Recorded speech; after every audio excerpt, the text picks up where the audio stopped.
Okay, there we go.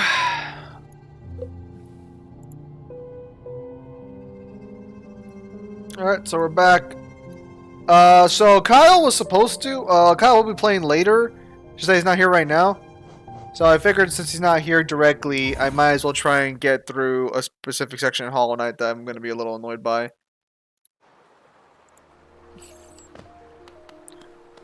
Which is more than just the entirety of the City of Tears. Can we escape through here?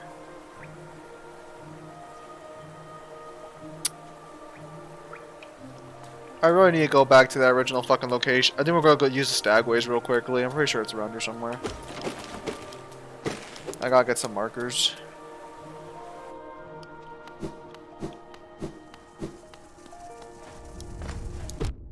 Motherfucker.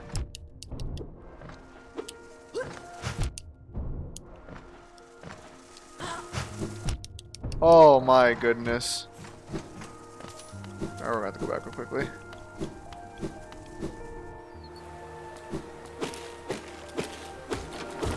No, he is, or I think he is. I'm just playing a little. I'm just starting the stream a little earlier so people can show up and then they'll go over to Kyle. I just figured, like, I finished my college work and I was like, well, fuck, I got one, like, annoying ass part in Hollow Knight to get through. I might as well get through this on stream, and then, like, when Kyle shows up, we'll be going through that.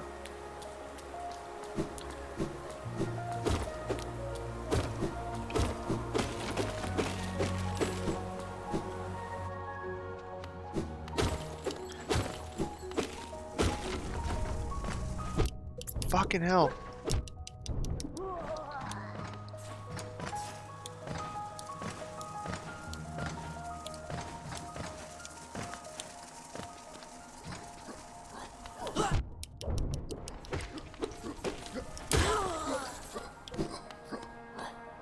Nothing here? Oh, okay. Fuck. Oh my goodness.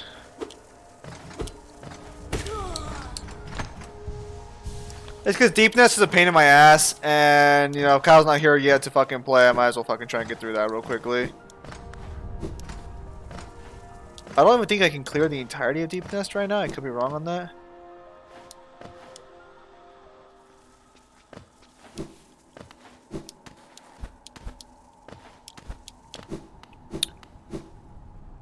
But yeah, so Kyle should be here later, assuming nothing like bad happens.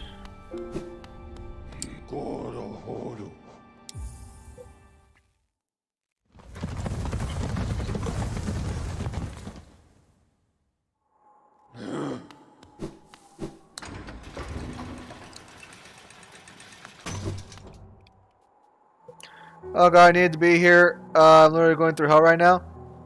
I'm here. Sorry here at man. Hope everything. Well, obviously everything's not going well, but hopefully, hopefully it's not too bad. Oh, that's loud. You know what? I'm gonna buy that right now, actually, because that actually is an essential item later on.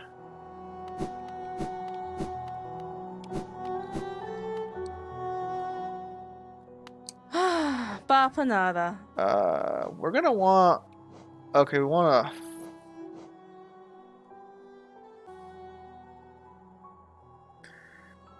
I don't know what these markers actually do, if I'm being honest.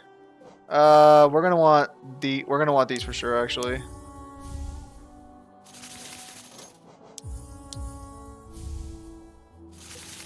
Okay, then we'll have to go do something on my back. Alright, no. I don't know what the fuck.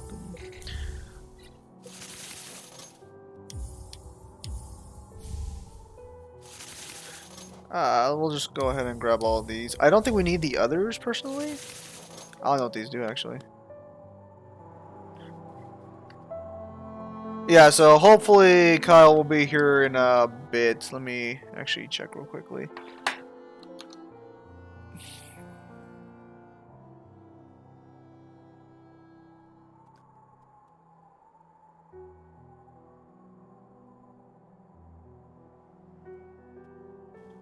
There we go. Alright. Hello, poster.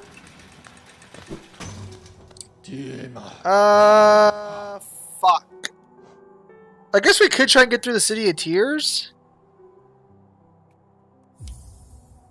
Let's see if we can't get through the City of Tears, man. Any videos coming out soon? I'm finishing up a script for a Fist of the North Star video, and we do have a Visions of V planned. I might try and get another protagonist swap demo Kratos to do DMC1 before then. We'll see what happens.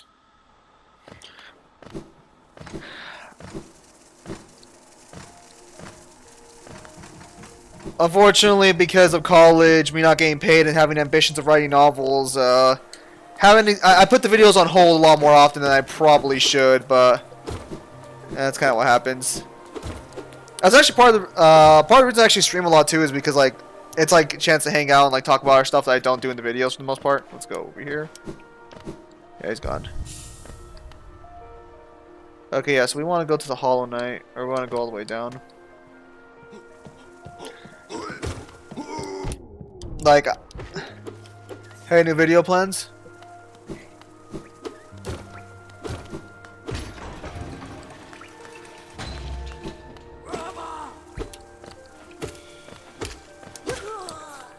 There are just like other priorities, unfortunately, you know, above, yeah, I called you that, above making the videos, you know. Fuck. I do my best though. Might not be always good enough, but I try.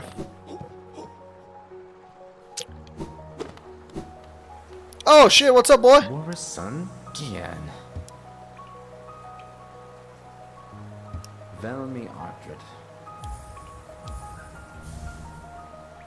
War's son, Gian. Velmi Ardred. Nice.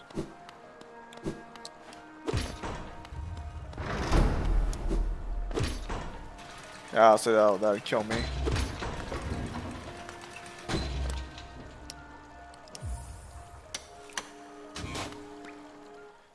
Okay, I fucking hate this. I hate the sewers of fucking yeah, I hate the Royal Waterways. There's no way to shortcut. This is probably the worst. This is probably one of the worst sections of the game for me.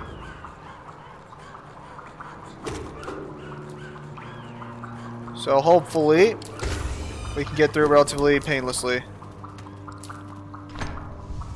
I believe this water is swimmable? Yeah, this one's swimmable. Alright, fuck you.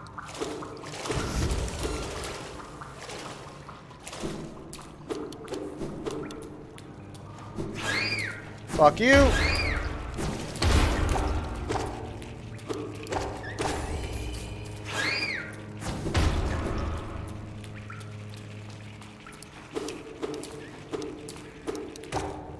Oh, what the fuck?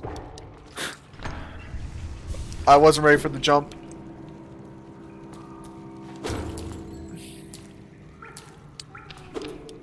Oh, okay, cool.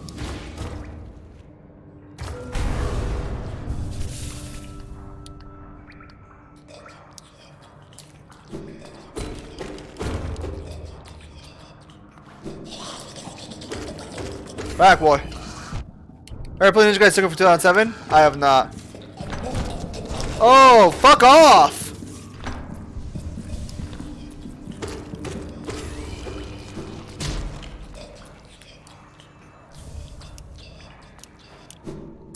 Oh, okay, so wow, I made a right. Good thing I fucking actually bought the actual fucking. Oh, it breaks apart into several pieces. Yo. Now that PC can actually run games, I can actually play those like hack and slash games on stream now. I'm just not gonna buy them because oh, I see. It has different legs. Because like I don't usually have money. I'm only buying Elden Ring for PC because it was essentially paid for by somebody else. Where are you?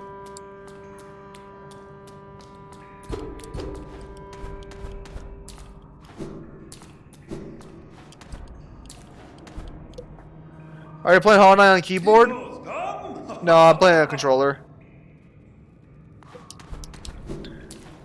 My brother gave me his old Steam controller, and I've been able to play like games like this on controller.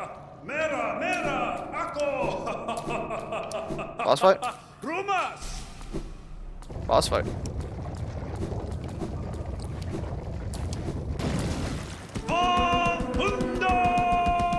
Alright.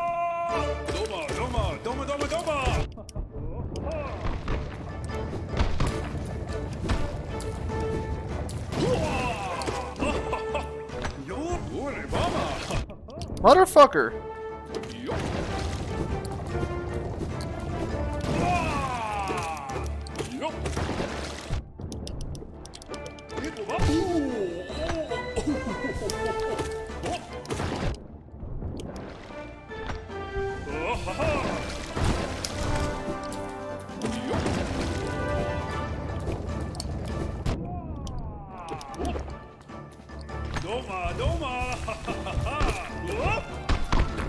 Those doing.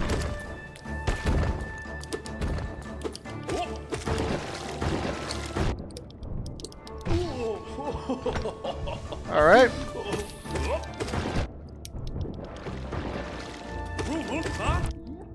And yes, we are fighting in an arena of shit. My opponent is using shit as a weapon.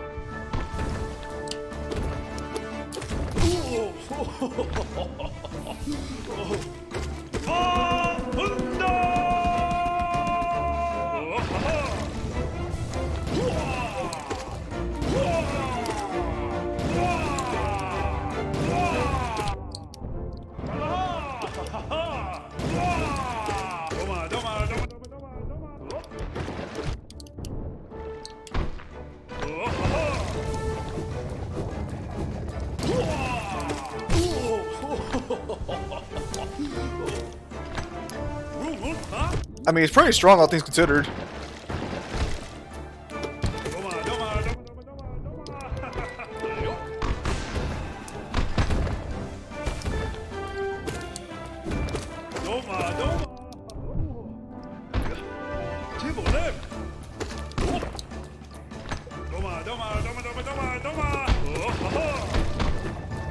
Sorry guys, if I can't see the actual chat right now. There we go. Good shit, my guy. Kind of banging with myself again on PS5. Not a bad idea.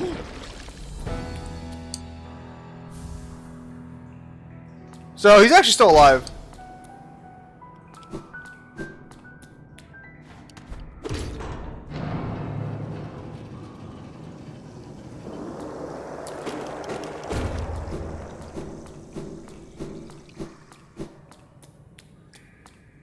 I know we can talk to him again, I just don't know where he's at.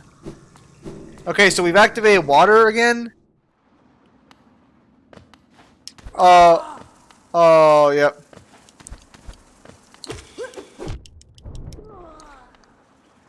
Do not have map this area. I recommend getting a PS5 if you're going to, because PlayStation does have the exclusives. Fuck! Okay, we gotta get down there. Oh, I fucking hate this section so much. Okay.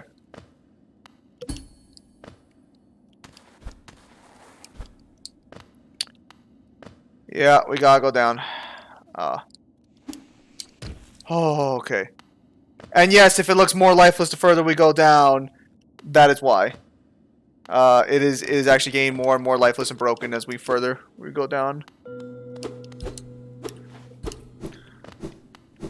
I think we're on the Kingdom's Edge now? Or about to be?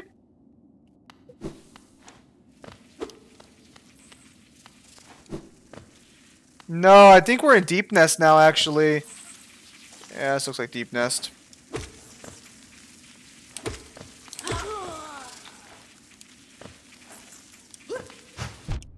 Fuck.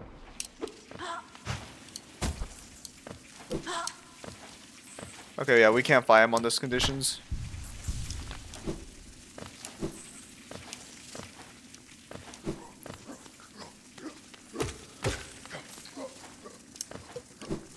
Dude, old school Xbox has some really good exclusives. I hope nothing sucks on the PS5 if I do get one.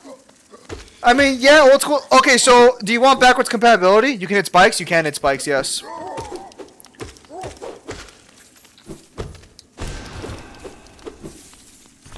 Didn't want to do that. Oh, that was close.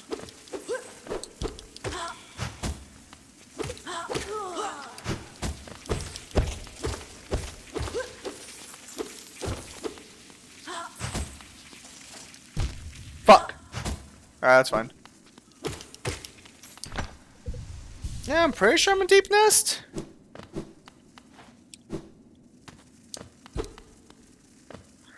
This is not exactly where I wanted to be at, per se. I was kind of hoping to be somewhere else entirely, but if we're doing this now, I guess we're doing this now.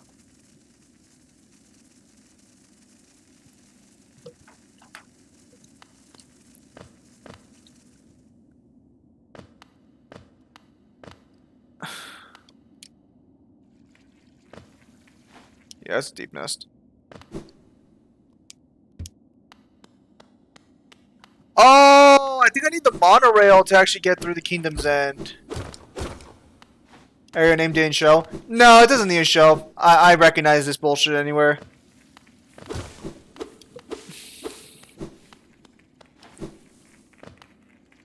Yeah.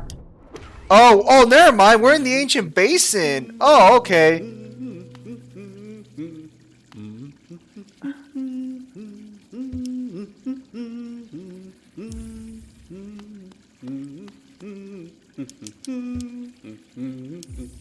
I think you actually do get something from dropping Geo in there. What's up, my guy? 하늘이 맙다. Hell yeah. My boy. Okay, the palace grounds. Yeah, there we go. Okay, so I guess I was wrong in the location, but I'm pretty sure this connects to the... I'm pretty sure this connects to Deep Nest. I'm pretty sure this does. Because this is the area where... This is the exact same mistake Deep Nest has.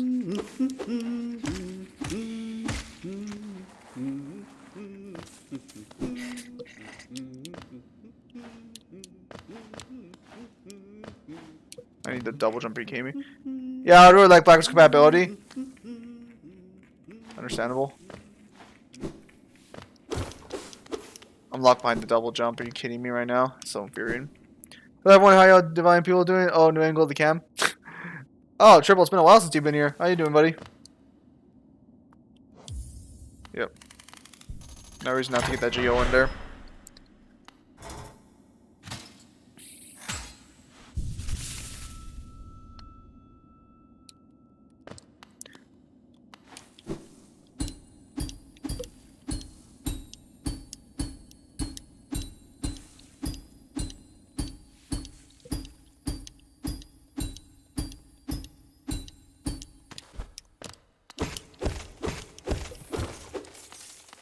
Well, I've been good. Just been working low. How's college? It's, you know, it's college, so it is what it is. Can't do this one yet.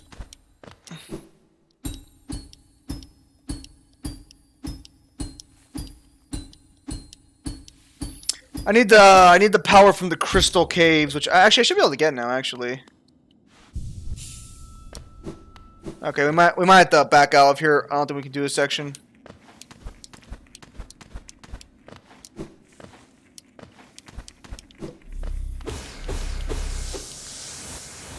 One of my biggest pet peeves with Hollow Knight is like, listen, if you know I can't do a section, don't let a player enter that section.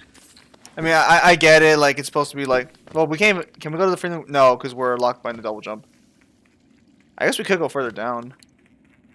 I'm pretty sure it'll amount to, like, nothing overall, but maybe, fuck.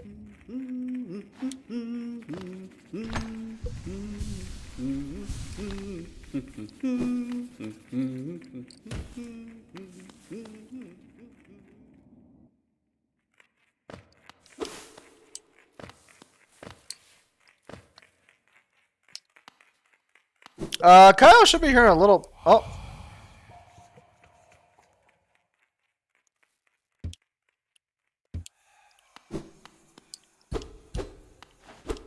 Okay, yeah, so I need fucking, yeah, I need to do a different section. I will say Ninja Gaiden 2 is much better than the first Ninja Gaiden or Ninja Gaiden Black. Yeah, ironically enough, I'm only really a DOA fan for the most part. Like, I mean, I've played a few Ninja Gaiden games. They're not bad. I just have, like, never really went to, like, fully play them.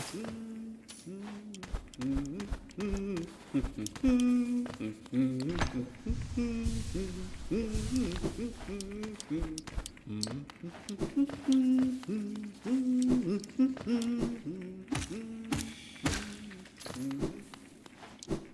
we're gonna head back up to the surface for now.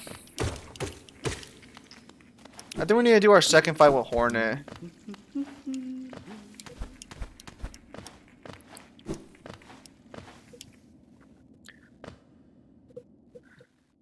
Cause who added me?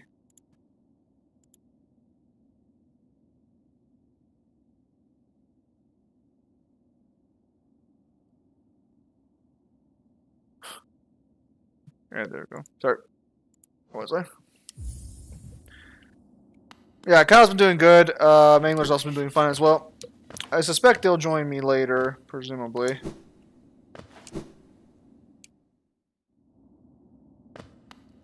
Nope.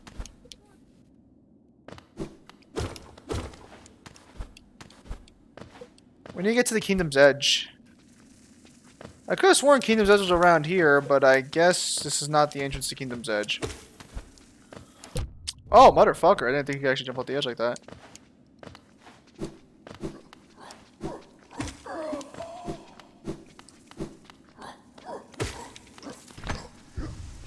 Unfortunately, we still haven't actually leveled up our fucking anything yet. We don't have a new fucking magic slot. We don't have a new mask health bar.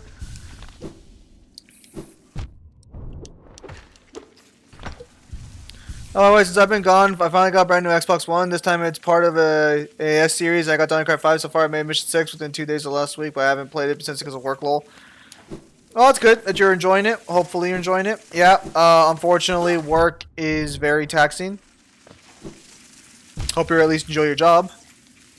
Or at least if... Oh my goodness, no.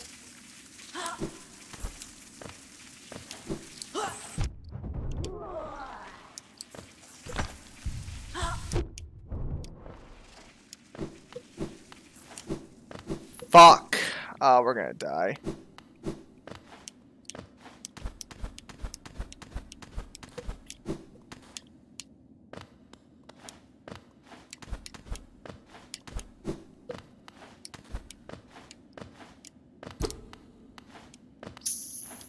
Fuck! Yeah, my job was good, lol. Well, that's good to hear, mate. Oh! Oh! Damn it!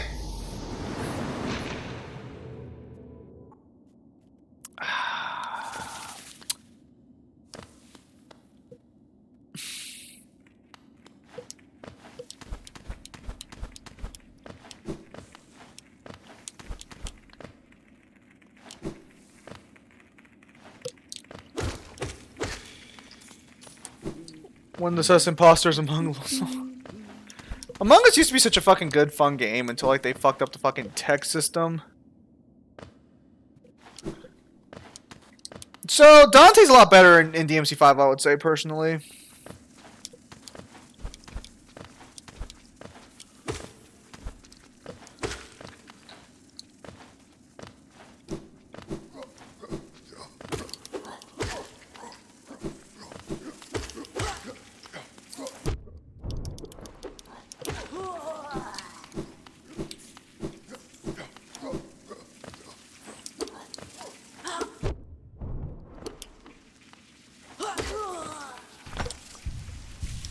That's gonna help out a little bit.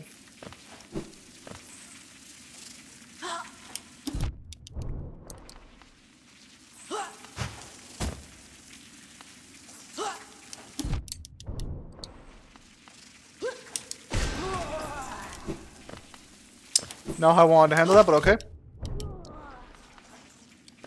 Are you kidding me?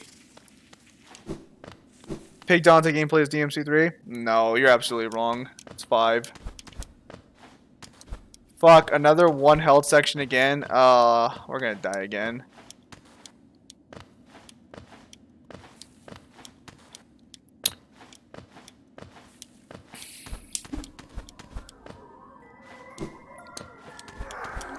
Get the fuck over here!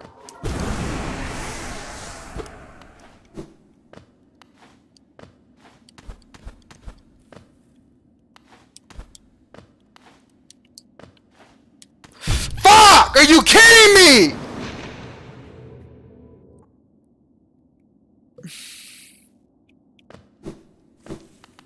Oh my goodness.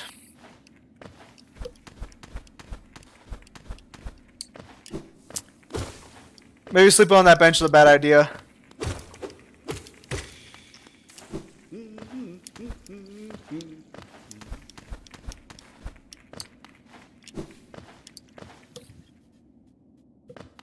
I was if I does to people. DMC3 is not peak Dante gameplay. I'm sorry, you're fucking crazy.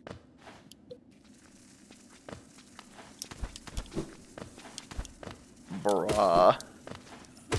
That outburst was perfectly warranted. Some bullshit I'm dealing with right now. Alright, come on, get over here. Fuck, fuck, fuck, fuck! Motherfucker.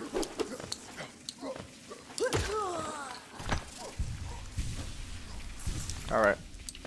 Hang on. Come on, let's do this. Motherfucker, get the fuck over here!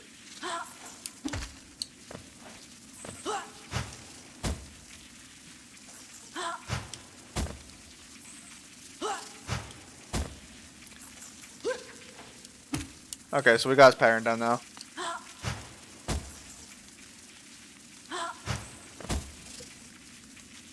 Oh yeah, so apparently the old cartoon Arthur ended today.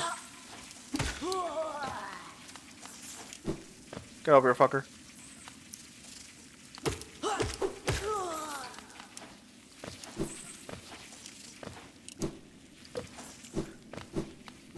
Dude, it wasn't happy birthday, mate. I don't know, it was like last month. It was only a few days ago. I mean, what was there for 3 and 5 non-stop style switching, which is included on Switch version? No, he just has better moves and his actual damage is better. Like, his actual style moves are better. Oh, oh, oh, oh! Hang on a second.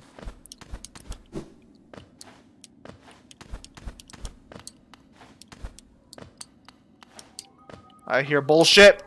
Where are you, boy? Let's go!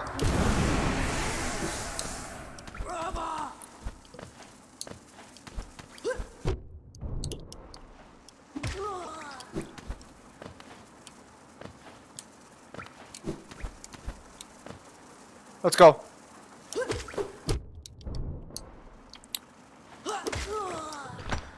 Oh damn, happy belated birthday. Hope you were able to enjoy it. Yeah, I was, thankfully. Archer's this old Canadian TV show, if I remember correctly. Okay.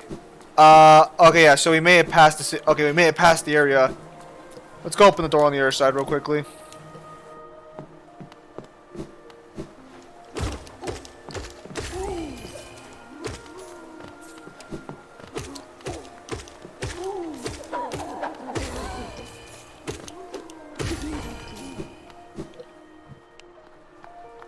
DMC5, who I think has the best gameplay? Alright, there we go, yeah, so there's the hall. Alright, there we go. We've opened the pathway. Wonderful.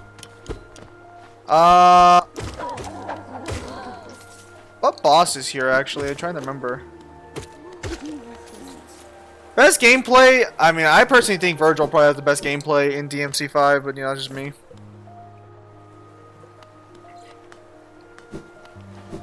Alright, for a time being, we're gonna try and like zoom past the Hornet. Yeah, let's just zoom past the Hornet. Yeah, that one. Apparently that TV show finally ended.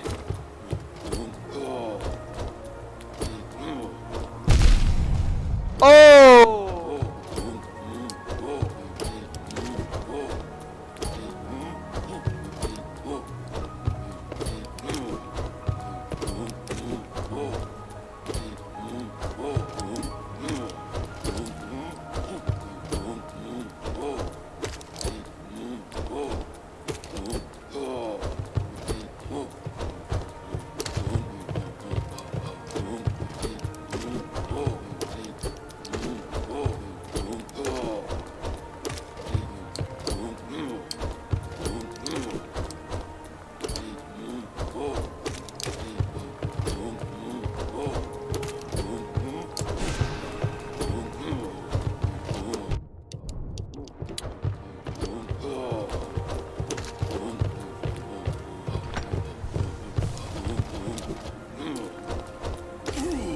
Motherfucker's a tough one, that's for fucking sure.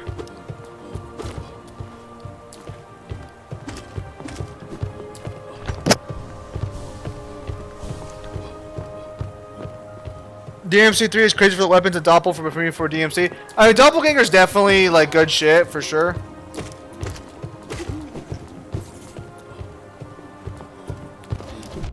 I mean, more like the style specific things. Oh no, no, no, no! Oh my goodness, that's silly.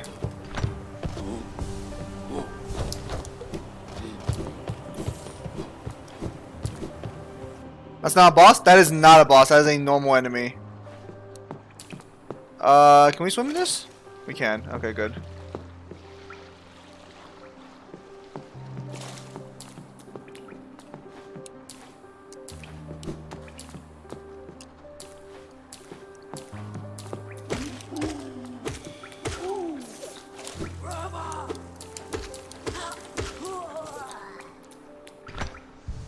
Favorites are subjective? What do you mean favorites are subjective? Did I say favorites at some point?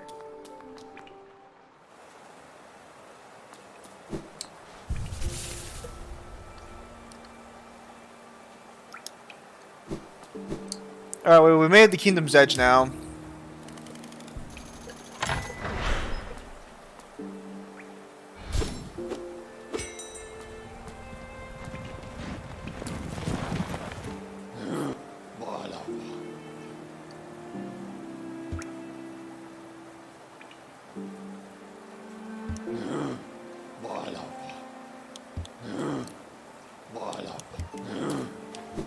Making a suggestion for favorites.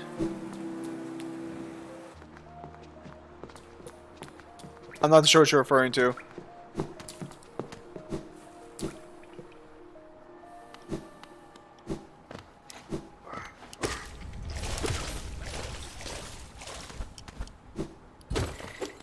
Oh, broken stack station.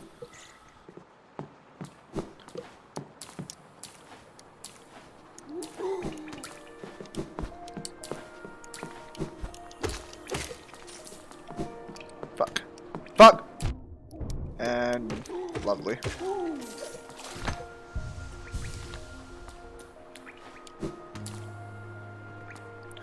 Well, it's not subjective that Kyle needs an easy mode to beat games. That is true. That is objective. I know the fucking way to Kingdom's Edge is around here fucking somewhere. Is it up here? Do I still have to kill something first?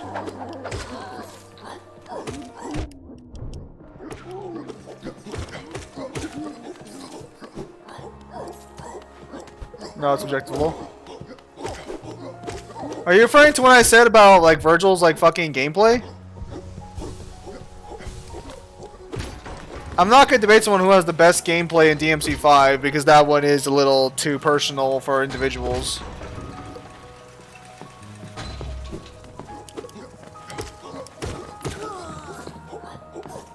What's down there? Let's see what that charm is.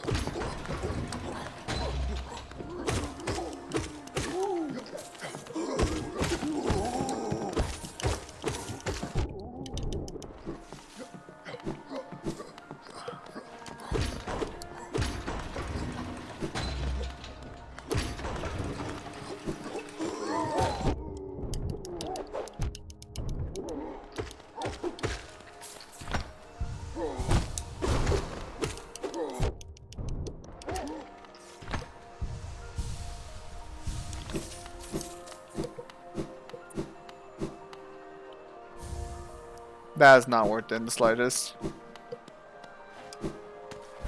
Oh, okay. We can just slide down.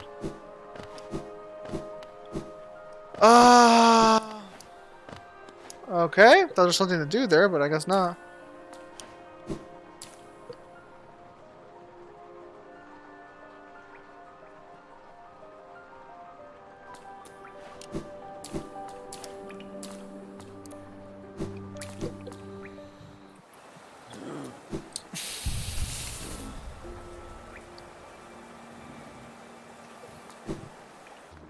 Kyle is still on RE2. It's just that, well, we're kind of waiting for him to show up so he can go play it. Unfortunately, he works on outside the weekends.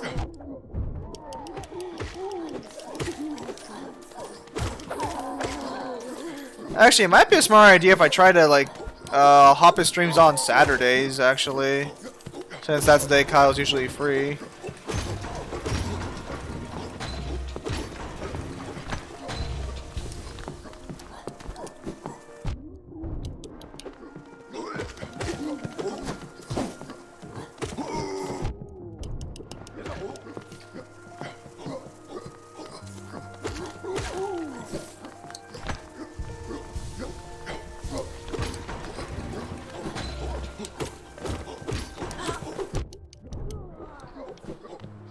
Maybe, yeah.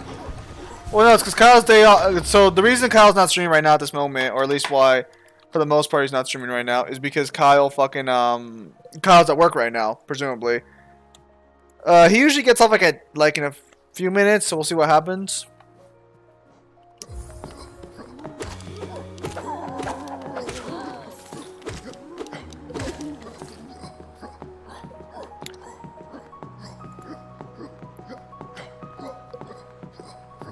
Surprised Ozra or anything hasn't shown up today. Looks like he's online, but maybe he's sleeping.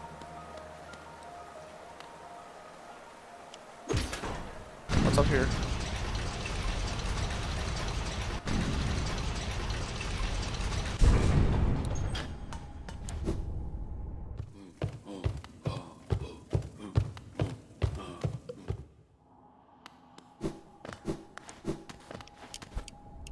Alright, only way forward is this way.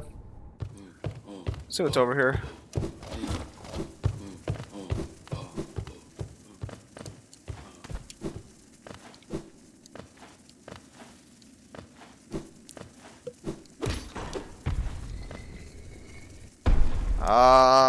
No, he's over here.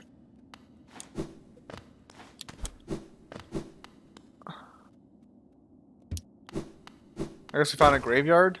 I think here's where Kingdom Edge is, actually. Kyle's not which one when it comes to walkthroughs. Oh, yo, it's the Dreamers!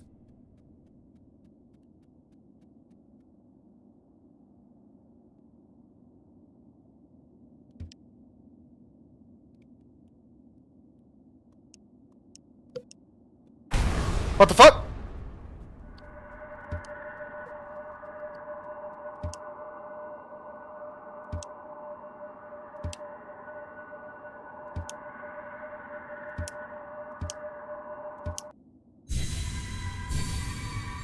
You pussies, let's go!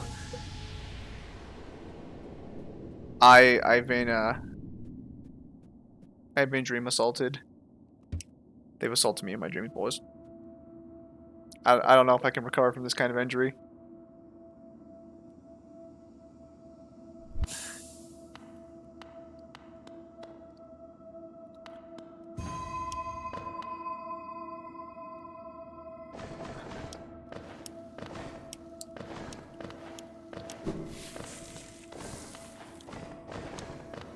Oh, fuck! I suck! I suck!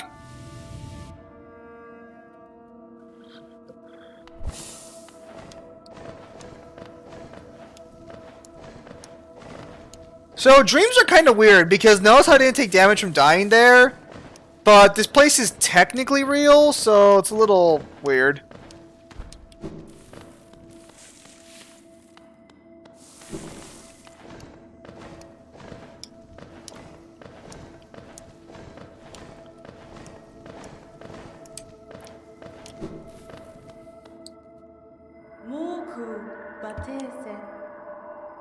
This is Harry to cast away his place between body and soul.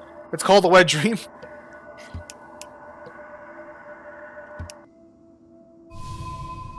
Alright, boys, we got a new weapon. It's the dream nail, son. Okay, so we got the dream nail a lot faster than I did last time.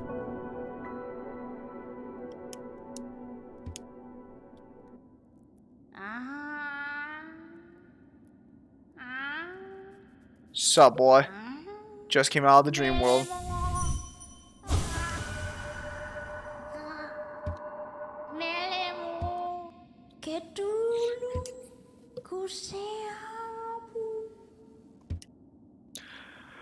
Okay, so that's kind of interesting then. So that means that, yeah, I was actually just yanked into the realm of dreams completely. They assaulted me. They assaulted me and threw me into a realm of dreams. What is Igor playing our scheme? So, in order to get the... So, I have options for endings. In order to get the actual ending I'm going for, which is more of a normal playthrough ending with a little bit more completionism involved, I have to get how many fucking fragments? This means we're going to have to fight a lot more bosses. Either that or I do the super hard boss rush.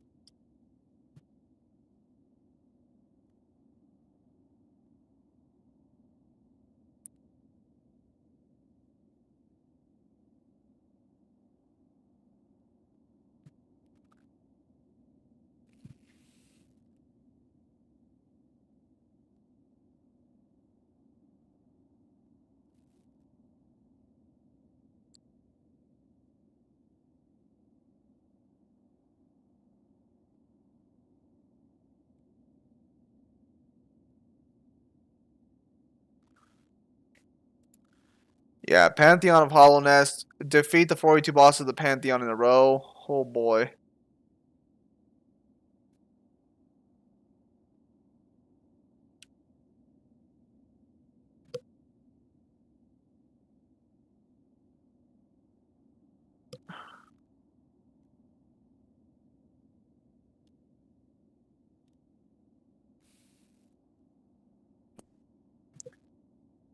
Kyle, are you free to stream now?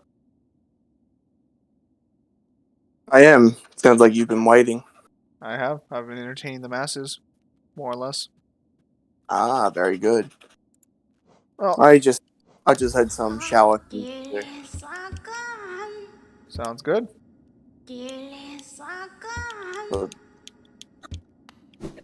Let me just find a nice little save point real quickly, and we can go ahead and let's get out on your way. Are you already setting up your stream or what? I am. Very good. Can I sit somewhere or no?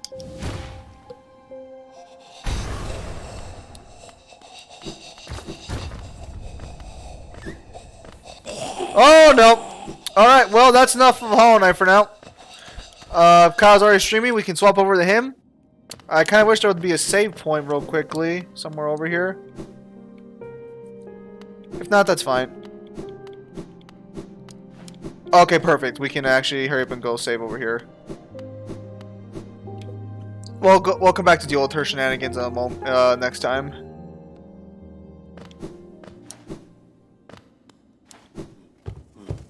So Kyle, how confident are you in being Resident Evil 2 today?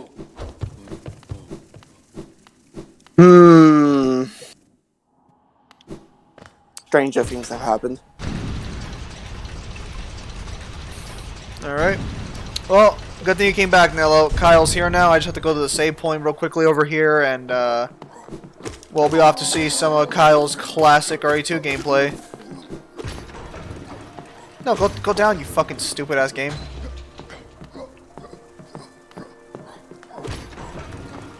There we go. Alright. No.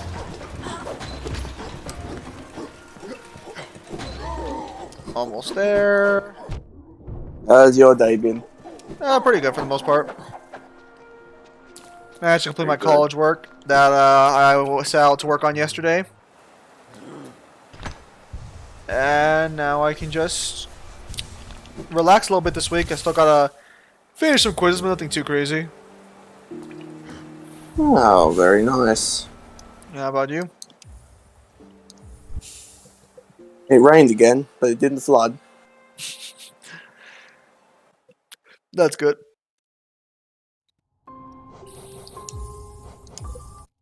Alright. Let us set up this stream.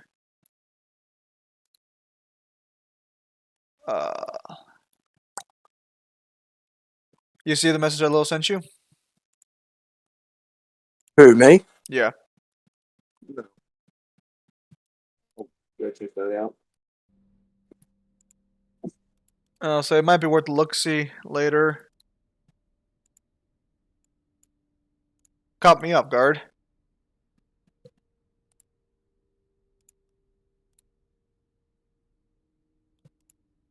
There we go. They're doing a Resident Evil Code Veronica remake? That just seems silly.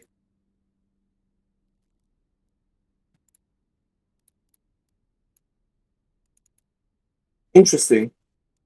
Yeah, someone told me about it on the comment video for me going over. Well, no one's ever talked about it. No, because people talk about. They talk about like it could be canon, but that's just concrete now. Yeah, I was gonna say I don't understand why no one's ever brought it up. I even saw Daniel asked him the question in 2017, but apparently he had answered it already way before then. I don't think I've ever seen that scan on VSB.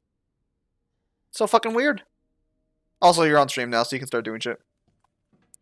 That kind of fucks with the scaling a little bit, though. Because it's not consistent. Okay, so what's happening? Someone told me where to find a confirmation from Kamiya that the Rodin fights in at least the Rodin fight in Bayonetta 1 is canon, meaning that canonically Bayonetta fights Father Rodin. So that is a canon confirmed thing according to Kamiya, according to a Twitter statement. So that's a very good like low 2C 2C feat for her. Well, I say low 2C. I don't agree with 2C. That would still be low 2C regardless, unless you scale Rodin like to full powered.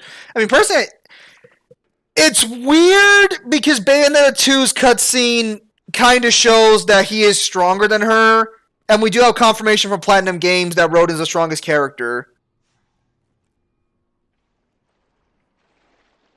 So Bayonetta is universal. If she can fight Rodin, she would at least be low 2C. Well, that's the thing. I don't know how to take it because that kind of like fucks with the scaling. So it goes against everything shown. It could just be a glass cannon situation where she just dodges all his attacks. That would scale her speed and AP up nicely, though. Because Witch Time does not work on Rodin at all. Rodin is able to keep up with a Witch Time enhanced Bayonetta regardless. Or at least Father Rodin can. I don't know why Demon Rodin can't do it. Well, I guess for balancing purposes. Kamiya, time to troll those pesky power scalers, lol. Fetty, if you want, I posted it on the Bayonetta scans in my Discord server, because I asked Daniel if he knew about that scan. It seems legit. I looked it up myself. It's on Kamiya's Twitter and everything.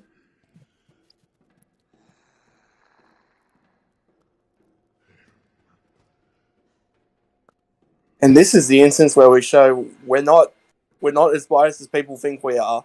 It's there, it's proven, it's evidence. We take it. Yeah, no, like this is actually like hard concrete shit to work with. So now we have to discuss the Rodin fights. At least Rodin 1, which to me is the more important one. I think personally Rodin in the first game is stronger than Rodin in the second game. Or at least his forms anyway. Nero versus Rodin. I'd still give that to Nero. Because Nero's base scales to where like Rodin would scale at his higher power. I mean, I do think of any of the characters in Bayonetta, Rodin's... There's a weapon in this room. Alright, Kyle, there's a weapon in this room apparently. Like, of all the characters in Bayonetta who could probably, like, actually do good shit in DMC, or, like, could fight DMC characters, I would argue that Rodin would probably be, the best bet. Because, like, Father Baldur's not weak, but I would have, like, if any of them could step up, like, consistently, I'd say it'd probably be Rodin. I did a Rodin versus Dante matchup way back in the day. Still, though, that's actually really good scaling for Bayonetta. Which helps well, I mean, it still doesn't help with their speed scaling, because Rodin doesn't have any immeasurable speed feats, but, like, still better than nothing. That would at least put her at, well, that would actually help her at, well, I don't know. I would say that help her at inaccessible, but the problem is that Witch Time is a amp. Witch Time is no longer time manipulation or time stop. It's an amp. So what Bayonetta... It's a chemical flamethrower. So So what Bayonetta does canonically in Witch Time is she doesn't stop time, she amps her own speed.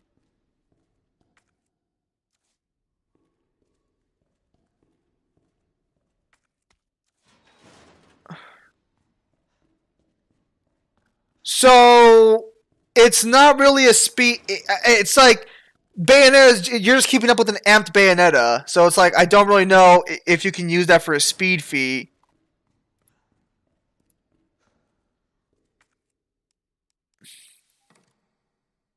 Didn't know text change.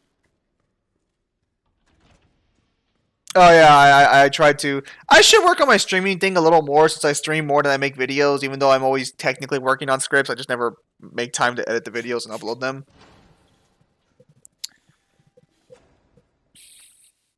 It also doesn't help that I'm still behind on my novel writing too. Feels bad. Streaming does get you some money, right? No. The only money I make off YouTube is ads from commercials on my videos and Pimp Demon's donations and Ozra's occasional donation as well. I make next to no money doing this shit. It's why you guys don't get videos a lot often, because I make next to no money doing any of this.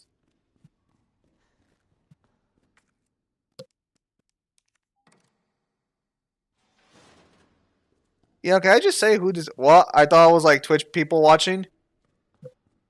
No. So the way people make money on Twitch is they have membership programs.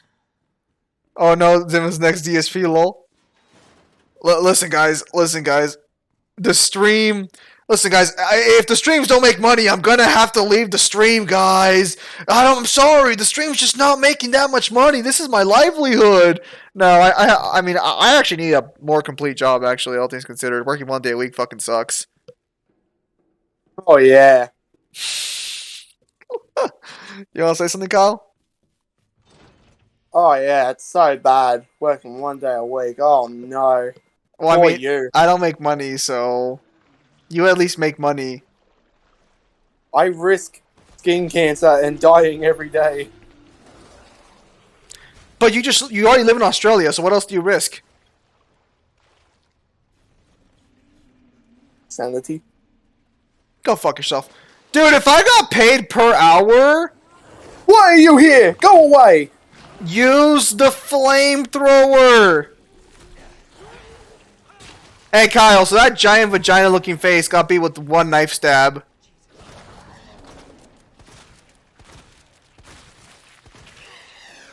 There you go. Dude, if I got paid per hour of watching, even if they even paid me $1, I'd still be making more money than I am right now. Oh, and then I guess someone bought my book on Amazon recently. I don't know if it was one of the guys here or just a random bought it because I made $1.60 off Amazon. Woohoo! Oh, don't spend it all in one place. Hello.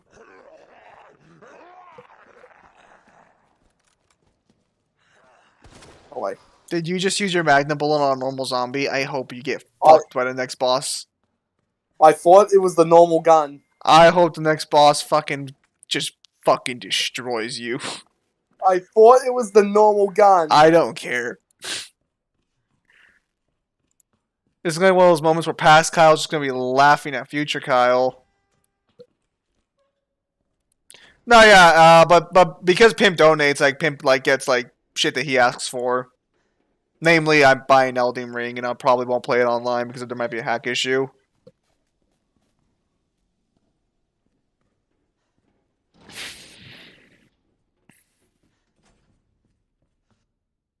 I think what I'll do is I'll play Elden Ring, but I'll turn off online settings. Because every Dark Souls game has the option to turn off the online interaction. I think I'll just play it single player. Apparently, recently, Dark Souls 3 got this, I guess the Dark Souls games had this, weird fucking breach where people could hack your PC pretty easily.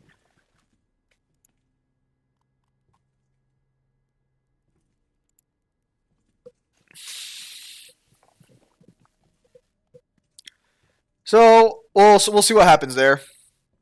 By the way, I need money to get you to play Soul Hacker 2. I mean, like, basically, you just have to. So, unfortunately, YouTube pays in dividends of 100.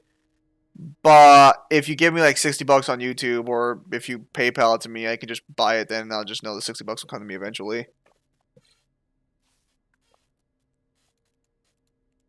Assuming Devil Hacker 2 comes out on a PC, of course.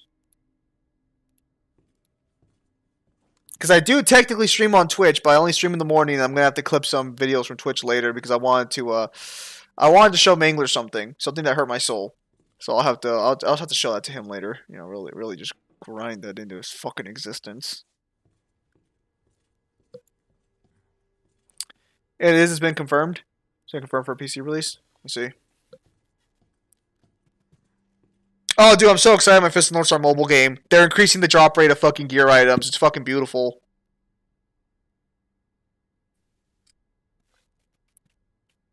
Perhaps one of the best, if not the best, update they've had so far.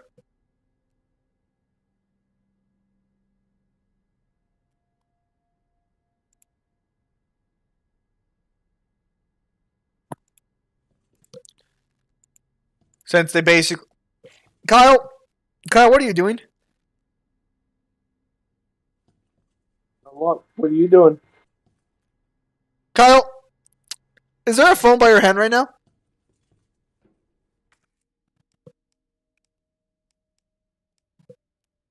There is. I also started a second Master Duel account on my Xbox. I'm actually building a pure Rose Dragon deck right now.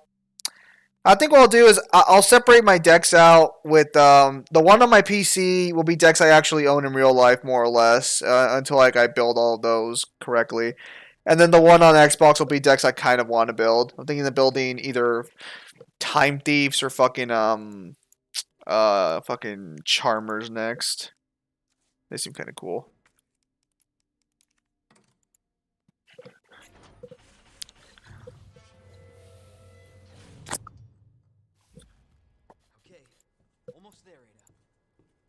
Oh, I completely forgot. You're still trying to get a hold of Ada. She's been very patient.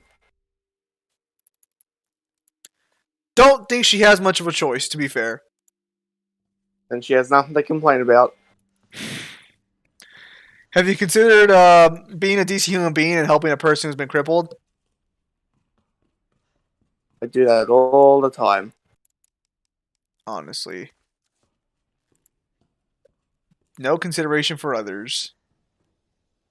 You're the kind of person who would laugh at someone who fell and broke their ankle.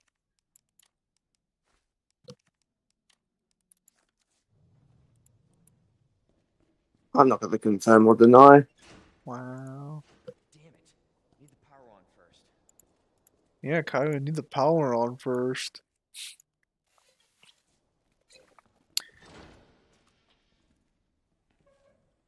Oh. No comment, lol. Alright, Kyle, start the power.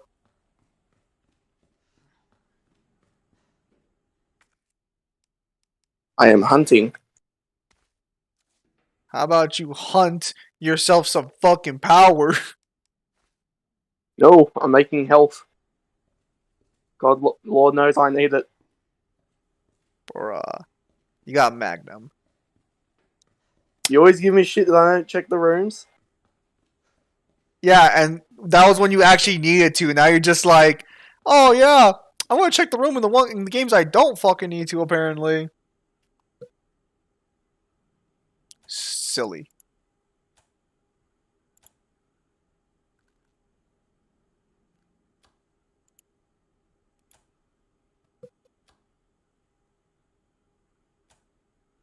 There's a sus zombie among us.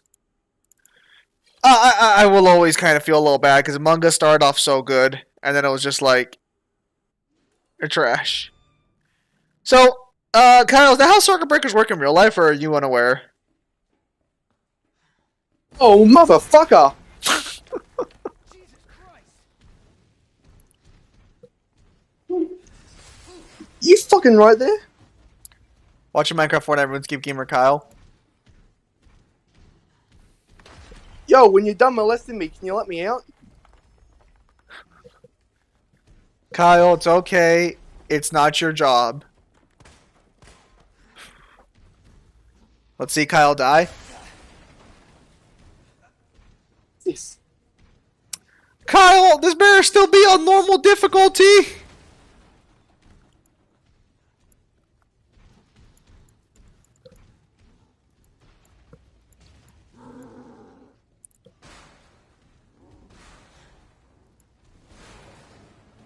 The fire is spread. Oh my god! Hello.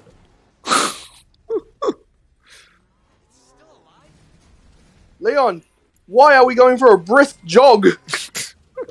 Run! Maybe his ankle's broken like mine was. I don't appreciate you forcing Leon to do things he's not comfortable with, Kyle. Are we gonna run? No, we got this.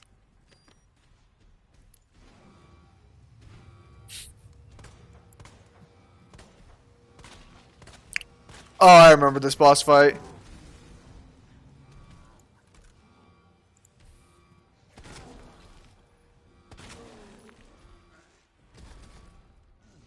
Alright, spy, motherfucker. Now I got you.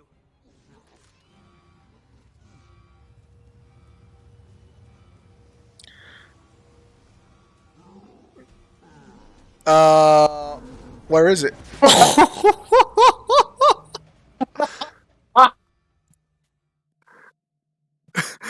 was gonna say, where the fuck is it? Beautiful. Absolute. Don't you just say how fucking long it takes? Fuck. Hey! It's a Christian server. Death counts at 25? That seems too low. You're fucking lying.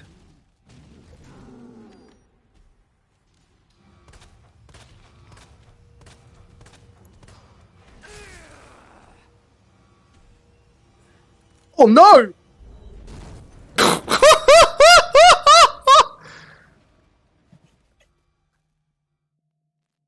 So, Dude, if you ever do a funniest moments edit, when it comes to that bit, just have the surprise motherfucker as it stops.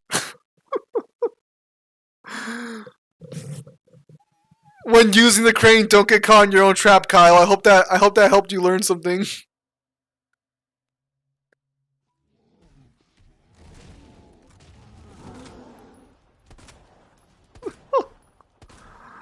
Oh, that's funny.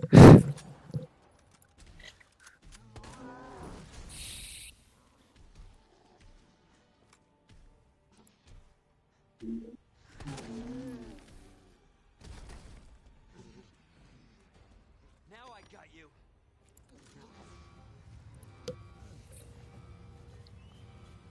Oh, because I'm not standing there. Let's take forever in the day. Oh, I get it.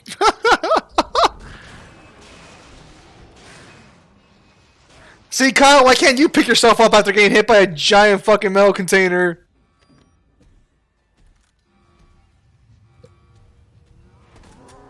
I take it he's not too happy. I mean, you just slammed into the giant metal container, so you know what? Maybe he is happy.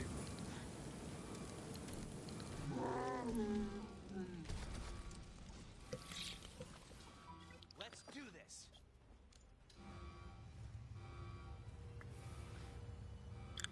Birkin, we eat. I think he might get Oxy in time. No. Oh. Oh.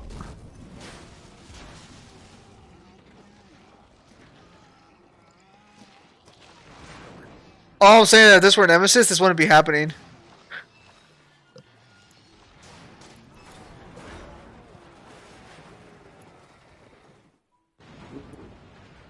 All I'm saying. Victory! Congratulations, kid. The last of them. I can assure you, Conven- that was not the That- last of them. that conveniently made bridge. Within strength fate managed to stop the container for a moment. He didn't stop it for a moment. He stopped it almost completely. It was just, well, I guess he didn't. I guess it was still moving technically. What was that? Where's the combat knife? I want the knife. Yeah, and Nemesis would have been killed by the first hit, and then come back stronger.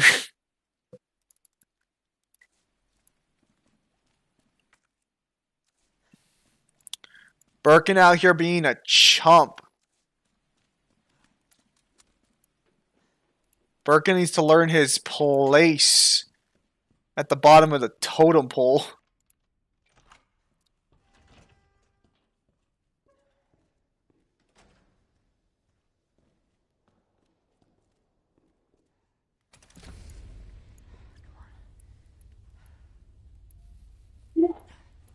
Ada, where are you? Ada, where are you?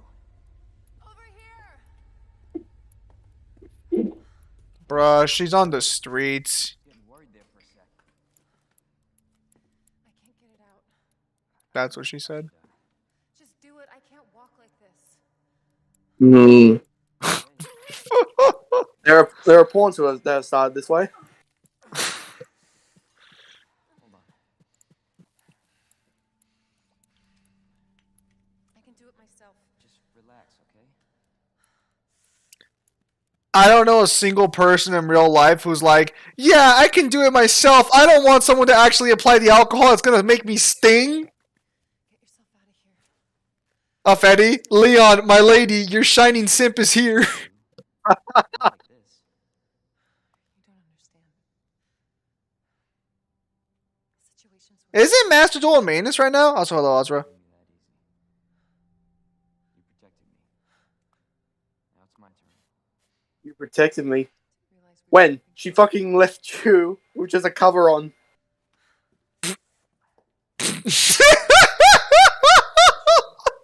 I'm sorry. Can't help. What's your step? What's that? The city's overrun with zombies? Yeah, take my jacket. You'll be warm. Nest? Umbrella's lab, right beneath us. Net let it slip. That's where the virus samples are. You up for this? Think I could fit it in my schedule. Come on. We got work to do. Yes, ma'am.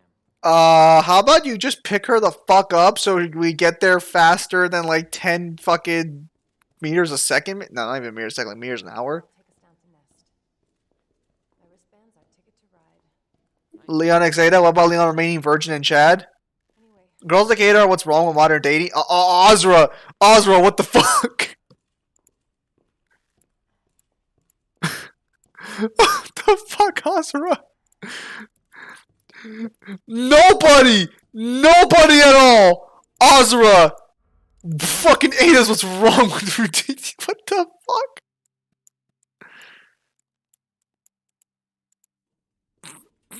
I mean, damn, I guess.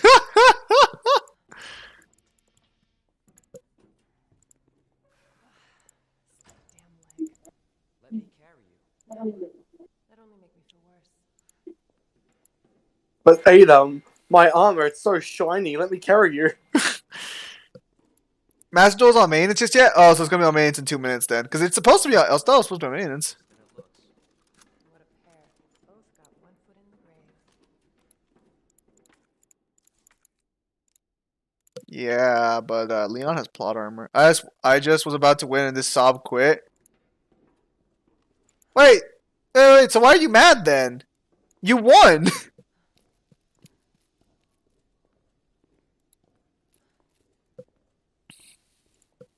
should take us where we need to go. I mean, you still won though, right?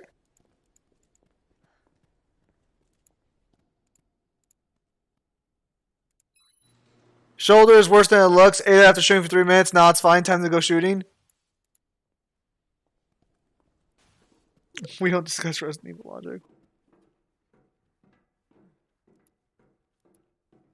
This may be a one-way ride, so be prepared. You hear that, Kyle? Be prepared. This tram is bound for Nest. Didn't she have a knife in her or something? She had something on her fucking. She had something. You know what I was thinking? I can't wait for you to be on the raid Umbrella headquarters and chase those bastards to justice. I agree, but to be clear, you're not working in official capacity. This is a federal case. Once we get the G-Virus, I'm back on my own. Leon, trust me?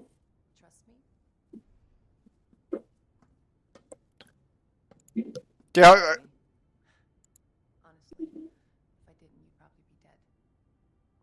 I thought I might need your help, and I was right. You can secure the G virus. I can make sure what happened in Raccoon City never happens again. Jake and I'm Sher- not sure about. I'm not sure about that. There are a couple of movies and a couple of other games that happen. Look at me. I'm a liability now. If I'm gonna finish this case, you're the last hope I've got. Jake and Sherry are goated. Jake and Sherry were the actual goated pair. You're attacked. What if you need help? Leon, please. Leon, please. Leon, no. Have some decency. I'll be fine. If you think about it in retrospect, didn't they only meet like an hour or two ago? Yes. Yes, they fucking did. We're talking Allen levels of speed here. You live for it. Trust me. Now arriving at Nest. At least she's not married, though. Well, I guess not married, but like... Beyonce. You're gonna need this. Okay. Leon. Counting on you. I know.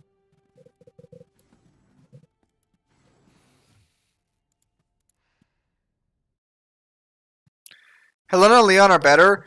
I'm not sure if Helena and Leon are better. I just don't think like so. The thing is like the Ada like fucking pairing just never really made sense.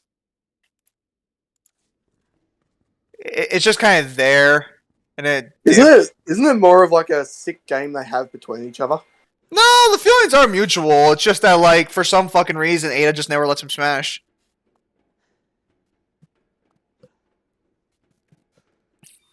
Jake and Sherry works out great. Stand clear. And Sherry's probably the only person who could probably get dicked down by Jake and not die, so there's also that too. For your safety, stand clear until the doors are fully open. For your safety, stand clear until the doors are fully Welcome to Nest. Enjoy your visit. I think I saw this in that one Resident Evil movie. Leon and Claire is better. I'll never understand like why they push so hard for fucking Ada and fucking Leon. Like this could have just been like a simple one-time fling. Thanks for playing that Wesker. Thanks for playing Wesker with copulating goes hard. The weirdest part about Wesker having a child is that whoever fucking he banged had to survive. So Rebecca. Yeah, probably Rebecca. Plus, I think the romance can be taken out for more. Well, no, I think Jake mentions that he did know his mother. It's just that, like, I think she died at some point. She told me she helped a criminal once.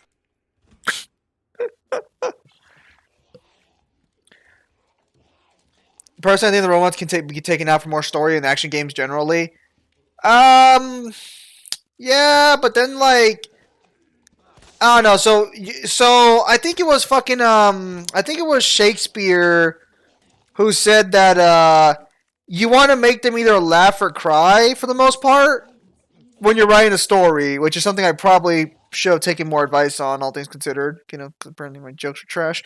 But no, so the way it works is you want to do things that will get the audience to hit their heartstrings. It's why one of the biggest like cheating ways an author can do it to make you like a protagonist is have them save an animal in a tree. Einstein? Shakespeare. I'm pretty sure it was Shakespeare. Which is worse, Leon and Ada or Leon and Ashley? There's no difference. Except that Ashley is questionably legal. What, questionably? Well, she looks like a fucking 16-year-old, but technically she's 19.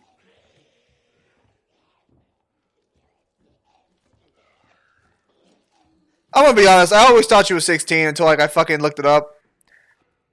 Dude, she's holidaying in Europe. There's not a single dude that she hasn't banged. I mean, she's the president's daughter, so it's not like they're alive to say anything anyways. I'm gonna talk to you with you about the publishing books, lol. No, so basically the idea is that you try to hit the emotional notes for people. And the best emotional notes you can hit are love, and sadness. Those are the two main things that most people can usually get attached to. That's why in a lot of stories they have random romance plots, because usually romance hits people a little closer to home and gets them a little more invested. Usually. Sometimes they just fuck it up. And sometimes, like, they go at light speed.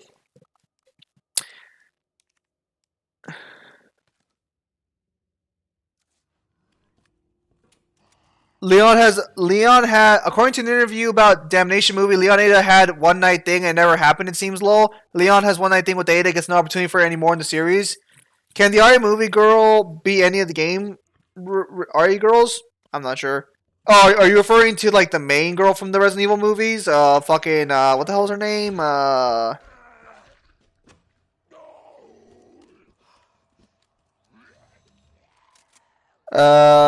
James Silent Hill never met his wife that's dead, right? At the ending, it's just a dream or another dimension. No, well, that's because he already had a wife. And the point of Silent Hill, Alice, thank you, is coping with what he's done. And also, you do meet pseudo character. That's more of a psychological horror. It doesn't work that well all the time. I mean, it didn't really work. Like, meh. Not gonna say anything there on that one. We're just gonna ignore that one and move on from there.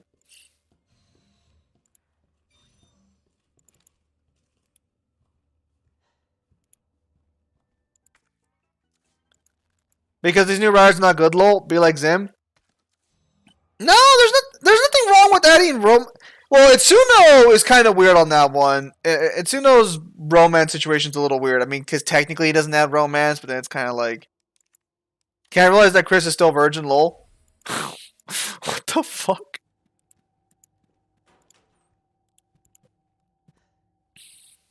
I mean, apparently Leon's not a virgin, but I'm just gonna go ahead and hit X to doubt there if you don't mind. Seems awfully suspicious.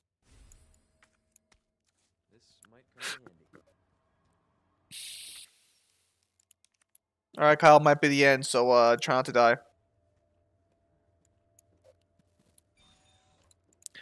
Yeah, he's Fingers still... crossed. What? Fingers crossed. He friend-zoned Jill? Bruh. New games have shit stories generally. A few good games like DMC5. Dark Souls does not have a good story. How ironic, we were discussing that yesterday. No, I don't even know why the fuck you're bringing it up for, like, fucking good... Like, fucking... No, get out of here. Jill wasn't interested... Jill is weird because she's technically interested in him. Lore-wise and memes keeps Dark Souls alive. Yeah, Dark Souls has good world building and lore, but it does not have a good story. I just don't like gameplay. Lore does not count as story.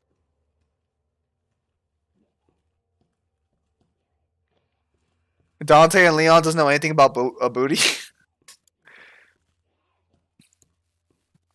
Lore and story aren't the same. They're not. Lore falls under world building.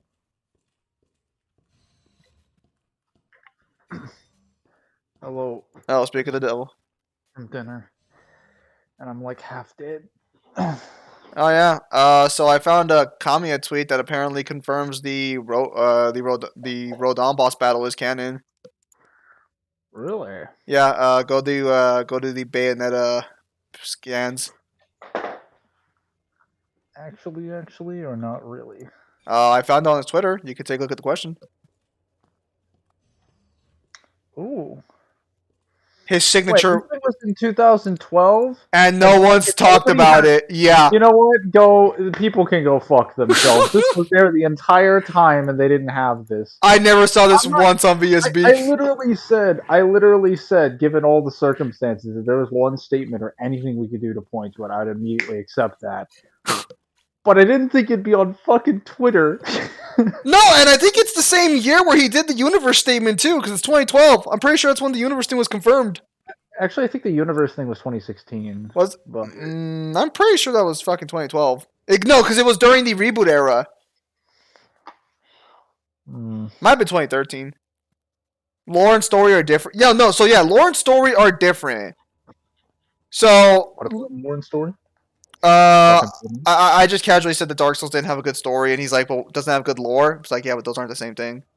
Oh no, Dark Souls has fantastic lore. I would say Dark Souls has at best an okay story. Do you believe Dark Souls has a story or a goal? So what Dark Souls has very much is a goal. So Dark Souls has a really good goal. The goal of the story is for the chosen undead to journey from the undead asylum and defeat and thus surpass Lord Gwyn or take like the dark ending essentially. There's not anything like super great about the elements of that story. Just about the SMT lore. barely has more story than Dark Souls. Like, Do you mind if I look up how to get the fuck out of here? Because I think I've softlocked myself. Go ahead. I'm pretty sure you haven't softlocked yourself though. You can't softlock yourself. Lore's the story's in. Ozra, lore is not story. Lore is world building. World building. Now, are there stories in the lore? There are a few.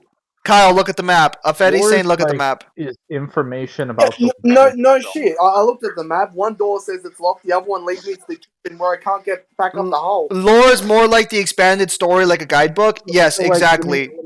Let me give you an example. So, like DMC3, the story is about like the battle between like the two brothers, essentially fighting over like two worlds to divide their blood, deciding what to do with the power of the Sparta sword, essentially. Bitches.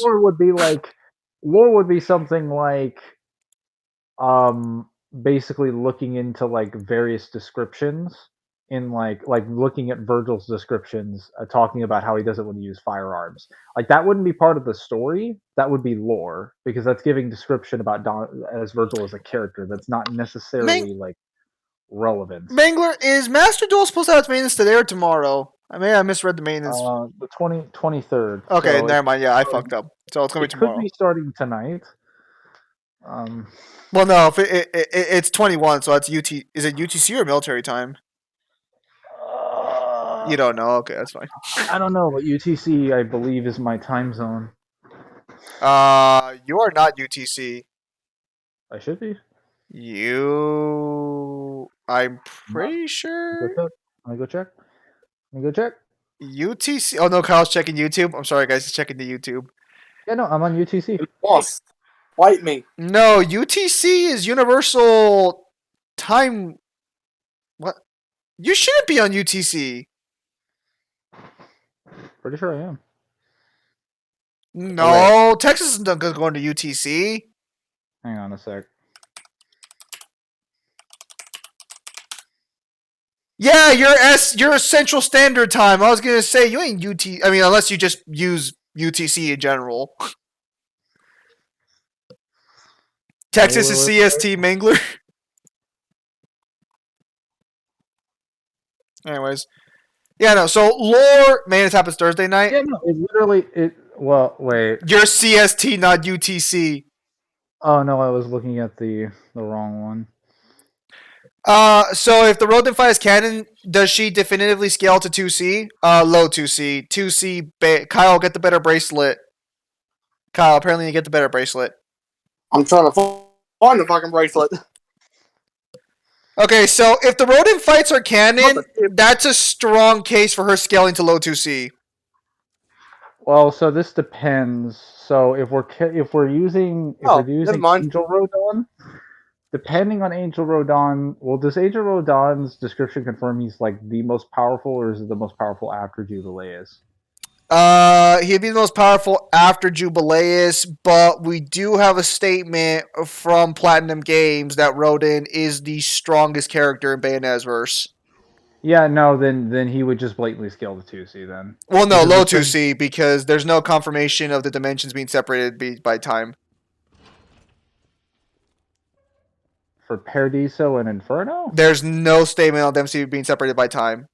I'll find one when I get in there and do the Bayonetta research. Bro, he had the item to combine this entire time, Lamau. So what's the thing about Bayonetta? J Warrior. Apparently, Kamiya has a Twitter answer where he confirms that the Rodent fight is canon in Bayonetta.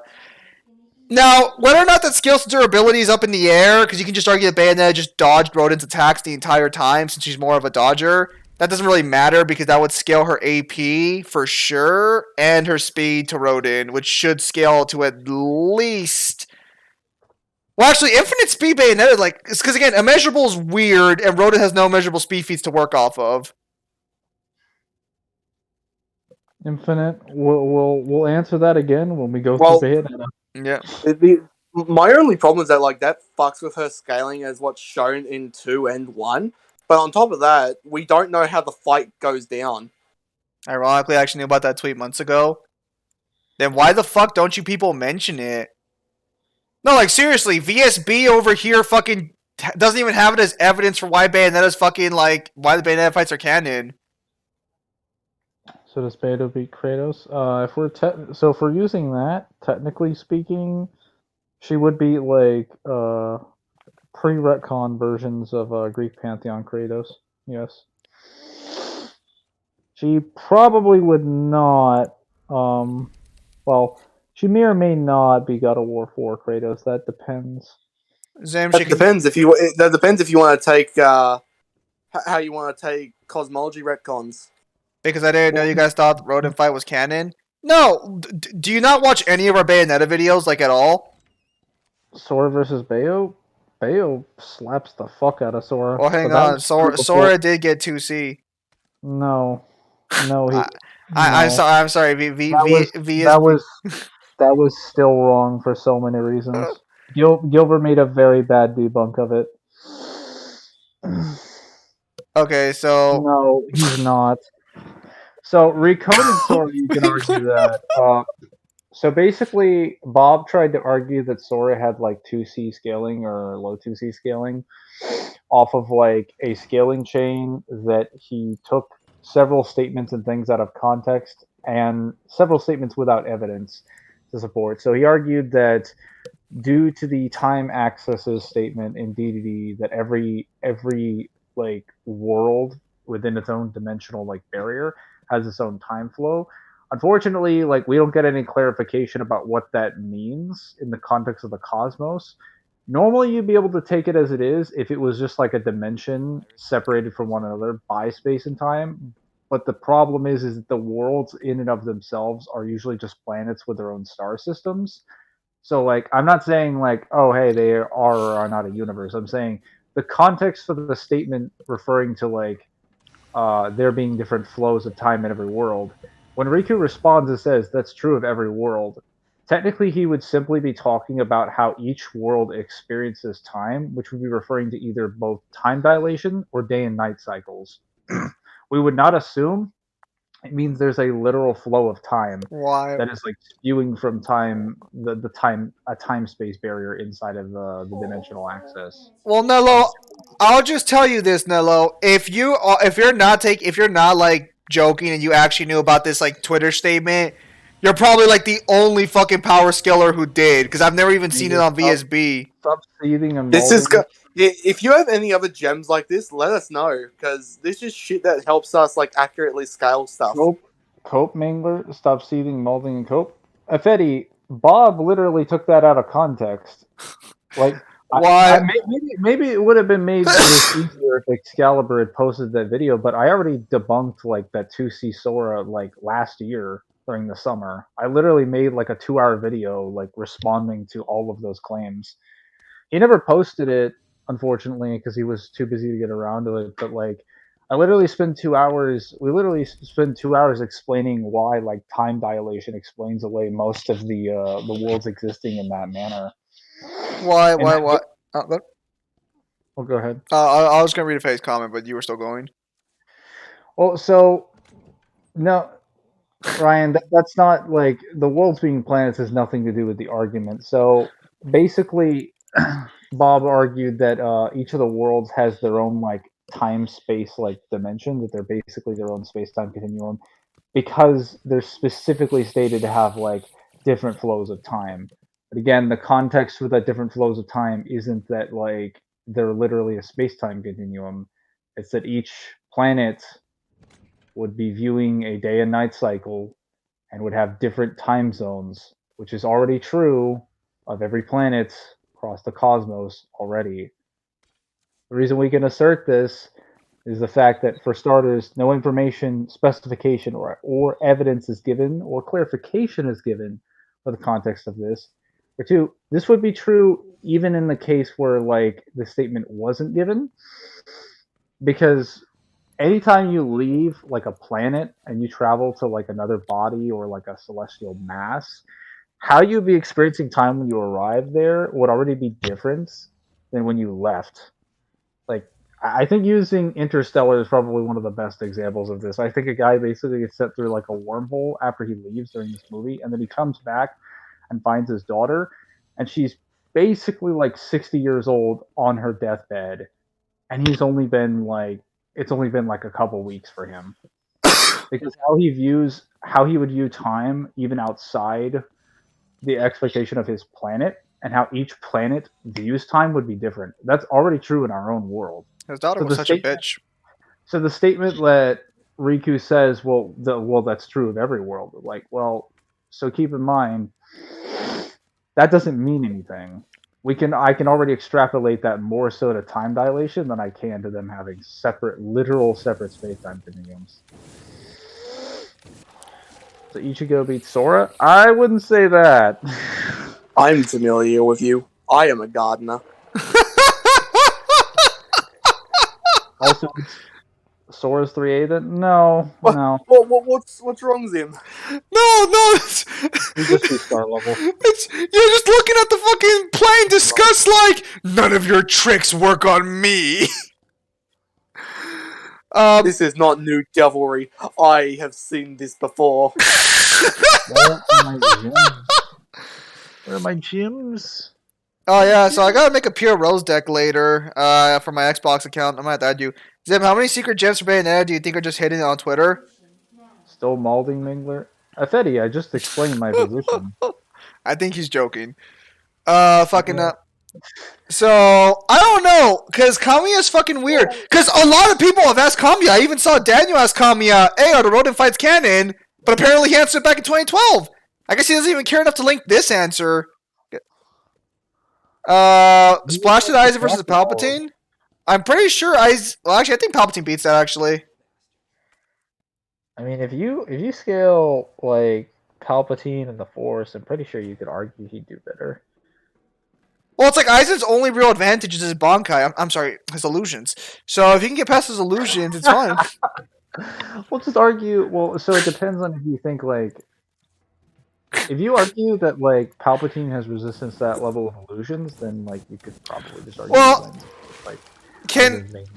Aizen's fucking Aizen's illusion manipulation only works on the 6 senses, right? I say 6, but like isn't the 6th sense I don't think it would affect. Well, it affects spiritual pressure, but I don't think it would affect like feeling the Force. Well, yeah, so that's all I was gonna say. Like, I'm pretty sure it would affect everything but his Force senses. He'd be like, "Oh no, I can't see, hear, or smell, but I can still sense exactly where you are." I mean, I guess you could. Some sort of joke. I guess you could argue that like Aizen like is immortal, but it's like Palpatine could just take over his body if he really wanted to, since Palpatine could technically do that. He'd be like, "Give me that body," yeah, or something like. Practically an exact quote. He would literally just die from old age before he'd be able to cross the room.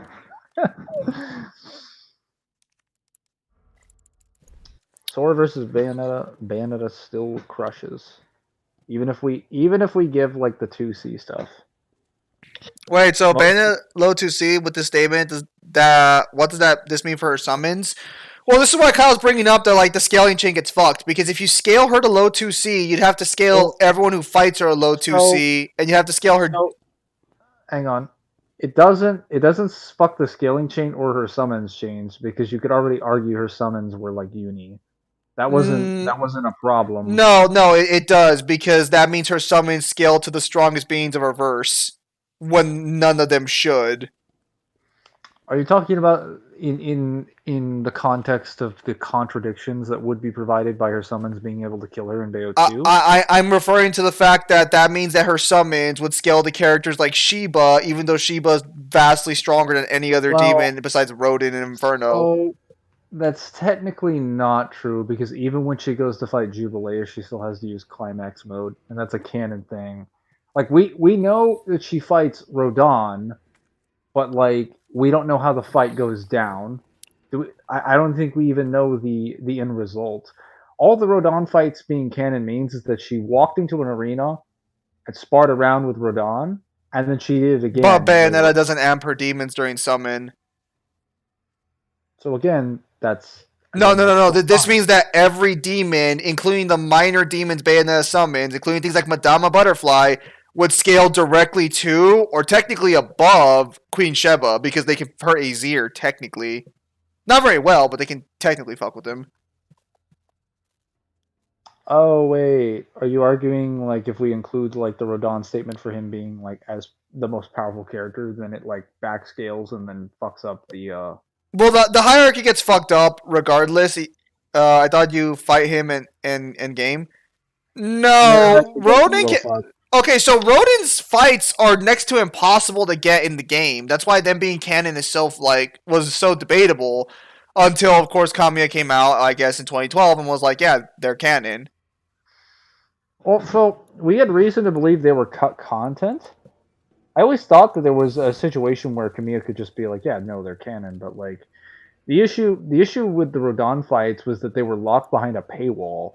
So they're locked behind a 1 million Angel Ring requirement, which requires you to play basically requires you to like pure platinum, like one mission, like I want to say 20, 30 times. Well, it's not possible to get all the like Halos you need in one playthrough. No, even if you pure platinumed like perfectly and you knew where every single item was, which is completely and totally unrealistic for your average starting Bayonetta player, or even a Bayonetta player that has pre-existing knowledge going into the game for their first playthrough. That is literally impossible. And even then, even if they pure platinum it, they wouldn't get like a third of the Angel Rings that they would need. Ozra, that is not how Tier 2 works in the slightest. Yeah. Could you argue Bayonetta is stronger when she fight him compared to her in the main story? I mean, you could theoretically argue that the fights take place after the game's done, because, again, they are impossible to get normally. Like, kind of like how... The scaling chain still gets fucked, though. Because of Dark Souls, or Bayonetta 2. Well, I was gonna say, like, Aesir comes along and is like, I'm the Lord of Chaos, but I'm like, but you didn't create the entire cosmology, so on feats alone, you still scale below Jubileus. And yet half of your power is still smacking around a way stronger Bayonetta. That doesn't really make any sense. I mean, granted, Bayonetta's losing her summons in that game to a degree, but she still has Madama Butterfly. There's also the problem that we have direct scenes where, like, Rodan can just block Madama Butterfly's, like, serious punches, and it's like... I guess the argument would be a situation of where, like, they're comparable in strength, therefore he can just block it, but he no-sells it, which is so fucking weird. Well, he even no-sells, like, when she's pissed off in Bayonetta too. Yeah, that's the cutscene we're referring to. He no-diffs that punch. He blocks it with one hand like it's nothing. Not only that, but he's actually way faster than her because she was mid-attack when he jumps in front of her. This means that Rodan had to have blitzed her attack speed. So V beats Bayonetta is what I'm hearing. Always did. That was still true. Like, even if we gave her, like, immeasurable and, like, 2C scaling, he'd still sweep her. Some would say he would pin her to the wall. Oh my god.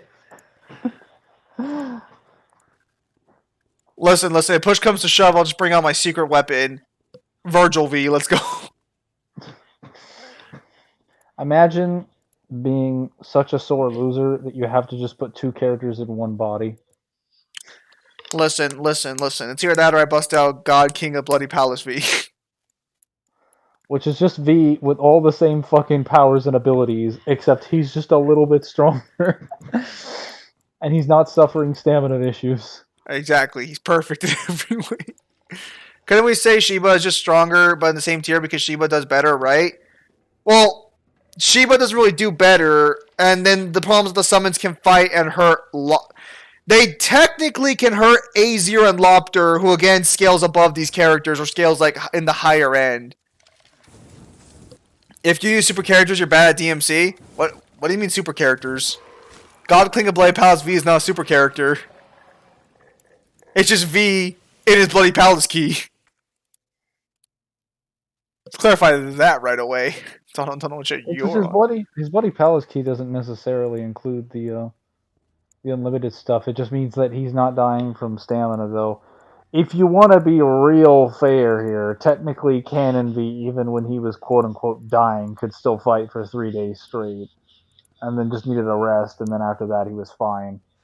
His main issue was that he was suffering PTSD attacks during the game, and was going on like this self-fulfilling, developing journey where he's like, I'm gonna hit 4 different types of therapy in 2 hours. Let's go, bitches.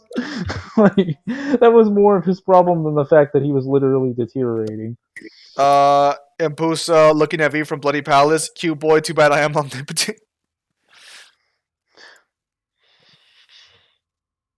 Maybe stay away from the Impusas. Infinite DT is fine. Like, you literally have to be, unless you pay for it, then it's a problem. Only when you pay for it, it becomes a problem. I see. Yeah, because you have to be DMD to get fucking the Infinite DT. So, like, why am I gonna say that you shouldn't use Infinite DT if you earned it? You should. It's just like, you know, after the first time, it loses as much of a charm. The first time you use it, you're just like, oh, so this is what Virgil was feeling when he picked up the Sparta sword. Or this is what Virgil was supposed to feel when he picked up the Sparta sword. Speak for yourself. V's plays better with the Infinite DT.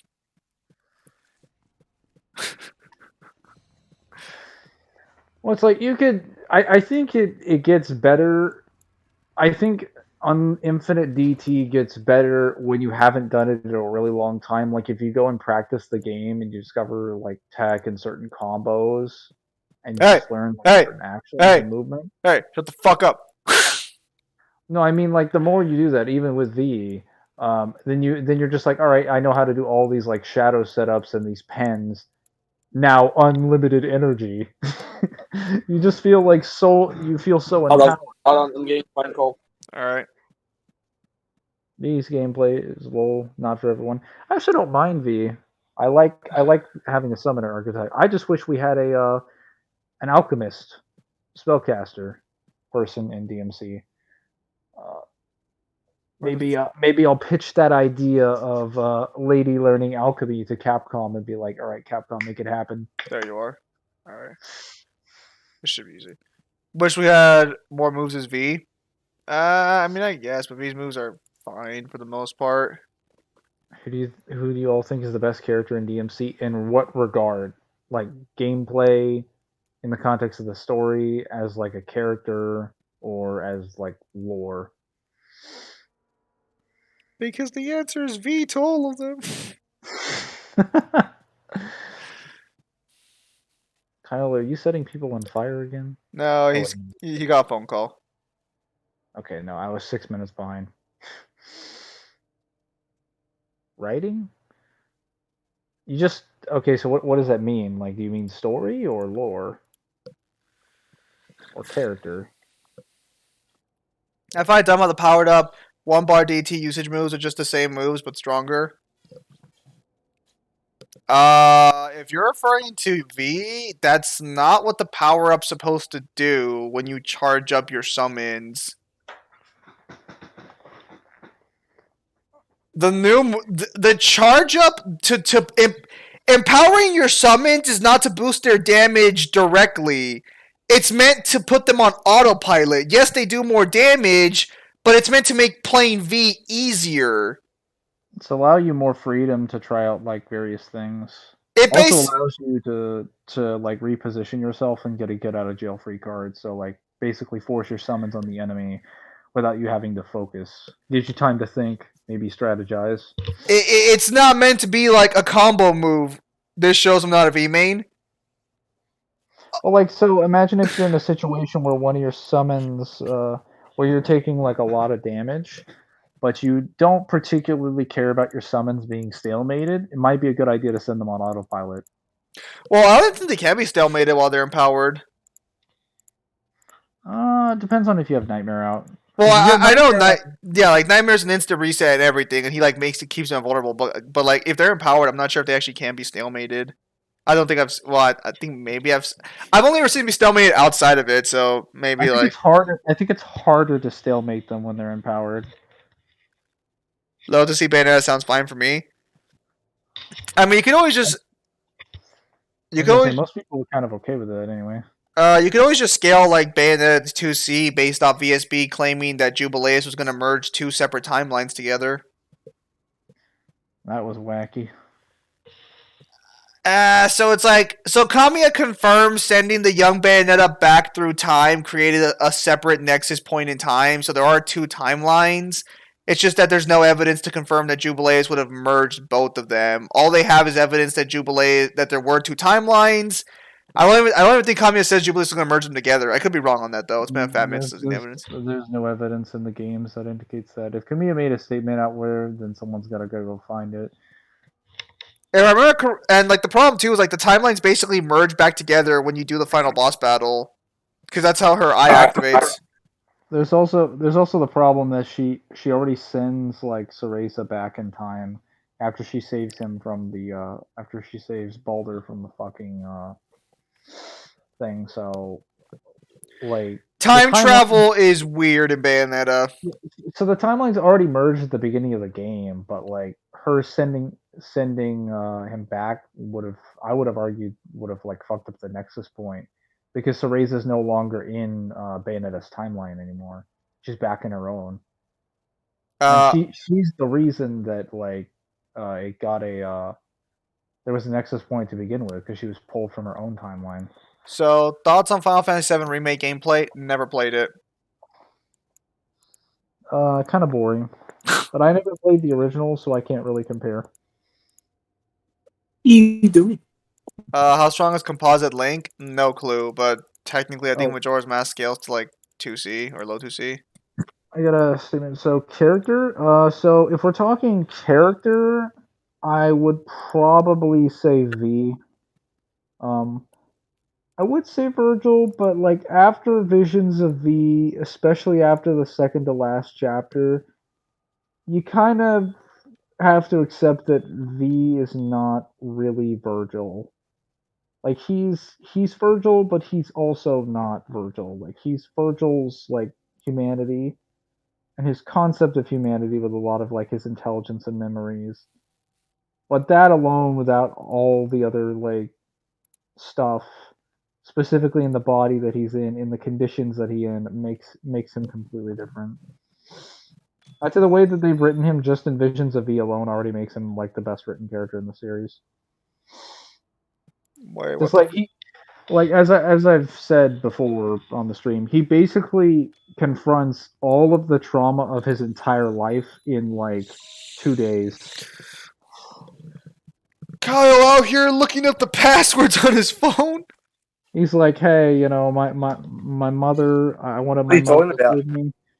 Gotta have a wholesome conversation with Trish.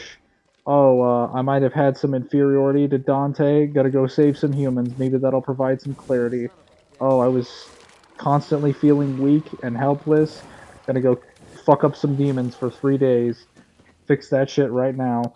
Oh man, I hated having that PTSD while I was under Mundus's control. Oh, look at that. Is that an Angelo? Gotta go deck him in the schnoz.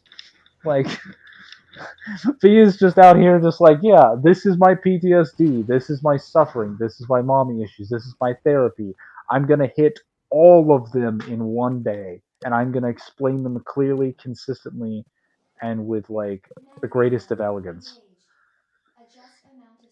Now, Virgil's a cool character, but like I think the fact that Virgil not getting his own game or DLC or any of that screen time just really hurts his like ability to take the spotlight away from V. Because V's not really like, in this situation, he's literally the main character of the manga, so he gets all the spotlight. Until we get to the very end here. V is Virgil's nobody.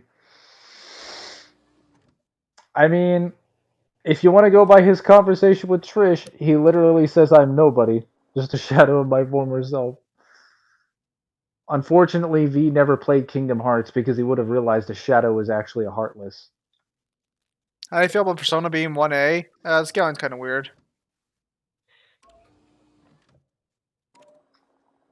How strong is Composite Link? Kyle, that was some nice puzzle solving there. Error, Very error, clean error. and well Took a done. guess. I took a guess. Uh-huh. All right. Good What? guess.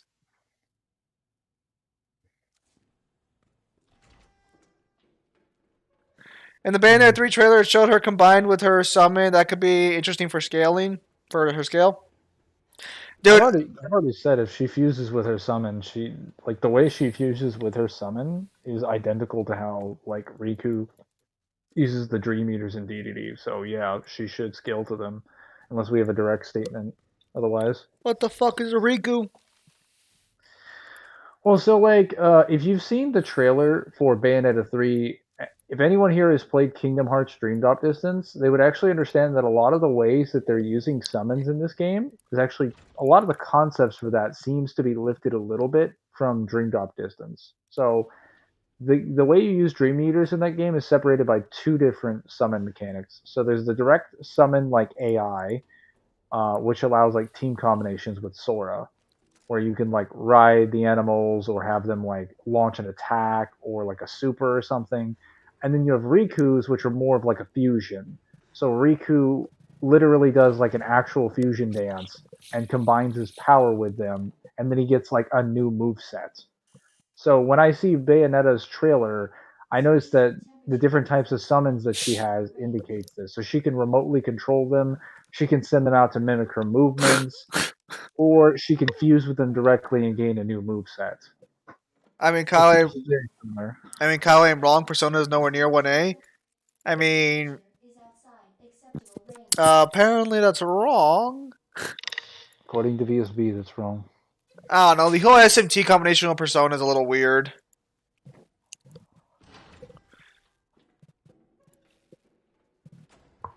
I mean, technically, I see where they're coming from. They're literally using the exact same models and everything. It is so clearly meant to be connected in some capacity, but then it's also kind of like...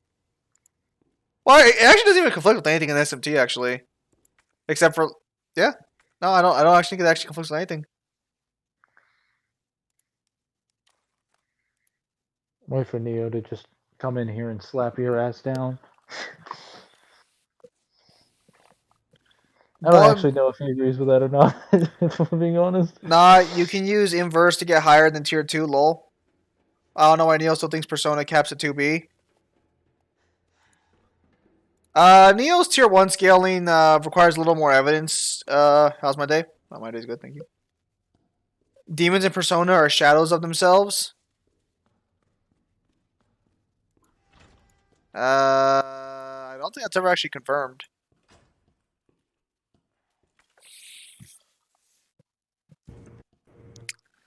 It's just weird because the demons of Persona are the same guys you fucking deal with like in like SMT tech, like theoretically, and they're so much more chill.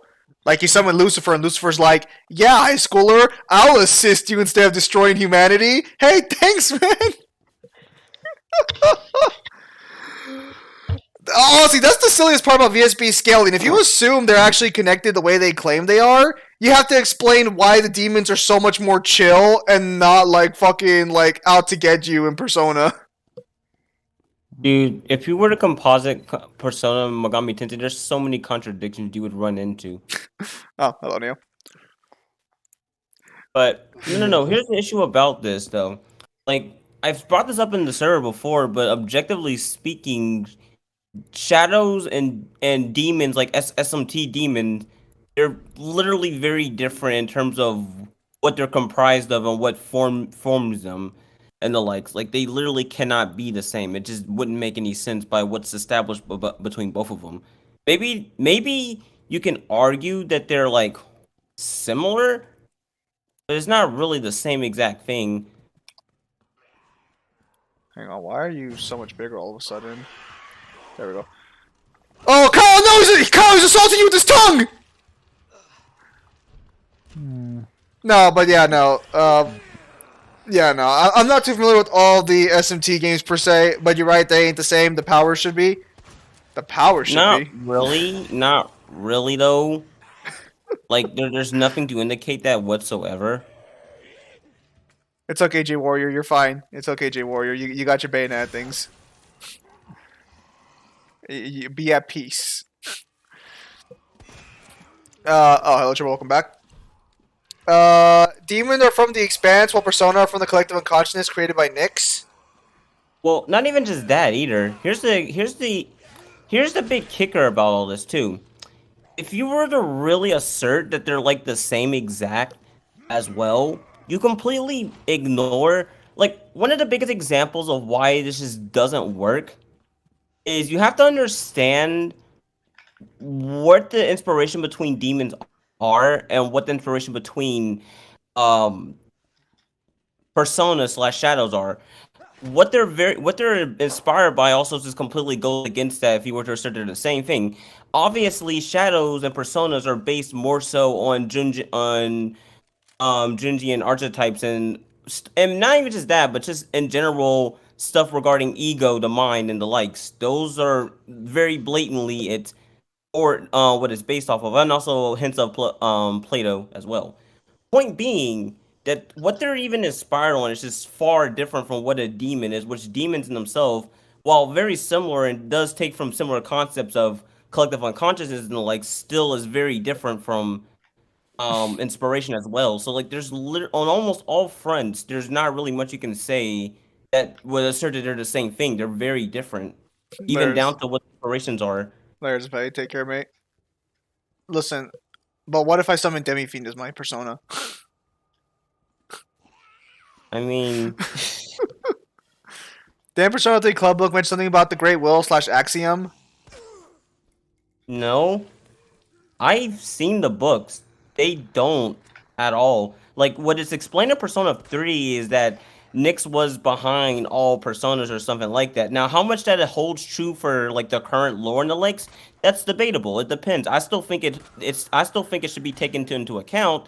But the point being is that there's always been an intent to separate a shadow from a demon. So you can't. So in my opinion, it doesn't make sense to argue that they're the same thing. I'm pretty sure Persona 1 connects with SMT. I've never played Persona 1, so I don't know what's all that about. It really doesn't, but even if it did, it doesn't change the fact that, like, keep in mind, I'm saying this even with the idea that you composite to do cosmologies, they're still very blatantly different things.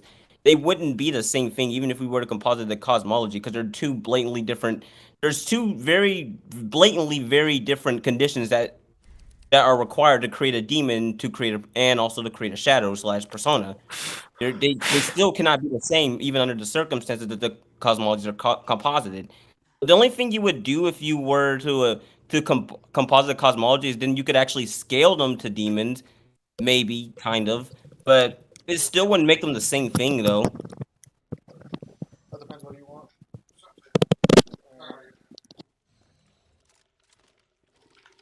And here's the thing about this. It's like, and I saw earlier people talking about my takes on Persona. I don't think that it's any higher than Tier 2 at all. It can be as high as 2A for all I care.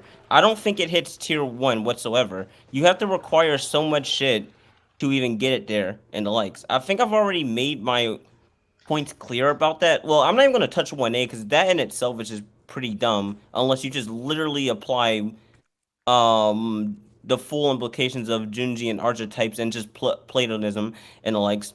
But even stuff like as high as 5D or 6D doesn't make any sense and requires stretches as it is.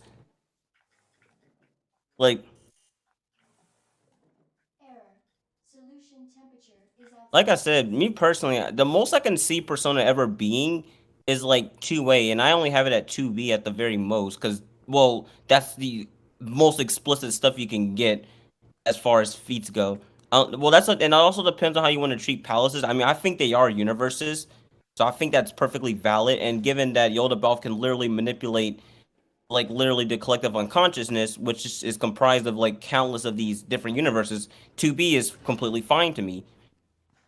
That's fine, but any higher, I don't really see it. And also two-way, depending on how you take it, but I don't see any higher than that. I'm gonna just be real. Aren't demons and SMT supposed to be like information? Not even just information. What demons are in SMT is they're literally just concepts created by humanity when they didn't have any understanding of things. So one of the examples that they use in Apocalypse 4 is that humans, for example, didn't understand the phenomenon behind lightning. So they conceptualized what was it? Did they say Zeus in the example in the game? Yeah, I think it was Zeus. Regardless, they conceptualized Zeus to explain lightning, and thus he became the god of lightning, or basically is lightning itself.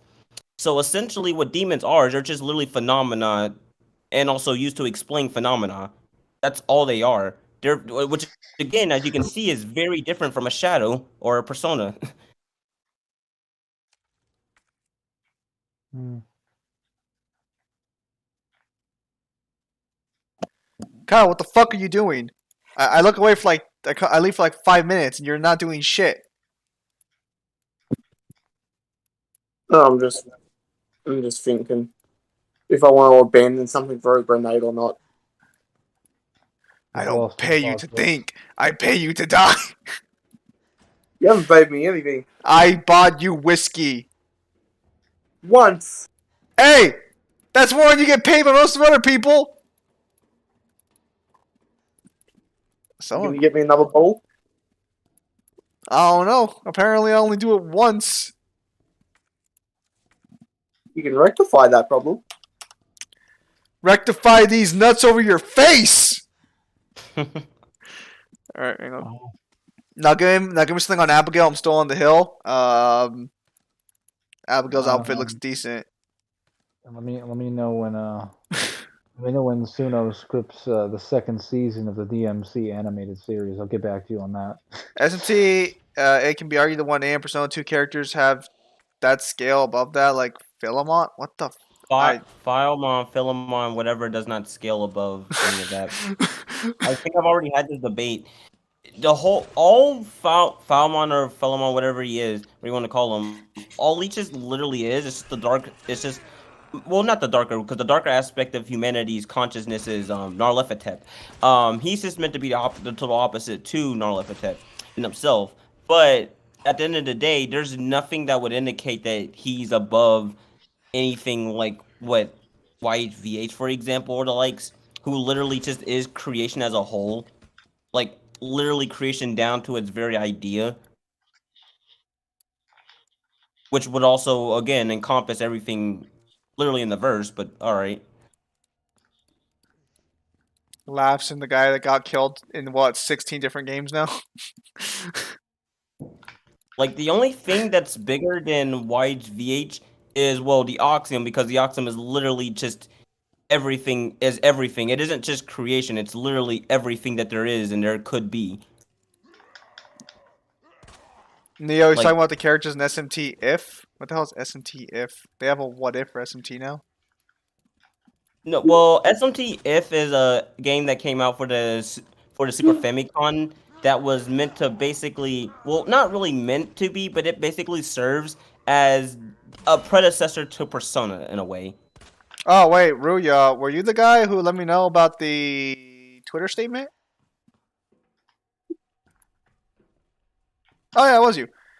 Well, with that statement, that would for sure scale her to like the low 2C range, depending on where you scale. Oh, thank you, Raw. Yeah, no, that's actually, thank you for that statement. That changes our scaling quite a bit. That video is very outdated. I think VSP's reasonings are still shit, but at least the evidence you provided supports their reasonings now. I don't understand why they don't have that Twitter statement there. No, it doesn't. I mean, so their reasonings, their reasoning at all. well, actually, no, their reasonings for scaling Bayonetta 2C is for her fighting Rodin, but they don't have the Twitter statement confirming the fights as canon.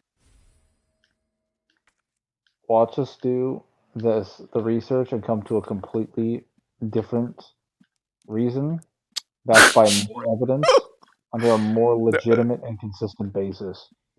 I'm a huge fan of both DMC and Bayo Lamau, so I love seeing both content any way I can. That's good. That's good. Again, thank you for that information. That definitely changes. That at least solidifies her having her more higher end scaling. Why HVH isn't an SMT? Why is the Famicom game even being discussed? Is that actually canon? I never said YHVH is an SMTF.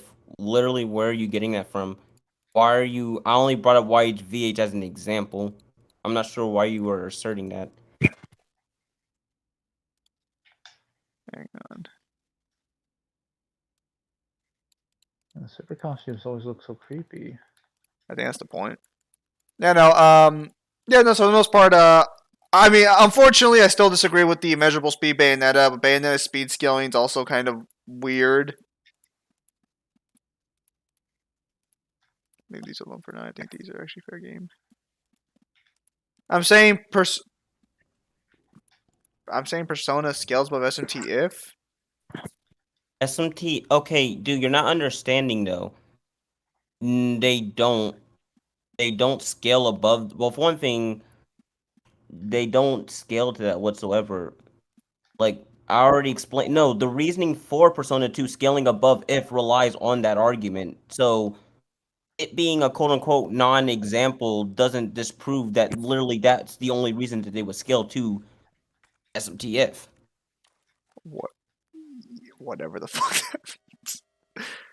Like I'm not sure if you understand the arguments that are for it, but that's one of the arguments for it, if not basically the whole basis for it.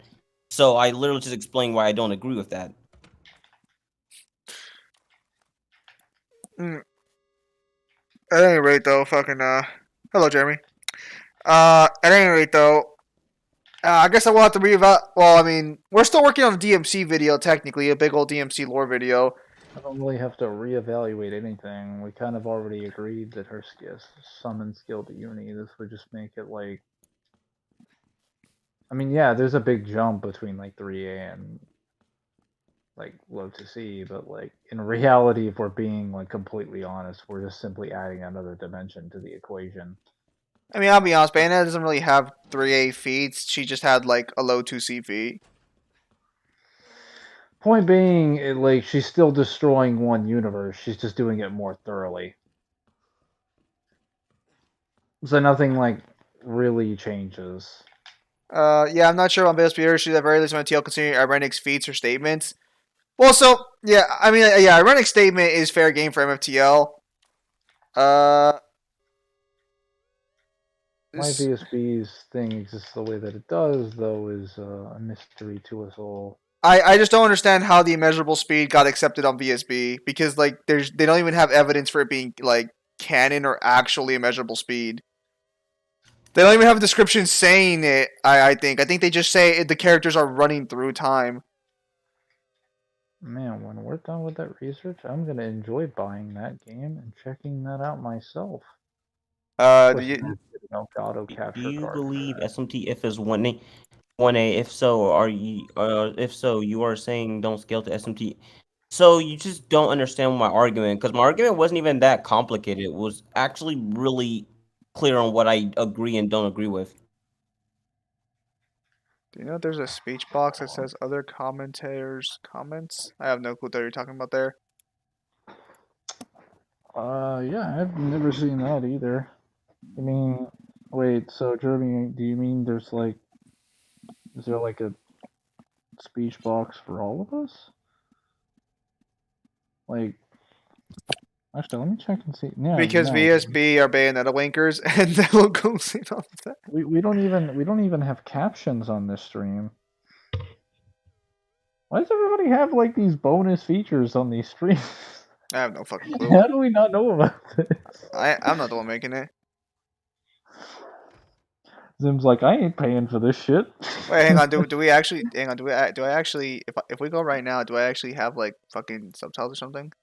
You don't have. It says captions are unavailable. Unknown Hero. I'm pretty sure there's probably a blog post out there explaining like the situation better. Probably. I'm sure someone's done a blog post on it. It seems a little. I know Persona SMT scaling is contentious and full of probably some of the biggest fans out there. Well, here's the thing about that. SMT being 1A and likes, most people who scale the verse accept that. The contention comes when people try to scale Persona to Megami Tensei, which I don't fully agree with at all, as I've already made clear. Oh, are you talking about on the stream, the comments? Oh yeah, that's intentional there. That's intentional there, so that way you guys can see it. Wait, what is he talking about? I think he's talking about like on my live stream, you can see people's comments on screen. That's for people later on, so they can see the comments in the video, and I thought it'd be kind of cool. Oh, you mean like the purple stuff on the side, like Yeah. during the gameplay, not in the chat drop down? Yeah. Oh, okay. I was gonna say, I don't think that was always there. I think that was a newer feature. It was added recently. It shows up on some streams and others. It doesn't show up on all of them though. Yeah. Can't get my mind. Oh, yeah, so how was your day, Mangler? You worked today, I assume, right? Yeah, I wasn't actually ambitious tonight, so technically we got done at like. Unironically, we got done, or very ironically, we got done like 40 minutes before we usually do. We had like 6 people closing. Is that more than usual? No, we usually have 4. So, Hey, 6 people, and then we had 2 people off it. hey, also, where would you scale DMC3 and 1 Dante? Considering the Beowulf Supernova feats and Nightmare statements, I find that part of Dante scaling interesting. So DMC1 Dante, especially off Nightmare statements, you could just, for Nightmare, it's a little weird, because Nightmare was sealed away. He is weaker in DMC1 than his full power. But, well, I'll get to that in a moment, Mangler, unless you'd like to go for unless you'd like to do it yourself. You are the DMC3 guy, technically. I'm the DMC every guy, because I've had to backtrack through every game. Like Yes, and Kyle very much enjoyed working the plantation for you. What the fuck do you mean? I just went through one novel twice in the last 2 weeks. Kyle, the master is displeased, Kyle. You need to do better work, Kyle. Kyle, you better apologize. I must be the most active slave owner ever, clearly. I mean, sure, we can debate this some other time. It doesn't really matter when or whatever. But I'm just saying, as I've already said before, your only argument for Persona 2 being 1A would it have to involve Filemon being superior to YHVH, or basically being and the likes, because there's no other argument you can pull that would scale Persona to Megami. Well, that would scale Persona 2 specifically to 1A, even if we were to composite the two cosmologies. All right. Which I already explained. There's nothing that would suggest that. All right. So going back to this for a moment, the question. So technically, DMC3, in the demon world at the end of the game, they would already scale to 2C since they fight Arkham, who's empowered by the like power of Sparta. Because technically, gain a fraction of like low 2C or 2C energy would technically still make you low 2C or 2C, depending on the tiering. So regardless, by the end of DMC3, they would already scale to low 2C technically. Nightmare's feat. So Nightmare destroying the demon world is interesting because the demon world seems to be separated by space-times in their dimensions, based off what we can tell from DMC3's evidence of the Samsara. So in the way islands, descriptions involving the Castellan. Yes. So there is enough evidence to suggest that Nightmare's feat would technically be a direct 2C feat as well, not just low 2C. That being said, Dante and Virgil are stronger in the demon world than they are in the human world, because demons are stronger in the demon world. So you could just argue that their peak potential in DMC3, they'd be at low 2C, but outside of it, our best feat is technically Beowulf. Why are you back? Go away! Oh, it's Mr. X again! Oh, go away! The plants are out to get you, Kyle! I every day. On the Big Dante. man trying to tell me to do things. Red Dusk, I It's know my you job. asked this question already, and I answered it. To be fair, he did not add Doomslayer last time. I think it was just Thor. Bro, And does he Dr. just chase me did. around the facility It now? Yep. just wasn't all in one question. It was divided into two. I already said that Strange and Thor like kind of like an F because they have nothing in common, and Slayer at best is like a C because he shares an occupation. Hold on a second. That's fine. Okay, with Persona 2 and SMT-F is different, like Persona 3, and saying SMT3 and is different, like Persona 3 and saying SMT3 are connected because shared demons with Persona. With Persona 2, you have shared previous protagonists in the verse. You could word that a lot better. Honestly, I but don't understand. yeah, no, if you could word it a lot better, but if you're trying to argue that that demons and Persona are the same as demons SMT, you come into a lot of issues with that. Actually, Zim already mentioned one of them. Demons and SMT are literally different in personality and so on and so forth from how they are in Persona. Matter of fact, they're treated so differently that it's even hard to argue with a straight face that they're the same demons from the SMT verse. Like, it's kind of hard to argue that at all. Can you guess what I just got out of an Amazon package? What did you get? More cards? Well, no, actually. But I did get a Yu-Gi-Oh! Related item. Did you get a deck box? No, I got a binder. And not just any binder. I a need. Karibo binder. I need to use my card binder actually because I have one. I just haven't started using it yet. I kind of had to order this because the amount of cards that just came out of that first box of Battles of Chaos was literally fucking stupid. Oh my god, the amount of cards I'm gonna have after I get through those three. I told you, man. That's why I recycled them. Thinking about it is going to hurt my brain. So I'm glad I have a 9-page binder. So hang on, yeah. So thankfully, it's not until the DMC anime where Dante's uni feats, or I say quote unquote uni feats, we'll just say his like cosmic feats happen in the human world. It doesn't happen until DMC 1's anime. Every other time he would have these cosmic feats, quote unquote, they would be in the demon world. Then all of his scaling gets upscaled.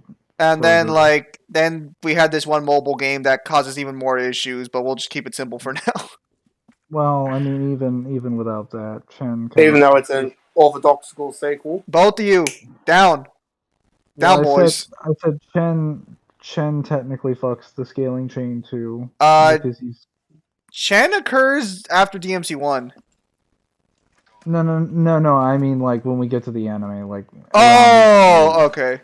Yeah, like basically, Demon King level Dante start fucking the scaling chain a little bit, in the sense that they increase its size very, very significantly. It goes beyond 2C at that point. It starts hitting the 2A range or higher. Yeah, Pinnacle Combat does throw things for a loop. So anyways, do I like Doom as well? Oh, okay, so just to answer, I think I mentioned Thor was a good matchup in the last one, but yeah, Thor's fine. Doctor Strange doesn't really have anything in common, and Doomslayer is just occupation like English Sled. I'm not real. I don't think Thor and Dante should have enough in common. They have completely different backstories. Like, Thor's family, for the most part, is completely alive throughout most of his run. He's able to actually, like, spend time and grow with them. Really, the only thing he has in common with Dante is having a quote-unquote wicked brother, as he puts it. Are you upset that like Virgil saved humanity and everyone treats him like dirt? I'm saying like that's literally the only thing they have in common. I mean, we're talking the same physiology. He's literally like referred to as a god, and Dante's like. Well, good thing Sparta's the son, or Dante's the son of Sparta. You know, the son of a god. Oh my goodness. Yeah, suck it. Is that right? Oh, okay. Hang on. I couldn't hear Neo. Mango, let Neo speak. I guess he's responding to Unknown Hero. Share your wisdom, go. Finally. Okay. Well, okay, here's the issue with that. One thing, ignoring the fact that chess being the embodiment of humanity doesn't mean doesn't mean much. Well, for one thing, he's not the embodiment of humanity itself. He's more so the embodiment of humanity's cognition, specifically the gooder aspects of it. Whilst again, as I mentioned, Gnarly is the embodiment of the worser aspects, the twisted aspects of this. He isn't humanity itself. So that's kind of not entirely true. But even beyond that, that doesn't mean that he should just arbitrarily scale to SMT if of all things. There's no feats or anything that backs that up, like whatsoever.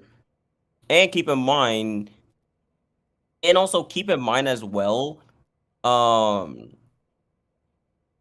keep in mind the whole concept that Persona and Megami Tensei sharing a verse, that's true, but it's not in the way that you think of. They're completely different multiverses in a way. Like they're part of the same reality, but like different multiverses. So that too also comes into play. Like you can have a verse that are connected, but they're still not physically connected. Like if you want an example, look no further than, I guess, Marvel and DC could serve. At Marvel, you don't just have one multiverse, you have like many of them. You have many of them and the likes. So like, and keep in mind, all these multiverses, they're part of the same verse, but they're not part of the same physically multiverse. That's kind of where I'm getting at here. Aren't Marvel and DC technically like also separate multiverses in the same like reality because they had crossovers before? Yeah. Oh boy, that's a whole muddy, that's a whole muddy If you situation want to in use itself. the comic book terms, they are technically quote unquote megaverses. That's Gross. yeah. Well, no. He isn't. Well, I already explained. He's not the embodiment of humanity. He's the embodiment of humanity's cognition. That's a completely different premise from what you're asserting here. And even then, that doesn't explain why he would just arbitrarily scale to that. Like, keep in mind, I'll humor the idea that SMT if is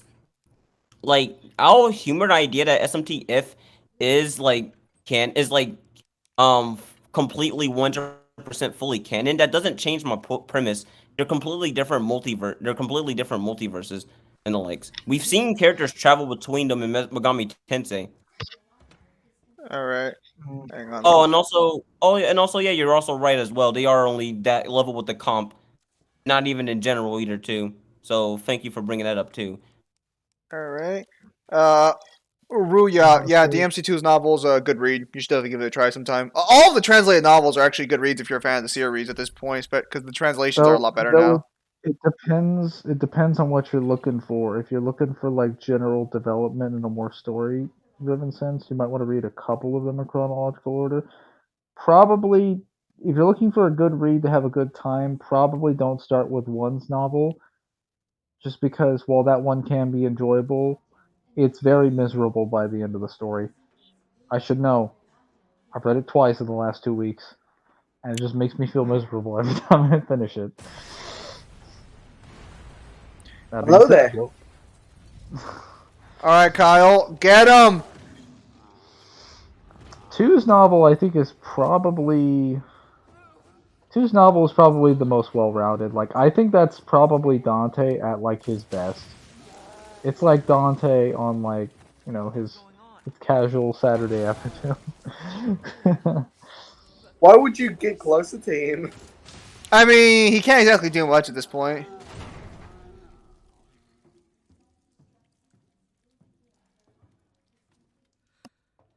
Can't wait to see Gord the God Butcher in Thor Love and Thunder. Why? Is that confirmed? Yeah. Wait, seriously? Yeah. Oh, Your umbrella too. interesting. You tell me you weren't involved in Oh, yeah, the Alistair, Trish with Alistair in the army is kind of nuts. Tell me everything. Trish cloning herself was just like pretty ridiculous. They still have a similar family architecture. They still have both godlike power in a sense. Yeah, but that's pretty superficial. Like, I'm looking at more like in-depth comparison. So like having a similar like background would be interesting. The only architecture that they have that's similar is just like that they scale to the. Actually, I wouldn't even say that like Thor scales to the god tiers within his verse. Only really to the gods within Asgard, rather. Oh, you got Magician Karibo? He has actually good Dark Magician support, actually. Yeah. I mean, I could say that, like, yeah, there's two brothers, a mother and a father. I guess they have that in common. Wow, Mangler. How? Really, Oh! But Red Dust, I'm doing everything I can to find, like, a comparison between the two. I know they have, like, surface level things in common, but, like, they... Like, I forgot how good this version of fucking Birkin looked.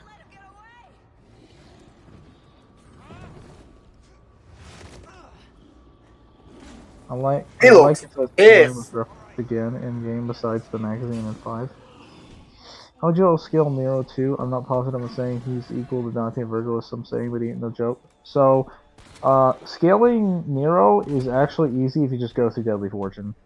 Because Deadly Fortune confirms that basically the power within his bringer, as well as when he's like amped post his DT, at least according to Dante's admissions, is almost as strong, if not stronger than him at the time of 4. According to Dante's admissions, and it will say this regardless of which translation you read, whether it's the first translation or the second translation of Deadly Fortune. This is also further backed up by the fact that Nero is also the core of the Savior, and Dante is basically confirms that not only the Savior is like sturdy, but the power that it basically represents with its like various death rays and its some of its strongest attacks are enough to physically keep him restrained to his position in his Dreadnought form, which is like his strongest defensive like mechanism. Special properties of the beam aside, the sheer like weight and the raw force of it is enough to keep like Dante in position.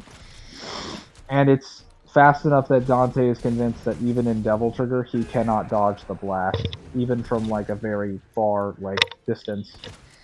So Nero's supplying the energy to that, along with the fact that removing him from said core also causes the Savior to lose the vast majority of its power, its durability, and its ability to fly, further supports that Nero, at least during that portion, does scale to a decent chunk of DMC4 Dante's power.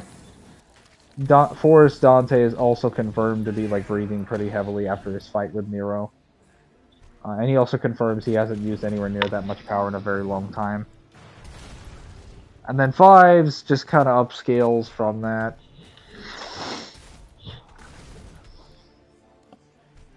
Hold on a second. Alright. Okay, again. You're missing. Well, for one thing, again, you keep making the claim that Falmon is humanity itself. That's not true. It's just merely the lighter aspects of human consciousness, or it also implied to be basically ego.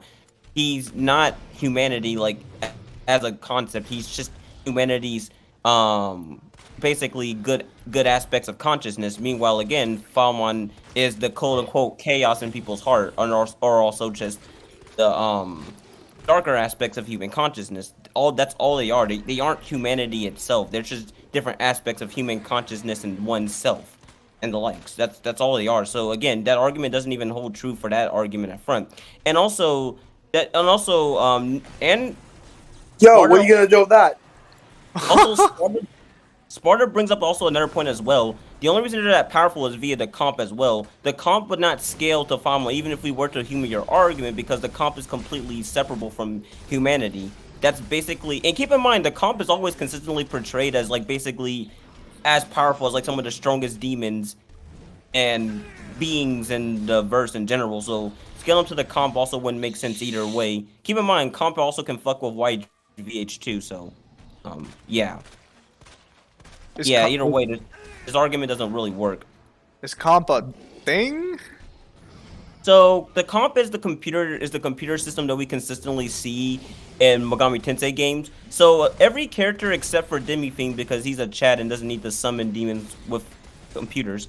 All characters they basically use comps to summon and control demons. Now in SMT-If, however, the comp has advanced so much that they use it to basically explore the expanse itself. That's the only reason that they could do that. Normally on their own self, an if, they could not do this. So it's basically a comp amp that they're receiving an if. It isn't just their pure power at that point. I see. That is a Nero Bringer amp for Yamato. I kind of already mentioned this, but the point still, Devil, you have to accept that like Nero, like Yamato amping like the Bringer is kind of irrelevant in the context of Nero's scaling because that affects base Nero's power. So if I give you an amp that affects your passive growth, at that point, especially considering the Spartus physiology, you're going to scale to and above the amp after it ends anyway. So it doesn't matter that you were being amped unless I power null you. Unless we take away all of Nero's demonic power, kind of like in 5, or we remove his ability to produce it through a medium, him being amped as a distinction isn't relevant. Because his passive growth already accounts for that. Especially when we consider DMC5, where as soon as he gets his hands on the ability to manifest his demonic power through a devil arm like the Overture, he's not being amped by anything. He just already scales to the strongest characters within the game outside of the Urizens. Just because he's able to use his actual demonic power. And he wasn't able to produce any of it. It's not that he didn't have any of it or that it wasn't strong enough. He just couldn't bring it to the surface because he didn't have a medium. I think Thor's a B tier matchup. I think Mangler personally does want like a little more 1-to-1, which is fine for a matchup like raiding, but I think Thor's B tier overall. I need something that's not like super surface level. Like they don't even look the same. They don't have the same occupation. They don't have the same physiology. What do you mean? They're both jobless people. Well, I guess Dante is jobless now. They're literally just people who chill out a separate realm doing fuck all day. Well, that was only true of Dante recently. And I guess after 2. Sort of. Well, he wasn't really doing anything in Argosax's dimension. He was kind of just, like, lost.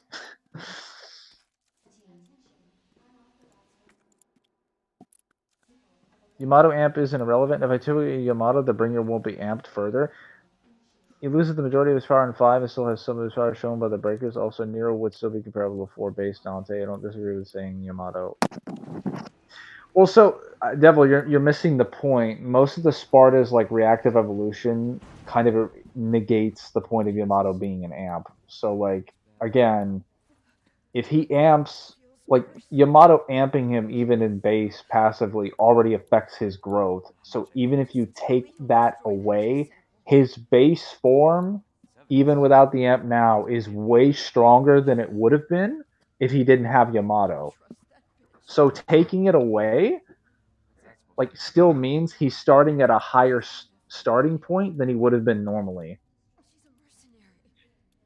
Not to mention that, like, he doesn't have Yamato by the events of, like, the end of the game. And he still manifests, like, the full power of the Bringer. So, Kyle, what the fuck are you doing?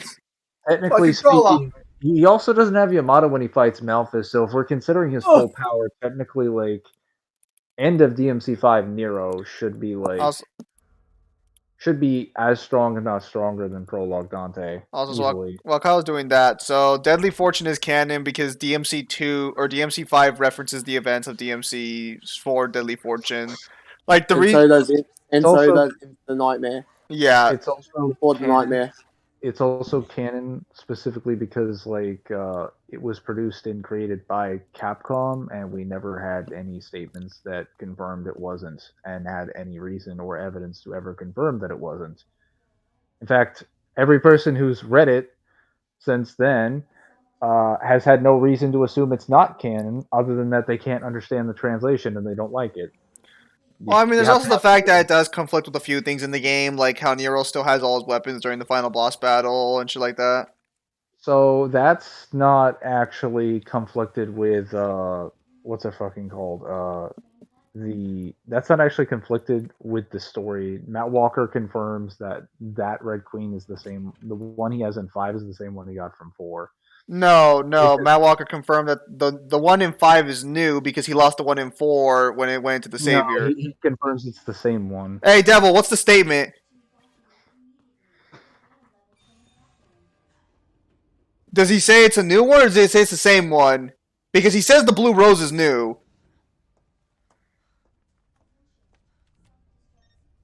All we can confirm from before the nightmare specifically is that like his weapons are like damaged, and that they need to be repaired. If Matt states the same Blue Rose and Red Queen from 4, then that contradicts the novel. Then No, because the novel only confirms that the weapons are damaged. They don't get when he gets brought back, he still has Red Queen and Blue Rose. oh, so that must have been the original translation then. No, even in the original translation. So in the original translation, it's hard to understand what the fuck is being said because every time he refers to Red Queen, he calls it the Red or the Cleaver. I'm pretty sure it was stated in the novel that he only fights Sanctions to the Amato because his other weapons got melted away in the Savior. No, I'm pretty sure it says they're crushed. Because remember, like he restores his entire body and everything. In the newer translation, it's made more clear, but I could probably find evidence for the old one if I freaking had the old one still available. We took tons of scans from it, but I don't know if we took scans for that. Game is the higher canon novel adds context to it. Yes. They weren't. They weren't in working condition. Yes. Devil also understood this because he read that one too. You don't get to throw that. You don't get to throw that high horse around because you're gonna be writing half of his section for him. Oh my gosh. Look, we all worked on it together. Isn't that what matters? Uh-huh.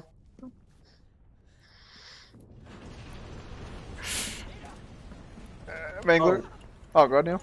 Also, Moriarty writing it at all would already confirm that it's canon because he not only wrote the vast majority of the stories for like the novels, which includes like 2's, and he worked on 3's manga.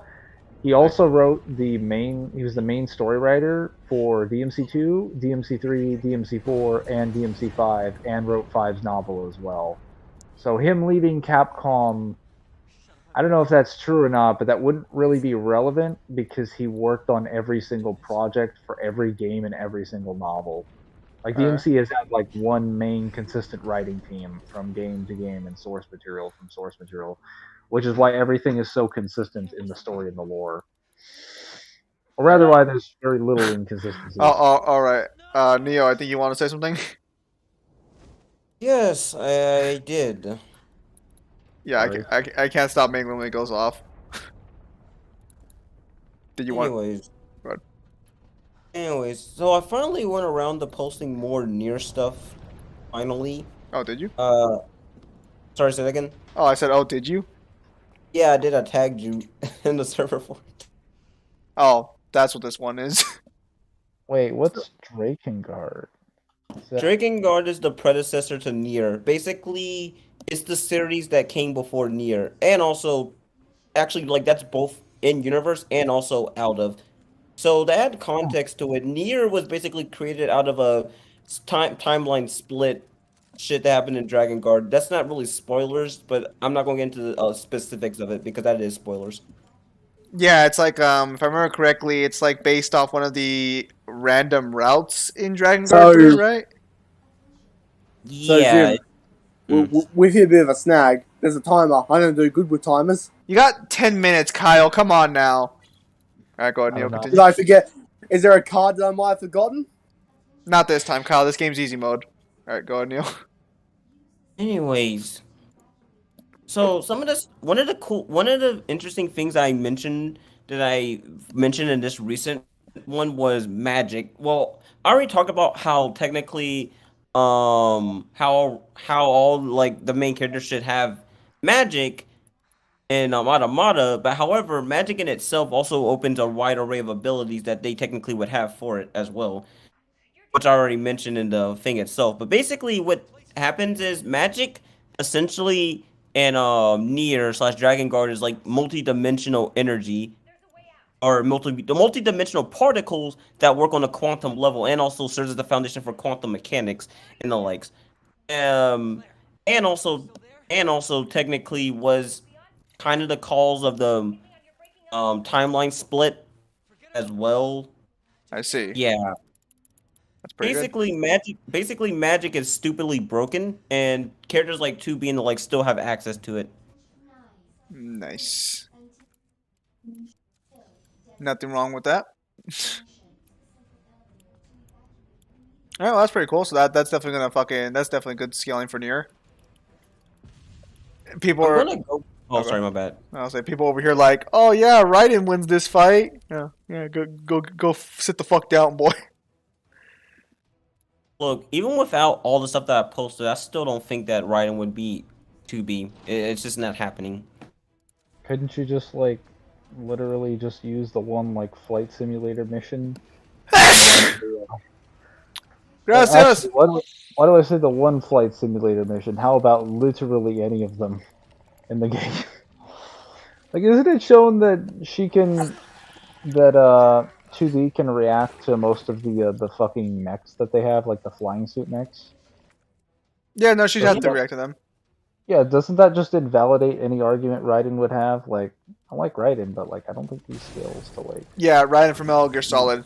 Well, so it really just comes down to do you scale him to light speed or not? Well, like, don't they have to dodge? Like, go. You. Go ahead, Neil, whenever you're ready. Sorry, Mangler kept going in.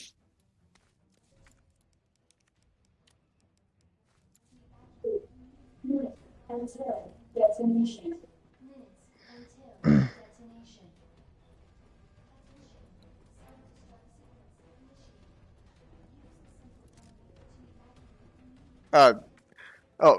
Neil. Whoa, son of a bitch! Why are you here? Neil, we are waiting for you. Sorry about that. I was trying to stop Mangler when you went off. there's nothing to stop. I'm waiting.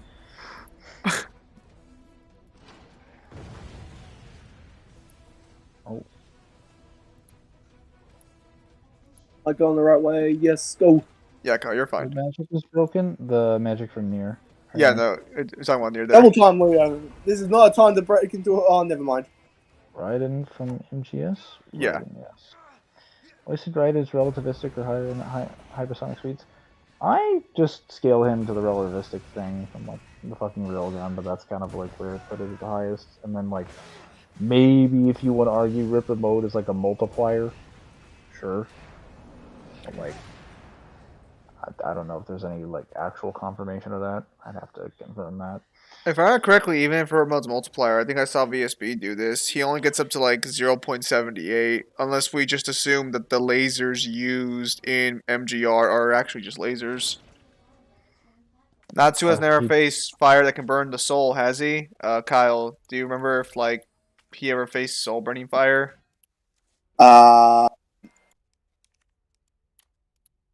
Maybe in a 100-year quest, but I haven't kept up with it.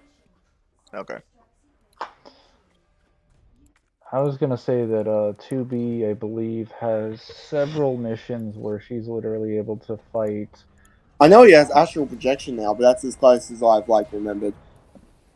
Various flight simulator enemies that shoot multiple forms of like particle beams and like light, just like literal like light beams and projectiles at her, and she's able to dodge them. Many like. And we're not talking like one or two like lasers, because she also dodges lasers in the game like multiple times, both with and without her mechs from various robots.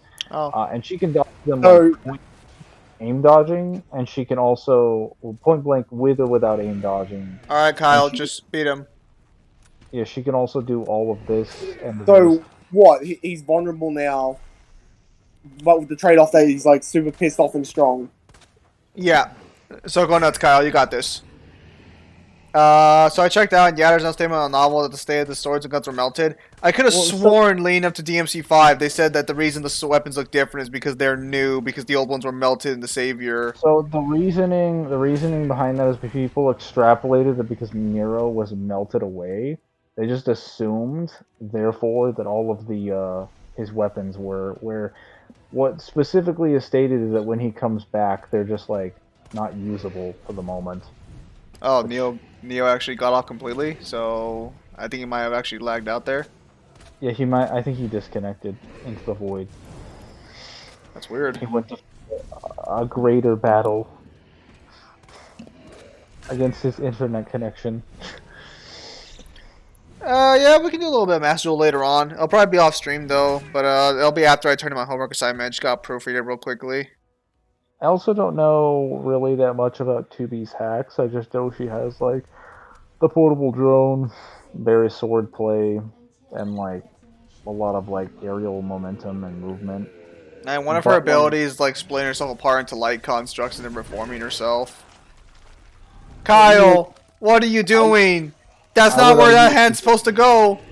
I would argue she beats Raiden with just superior speed and like range and like aerial momentum. Alright, Kyle. Oh, I've come too far to use assistant mode. The fact is that she can spend like an absurd amount of time and effort in the air, just like floating and moving around. Like just off the movement of that system alone, you already give her like way too much freedom and options to move around, and she'd already skilled much faster in speeds. If you're just like if you're giving Raiden like literally every benefit of the doubt, she with her most basic feats already like scales him in speed vastly. She also has a way longer weapon if we're going with like most of her like katanas or ex-katanas or odachis. She massively outranges him. Hang on, Neo, you're back. Oh, Neo's back. What kind of fucking bullshit is this? So the internet just cuts off right as I'm about to say something. We were there waiting for like 3 minutes, like what's going on? And then I just see you're offline. I was so patient. I was like, he's gonna say something great, guys. I'm ready for this token of wisdom. Well, silence.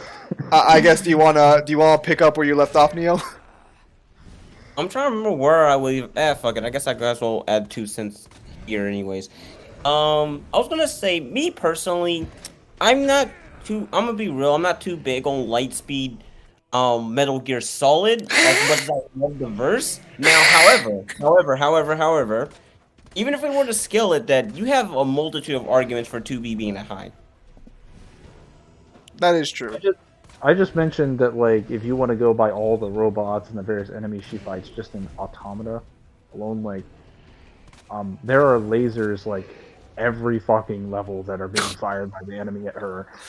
Like, so if we're giving Raiden literally every benefit of the doubt, it's like, okay, so your best possible feat that you didn't even perform but skilled off of someone else with the best possible context, with the best benefit of the doubt, 2B's matching that from like a basic projectile from a basic enemy multiple times throughout the game. Oh man, look at his fucking shoulder blades. Fuck me. That's a man in his prime right there. Can I just leave my boy Raiden alone? Not his fault. Every verse is stupid. It's not. Die, you abusive shit. I think Raiden does pretty well against like, your average like street level characters from like various comics and stuff that are like, massively hypersonic, relativistic. I think he does okay against those types of characters. Okay, so Raiden versus Doomslayer, that depends on how you want to scale Doomslayer. Because technically, even in his base form, Doomslayer's like potentially scale to Davot or whatever. And that just gets in like a weird, complicated scaling chain for Doom, because Doom can scale. Well, he should be faster than fucking Light, though. No, Doomslayer. Funniest thing about Doomslayer, he has no actual good speed feats. His best speed feats like massively hypersonic. No, that definitely should be wrong if we're going by like most of the ancient gods. Most of the enemies, especially the blood makers, literally use like light projectiles as a weapon. No, if I recall correctly, there's like lightning or something. Kyle, use the rocket launcher. Oh my goodness, Kyle! You blew off his torso! ESP Doomslayer cracked Snuffle. Listen, all I'm gonna say is that if that was Nemesis, that wouldn't have killed him. That's all I'm gonna say. I just want to make it clear, because I think someone's thinking like, what if that was Nemesis? Doesn't fucking matter. Would it have worked? gotta start that. In fiction, as in reality, X is dead. Oh no! That one hurts my soul because I actually like it. I actually like X. Yeah, wait, that guy actually. How many years ago did he die now? Fuck, like 4? I only know him from the song X Gonna Give It To You. Listen to Party Up. That's a banger. Listen, the most culture I've received from the rap scene was the Super Bowl halftime show. Bro, both X Gonna Give It To You and Party Up, they're real good songs, but I still don't consider them the best DMX song though. And what would you consider the best DMX song, Neo?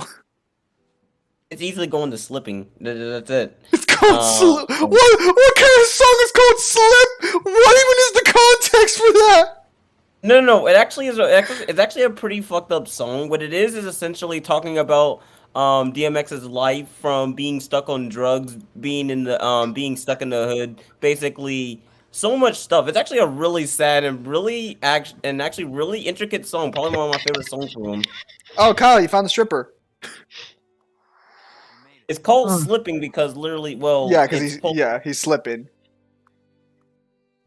Right? I don't know what this term is. A Resident Evil that wasn't on easy. All right, Kyle. Now beat it again as Claire. Go. So, do you want me to do that, or do you want me? Well, do you want? Well, no. Are we gonna have like a half stream where I do anything like Master Duel or something else? No, you start Claire. You start Claire right away, boy. You start Claire right the fuck away. These people here can watch you Resident Evil. Now get 9 hours. That's actually a lot shorter than I thought it was gonna be. Okay, so speedrun strats. This game can be in 30 minutes. Yeah, I think Devolf was stated to be back at his full power when you fought him by Hugo in Tank 2. And that his power is something embodies all of hell, even as an orb. And then we have Vast Hell is, I think he's also beyond reality or whatever. Hell is weird. If you go by the statements in the various guides or art books, or one of the two, Hell has a lot of statements for being like beyond dimensions, time, and space. We know it's like... We know Hell, at bare minimum, is like a multiverse. So, Zim. Yep. So second run, that's just Leon again, isn't it? No, second run is Claire. This is the So one. So I don't have to go new game? No, you click new game second run. This gives you the true ending, so to speak. What's stopping Raiden from slicing through 2B's weapons? Theoretically, nothing except her speed being like on average faster than Raiden. I was gonna say, like, I don't think Raiden's ever gonna land a hit on her weapons. Start it, boy. And Standard again? Yes. Oh, okay. He's just asking for difficulty. Go ahead, Kyle. I'll let you do standard. Go ahead, Neil. It would be an issue if 2B was just solely a up close fighter, but she isn't though. She's very versatile when it comes to fighting, whether it be up close or basically ranged. I'll be back as soon as I find Chris. And keep in mind, even in the case that Raiden somehow manages to kill her, he doesn't really kill her because she pretty much has her concept backed up into the meta network where she can just recreate her own body. Yeah, they made Davot 2A now. Did they actually have him at low 1C on the? They did. I like how they're breezing through like a 20-minute first section cutscene. They do. They did at one point have him at low 1C, but I think there ended up being a big old debate on whether or not Hell actually is a fifth dimensional construct. Wasn't it more so because they changed like their tiering on how low 1C works?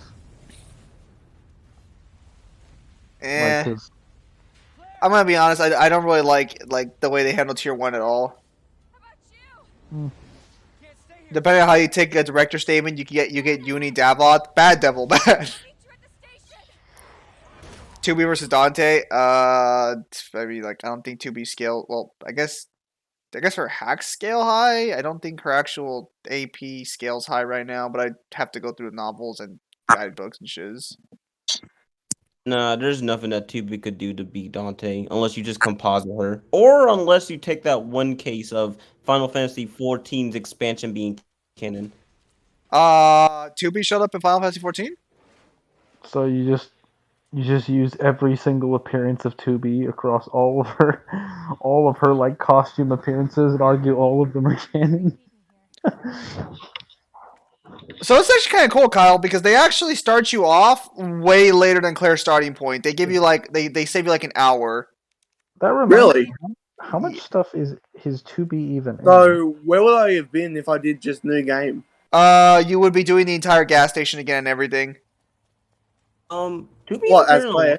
Yeah. Oh, sorry about that. Yeah, it's Claire. Go ahead, Neil. She's appeared in a lot. She's appeared in a lot of things. She's appeared in Final Fantasy twice, 14, and also Brave. What was it called? Final Fantasy Brave Exodus. She appeared in Soul Calibur, obviously. What else? She actually, despite how recent of a character she is, she's appeared in quite a few things actually. Gee, I wonder if it has anything to do with her winning design. Her design is good. It's probably one of my favorite designs in fiction. I'm not even exaggerating. Oh, I'm sure it is. Oh wow, is this at the point? Okay, they've really started this campaign really late. I mean, I actually like all Nier Automata designs for the most part. I think the simplistic black and white's very nice. 2B takes white and just completely runs with it. Well, Like, there's a joke I can make here, but I'm not going to. It's so hard not to make the joke though. Isn't she show up as a skin in Fortnite as well? Or is that late? No, she has Not- not appeared in Fortnite yet. Not yet. This is one Maybe yet. maybe I was thinking of something else. I know I recently saw her come too late. She was in that. She was in Devil's mobile game Lost Claudia. It might have been last Claudio. There's no If indication. if you give her composite and you give her Lost Cloud issue, then she's like multiversal plus from what like Devil's told me. Okay, so Red Dusk. So yes, if Raiden's blade were to hit most of 2B's weapons, they should cut through the weapon. The problem is that 2B doesn't hold her weapons the way a normal swords person does. She like uses telekinesis to move her sword around. So even if you cut the sword, you're not going to cut 2B because it's still going to be far enough away to not hit 2B. Like if you see how 2B uses her weapons in games, they're literally floating behind her like a foot behind her back.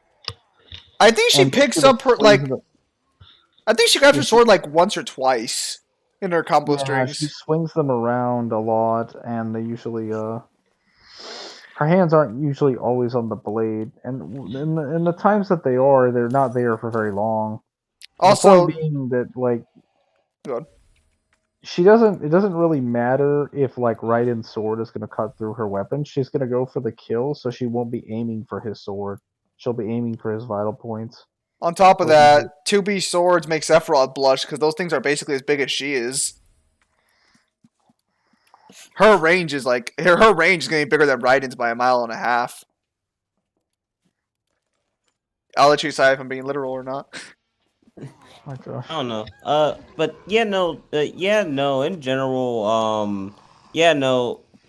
2B, like, here's the thing about. Well, for one thing, I'm going to respond to two things regarding 2B, but also, for one thing, regarding writing versus 2B, basically, and even if she didn't know that, again, I already brought up the premise that she would learn that as soon as she just basically gets killed. Well, not killed, but, gets killed and recreates her own body, and then she just will learn from her mistakes.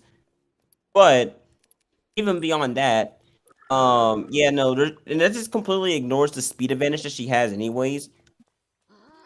Now, regarding the whole thing I just mentioned, I finally remembered. Yeah, 2B also appeared in Star Ocean, Phantasy Star. There's so many other things too. Oh, Valkyrie Profile, and that's just one. You know, why don't I just look her up on like Wikipedia and figure out where all her fucking crossovers are? Because there's one in the back of my mind that is like gnawing at my mind. I mean, it makes sense. She was built with sublime sex appeal, so of course every fucking mobile game had to have her. Well, that and just the fact that she actually is a genuinely good character and also popular, but yes. Yeah. I love playing Domestic Abuse Simulator, the game. Whatever. Fuck off. 2B is one of my is unironically one of my favorite female characters of all time. My And boy you can't- 9S deserved better. He should have realized A2 was the better woman.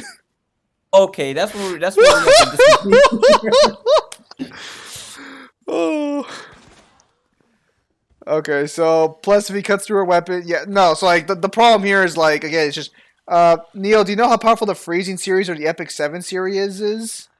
Yes, I'm just surprised somebody even know what the hell freezing is. Yeah, every time he mentions that, I keep thinking that that's like a fucking like a status effect or something. I've never heard of a manga called freezing or something. Oh, that's what it was. So she was her clothing was added to free DLC to like Gravity Rush 2. No, I That's said the they do. thing you're thinking of. That's I the saw it on crossover. like I saw it on like the store as like an ad or something. And I was like, oh, what? That's weird. And then he was mentioned 2B. I'm like, wait a minute. Something just clicked in the back of my head. Oh, there we go. What was I gonna say? Yes, I know the freezing series at the very most would probably be like 6D and that's mainly because of the whole and that's mainly because of the transcendent will. Beyond that, the verse isn't anywhere close to that level.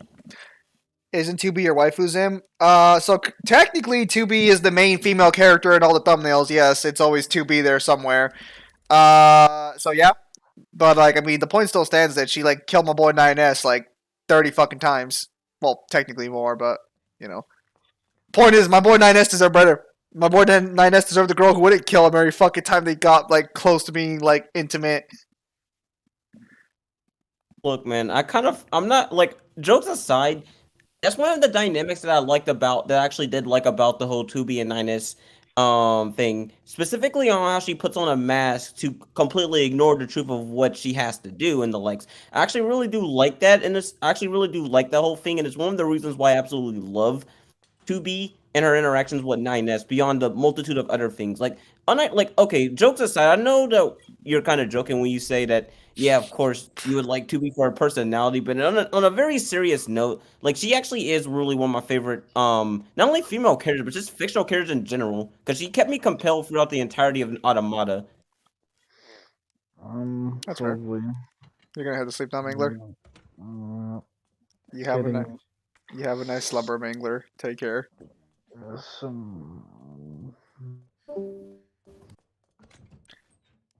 What the hell? Did you say 9D as in country? You mean to say 9B? No, I said 9D. Yeah, like 9-dimensional. I don't see how you heard a B come out of there, but yeah. Yeah, to be fair, the audio much might be weird on the streams. I mean, most people still think Kyle sounds like me and Mangler, so it's like. So I take it that Claire just has like a larger run of like the police station. Not necessarily. Claire's campaign is split up between Sherry and her, so you have other areas to go to. You just have to like go to the police station again. I'm trying to remember. When does Mr. X show up? I think roughly around the same time, maybe a little later. I just open the door and he's right there. I still don't see how they mistake your voices. I mean, we've been talking to each other for like 3 years now, maybe. I think maybe we're just used to. Well, no, I mean, I'm gonna be honest. I don't understand how anyone confuses our voices for Kyle. His accent is so fucking thick. What do you mean, thick?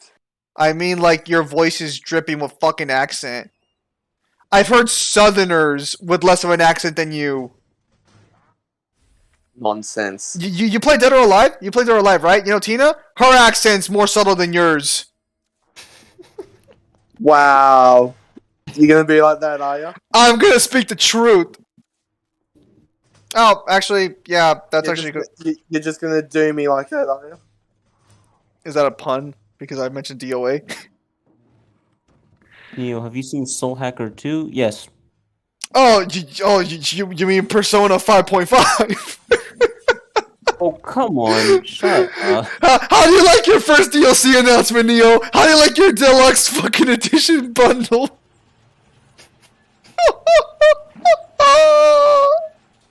I'm just glad that Soul Hackers is actually because Soul So, Hackers has always been very underrated and slept on. So I'm kind of glad that Atlas, for whatever reason, is actually acknowledging it. So does this confirm that Leon doesn't kill him? I do. Or Yeah. Claire does. Yeah. So Leon already left the police station by this point. You're now after the fact. Have you all played God Hand before, lol? I've heard God Hand, never played it. Wait. Are you telling me that during the 20 minutes that he looked at me and I went to grab some bolt cutters, he's faced Mr. X and dipped? Yeah, because this game could be in like 40 minutes, Kyle. You being trash is why that took so long. Rip. Well, I've already said it. If they give me the money to play Soul Hackers, I'll play Soul Hackers. I'm just not going to buy the game myself.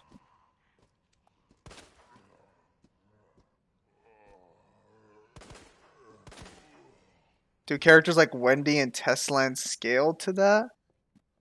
No, not to my recollection, they wouldn't.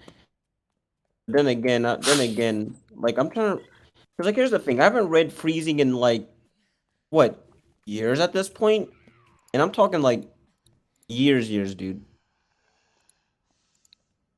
But on that same note, no, not from what I remember. I don't believe there's anything that would scale her to the Transcendent Will, which literally just is the strongest thing in the verse as it is, anyways. I see. Whatever the fuck that is.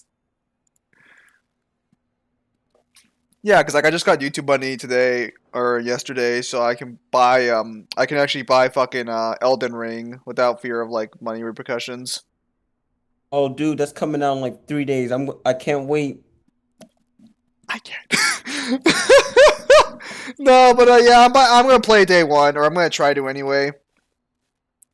Oh, speaking of games that are coming out tomorrow, Final Fantasy VI Pixel Remaster is coming out, and I already pre-ordered it. Did you get the other Pixel remasters, or you just gained 6? I have. That's what I've been playing. Pixel Remaster 5. What? Yeah. I guess maybe like they just haven't paid attention to what Discord says then. I thought, well, yeah, because I know you completed the 3D or like the 3D era games a while back, right? Or at least you completed, I think like what was it, fucking 10x2 recently?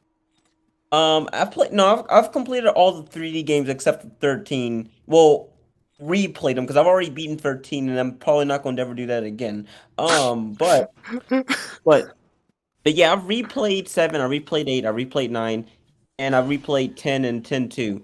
Unless you want to count 12, I haven't replayed that yet, although that's different from the typical Final Fantasy anyways. Yeah, I've pretty much played all the 3D Final Fantasy games, and now I'm just going back and playing some of the older ones that I love. Mainly because the Pixel Remasters are out, so you know what, might as well give them a try. I mean, they actually added new like quality of life too, right? They actually added fucking don't they have like save points and shit now? Like they actually, oh look, Kyle, it's your favorite buddy. Is he coming now? Yeah, you found him. He's already in the game now. Well, Wait, oh, sorry. Are you telling me I could have gone through this entire thing if I just didn't look at the computer? No, he would have shown up eventually. Man, But now he's coming. that man is taking a lot of gunshots. But now Okay. he's coming. Yeah, he's coming, Kyle. I was gonna say, yeah, they do. Well, for one thing, you could save in the originals, obviously, but yeah, you must mean quick save because yeah, they do add that. But also, they also even add the ability for you to move diagonally. Now, in an RPG, you don't understand how much that's really I was about to say, Neil, what do you mean move diagonally? What's the big deal about moving diagonally?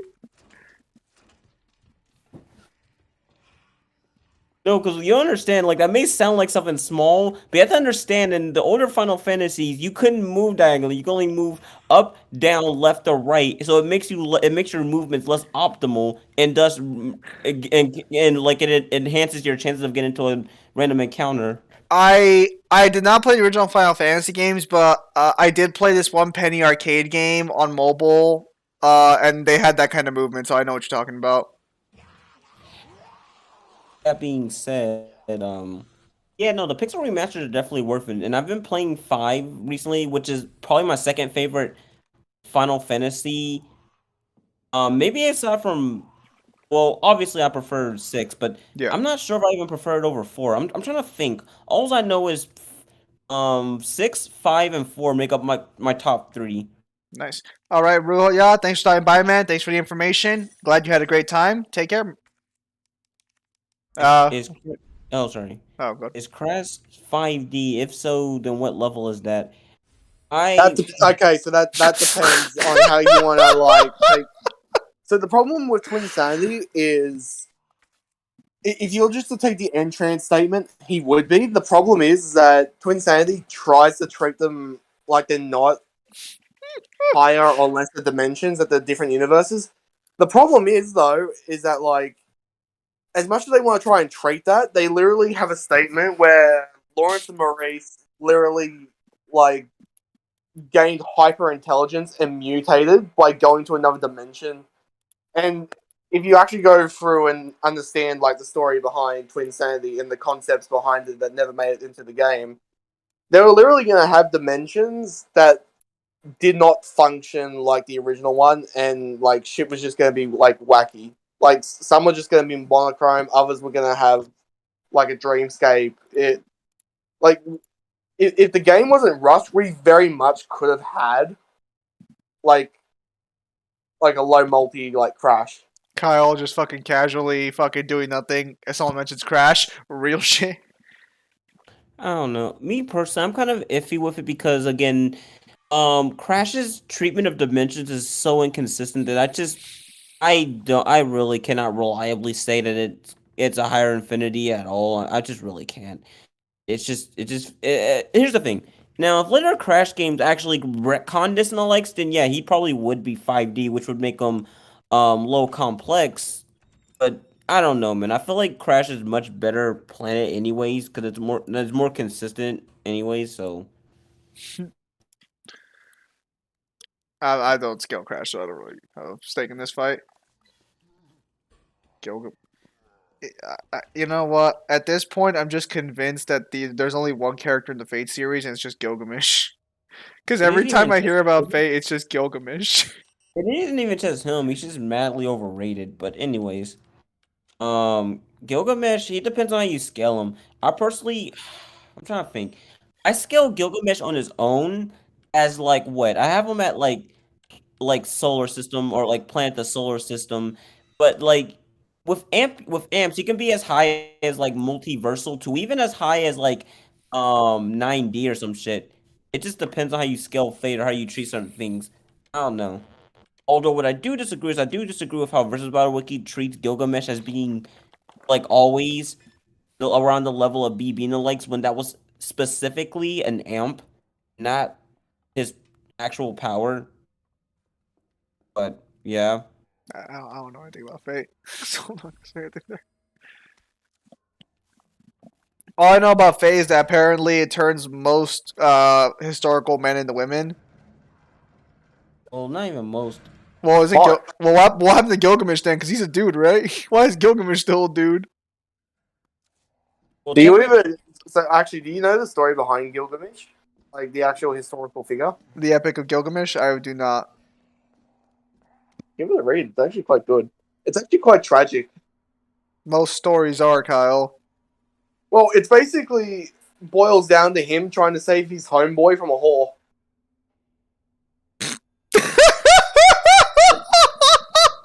By the way, that's not an exaggeration. That's literally it. Oh, must have been a story that touched your guys' heart then. I never thought I'd hear that's what the Epic of Gilgamesh is about. That's what you can boil it down to. So that's what it's about then. Hey, listen, man. He was the king of Babylon. Wasn't Babylon super chill, like Horror Paradise or something? Or I know, or am I thinking? Well, no, I'm thinking of like Sodom and Gomorrah, right? I mean, still same thing. Come on. Why do you have to say it like that? I mean, like if it can be boiled down in one sentence, then clearly he's okay. So clearly Kyle's telling the truth then.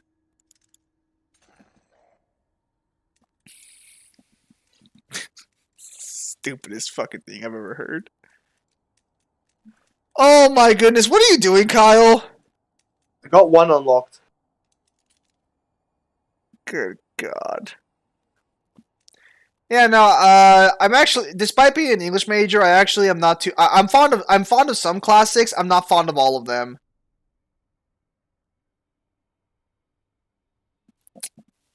Like, I actually wanted to, like, well, I did book reviews a while back, actually, on the channel for my books I was reading in college. Like, Little Woman was actually really good. I'm actually really happy I read that one. Although, technically, it's Little Woman and Good Wives, but, you know, with the way times move on, having the term Good Wives, I guess, is a bad term or some shit. Not too sure. Kyle, are you looking it up? What's that, sorry? Are you looking it up? Looking what? Looking up the code there?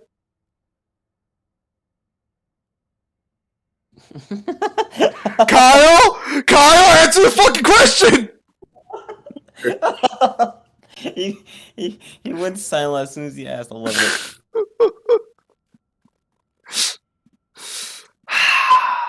You just can't trust some people, man.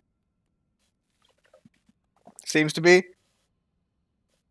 Anyways, so completely off topic, but, you know, referencing what I said at the Super Bowl earlier, I went back to watch the Michael Jackson, yeah, he looked it up. I went back to rewatch the Michael Jackson Super Bowl, and oh my God, no one has any right to call themselves pasty white again. I almost got blinded looking at that man stand on that stage. Like, damn.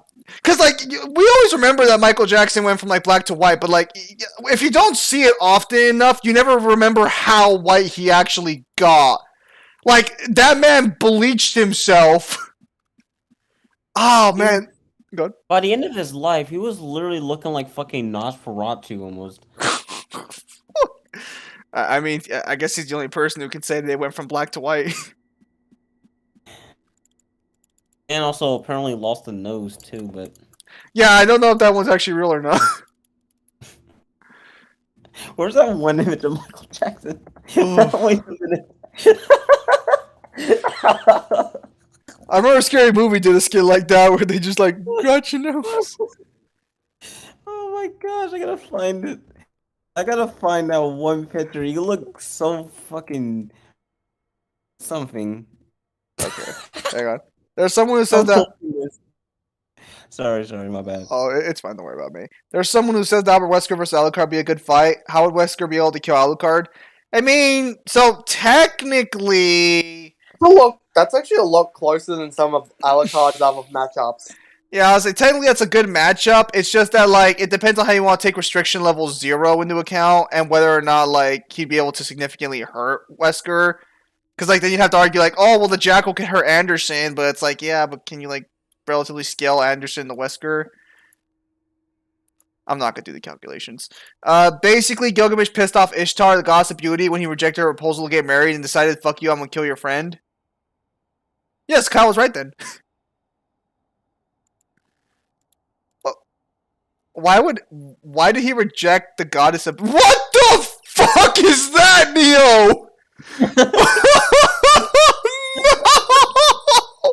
What the fuck?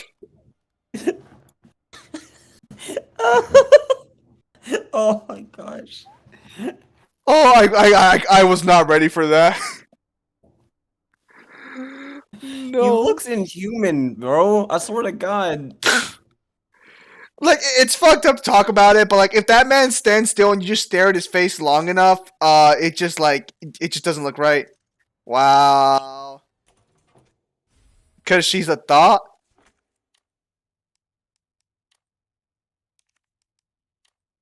You're talking about Helsing Alucard.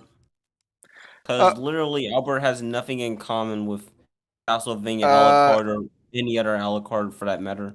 Kyle, I think that combines to your original 6-shooter, not the new one. It combines to the first one you started with, because she gets her own 9mm pistol. Oh, okay. I don't even know why the fuck you have the Samurai Edge on you, but alright. Because she's a thought? Sounds about right. Samurai Edge be the best gun in the game. Can I just say that Leon already opened all these doors, Kyle, and you have to reopen them? No, what the fuck? Honestly, oh god. Sorry. I was gonna just mention, one thing that comes to mind is I've always wondered, how does Jill and all these characters who get bit by zombies don't get infected after it? I always wondered that. I think it's heavily implied that they're resistant to the T virus. Well, okay, so technically, being near the G virus at all, like for an example, mutates you automatically. So the fact that Leon and Claire can canonically even interact with Birkin and not be mutated would mean that they have to resist the effects of the G virus.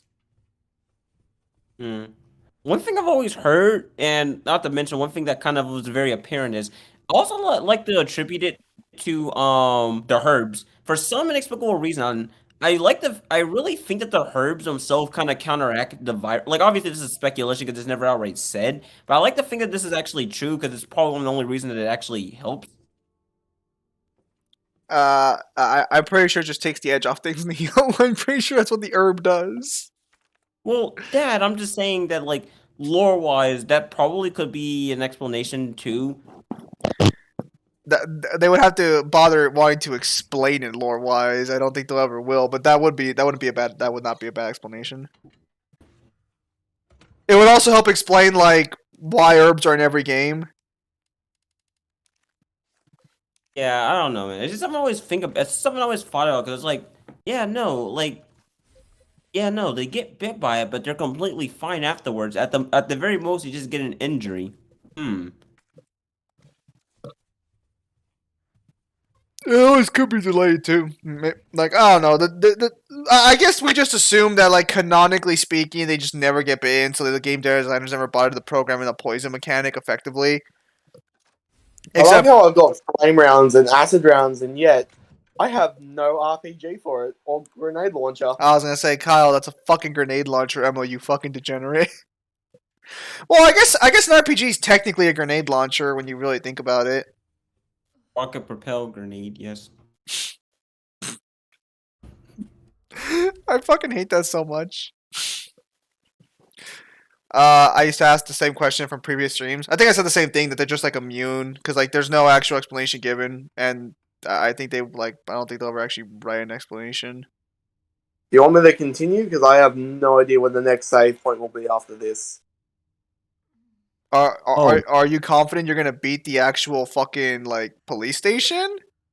No. You can come back to this area. Keep moving.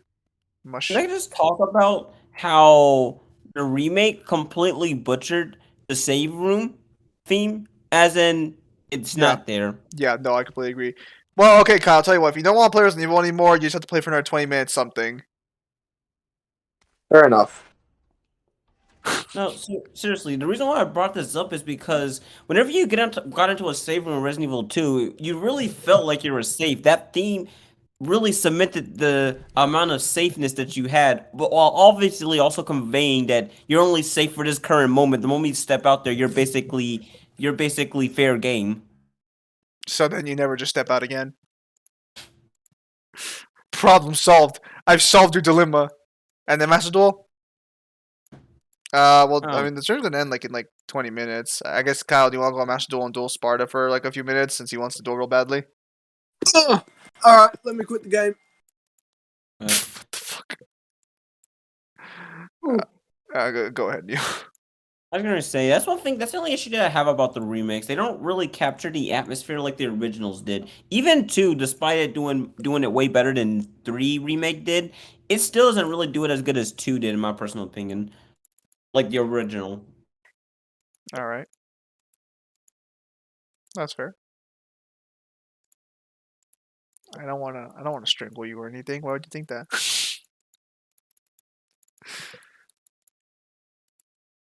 Well, I guess while Kyle's getting ready to take care of that situation on Master Duel.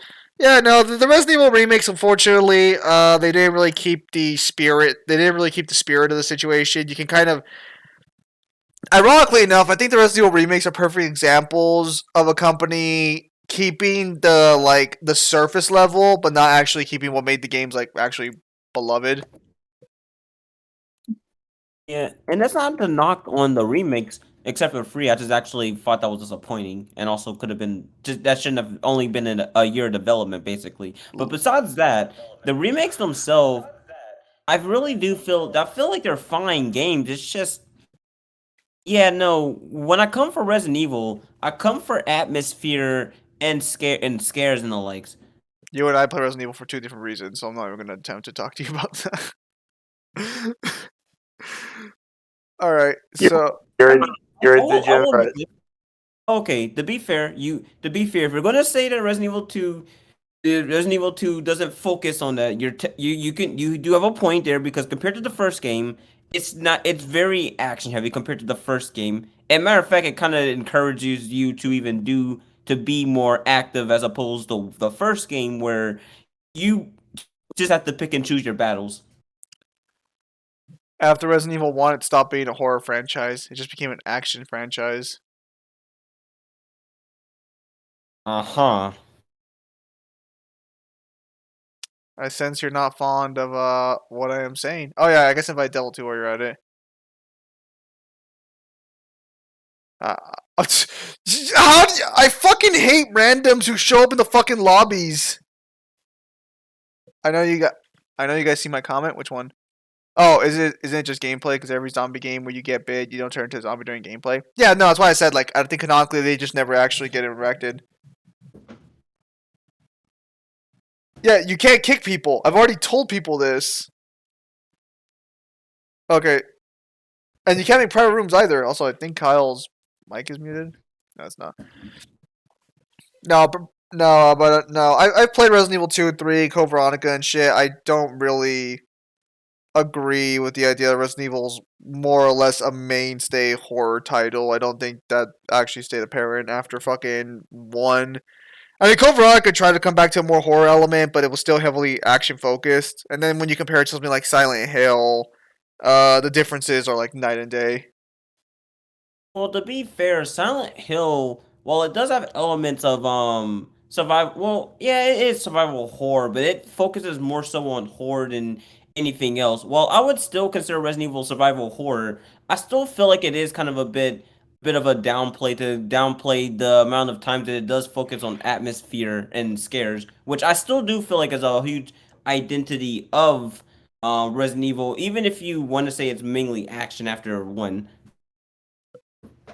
I mean, yeah, it's there, but I just don't think survival horror is the right word for Resident Evil. I think horror action or action horror might be a better like designation for it. Yeah, fair enough. I mean, like I said, but like you already said, between the two, I would say Silent Hill is more true to it than Resident Evil is. But yeah. Gotta cover up Kyle's hand so they don't see see his hand. And then Kyle proceeds to go through his entire fucking hand. Why? Stop moving, Kyle. No. Yeah, no. Regarding the remakes though, no. I mean, like, I like both of them. They play the exact same. I do wish Resident Evil 3 kept the clock tower. I do wish they kept the Nemesis Pursuer mechanic a little more original to its original format. But I like both of them for the most part. And the water treatment plant? No, that could be gone forever. That was an improvement. Yeah, no, I don't really think that there's any I don't even think even diehard Resident Evil 3 fans would want that back. That thing was just a pain in the ass. I do wish we could fight the giant worms underground. The park was another area I wish they would have kept around. Again, I do think both games got like neutered a little bit with what they had in terms of areas to go to, but Resident Evil 3 got it way worse, which is a shame because it had better areas. Yeah, I would agree with that, because here's the thing about 3 though. It really felt like a genuine zombie apocalypse in that game. And it's crazy too, because that game was made in a much shorter time than 2 was as well.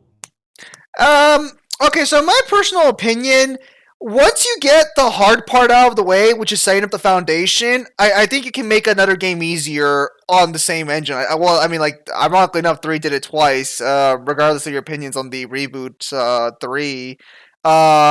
It was a lot easier to make because the foundation was already established. They literally reused several areas from Resident Evil 2's remake. Yeah, that is true. What was I gonna say though? Although it would have been interesting. Here's one thing I wish they would comment on. I wonder what they're gonna do regarding the first remake, which is referring to remake 1. Like, is that still considered part of the original like timeline, or is that also gonna be incorporated in like the remake? What you mean one's remaster? Poor Kyle. Yeah, obviously, because it completely makes the original obsolete. If I'm being jingly honest, but you know, I mean that's fair. And then you can just be someone who just doesn't like proper gameplay, like Kyle. Anyways, they should have used a different word for hand when playing a card game. I don't really know what the fuck you could actually call because you're holding them in your hand, so it's like I don't really know what you could call that.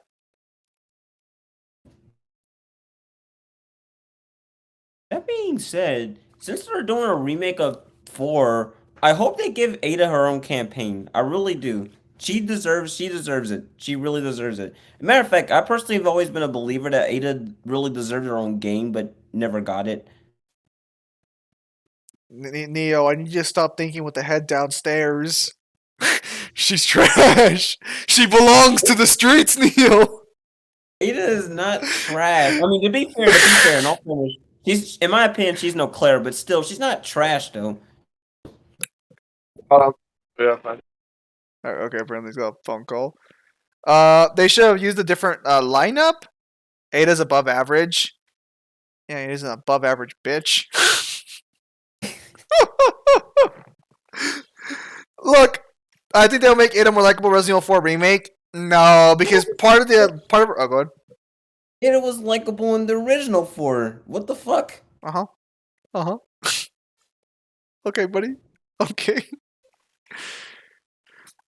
Oh, I see Spars tormented Kyle with galaxies. Well, we'll see, because Kyle's got some moves. She is a bitch to Leon. She absolutely is a bitch to Leon. Well, yes, but also the fact she's just doing her job. Damn, Neo. So her being a cold-hearted bitch is just part of the job, I guess. Well, I mean, when you remember the second game, she tried not to make as many connections as she can, but she inevitably fell for Leon, essentially. Bruh. Kyle. Great. Alright, I'm back. Welcome back, Kyle. Sorry about that. I don't know, man. Like, I'm not even the biggest Ada fan, but I still think she's fine. I've seen that option before. Don't worry about it, Kyle. You can't influence anything. Just attack it. Look, Nia. Well, so here's the thing. You can't change Ada's personality all that much because all of her fans need, like, the Dom mom energy. That's kind of why, like, she's so popular. Yeah. I'm not even going to try to defend that. If her personality isn't saying, I'm going to step on you and not care about it, then, like, they're doing her Ada wrong. Yeah, I unfortunately agree. It's okay, Neo. It's okay, 50 Shades of Grey. We don't judge you. The female version! I don't know, man. To be fair, honest, I'm a huge believer that honestly, Leon just should have went with Claire, but that's not gonna happen. You're right. That'd be the reasonable decision. Kyle, what are you doing? Weighing up my options. Kyle, can't you attack multiple enemies at once? Kyle, can't that fusion card attack more than one card? What is your opinion on Chris trying to have Leon get with Claire? I mean, it's funny because here's the thing. It's so funny to me because like Leon literally had the option right there. Like seriously, dude, how could you pass up on Claire? I don't understand. She wasn't just providing the Dom energy he needed. You know, a man needs his energy, and he just wasn't getting it from Claire. I just don't understand. I'm again, I like Ada, but like to me, she isn't a Claire though. Like she has almost everything that Leon could really want, but he decides to go for the one who is trying to have as little connection to him as possible. I mean, in fairness, Neo, in fairness, she might be a bit too old for Leon's blood. You know, considering that he's after things like Ashley all this time. To be fair, she's just barely of age. She's just barely of age. She's like 18 or 19, I believe. Yeah, no, she's not. She's a young looking 19-year-old. Oh my gosh, dude! No, I'm not even gonna lie. At first, when I played Resident Evil, I didn't even believe she actually was that old. No, yeah, because she's a fucking. She looks like a fucking 16-year-old or a 15-year-old. I'm gonna say 16 because 16 sounds nicer. Oh my gosh, and it's funny too with all the different types of quote unquote stuff I've seen between her and Leon. You sick fuck. Shut up. See, you gotta be pure like me because I don't do impure shit. I'm as pure as it comes. Ignore the suspicious mustache. I'm not gonna say a thing. The joke just recite right to itself. I'm not even gonna say it, so forget it. Wow. Moving on. Claire does have that girl next door appeal that fans adore. No, here's the thing about it. Like, unironically, Claire just has a lot going for her and a lot of stuff that just really makes it me question why did he pass her up so much.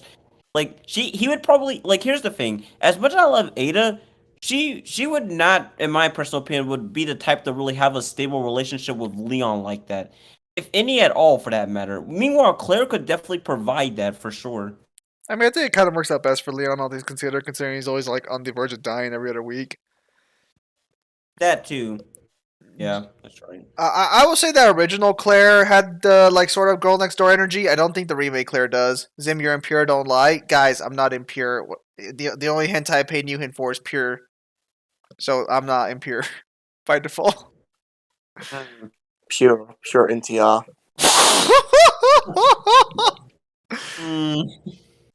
I thought you were gonna go somewhere else with that, but all right. Anyways, Julia, Vaught, Jill, Valentine, that girl next door, charm too. I mean, yeah. I mean, like almost all the Resident Evil girls are actually like pretty solid, like fucking choices across the board. Even the one from 5. I don't know. Jill definitely. Honestly, this may be an opinion that people agree with me or don't agree with me with. Here's the thing about that. I personally don't want Jill and Chris to be a thing, and here's the reason why. I feel like Chris is the type that just put duty over relationships, and it's just probably too boneheaded to even care anyway. So, yeah. Let's get the real parade started. Jill's gonna walk up to fucking Claire and be like, "You're mine now. Your brother's not gonna come along. You're coming along. I'm taking someone from the Redfield bloodline." The real stars of the pair. Man. And I don't know, man. I don't know. Like I said, I do like the pairing between Jill and Chris. It's just that I think Chris is just too much of a meathead to really understand. Should have been Carlos. Code itself too as well. But yeah, guess not. And how would Claire react to that? To what?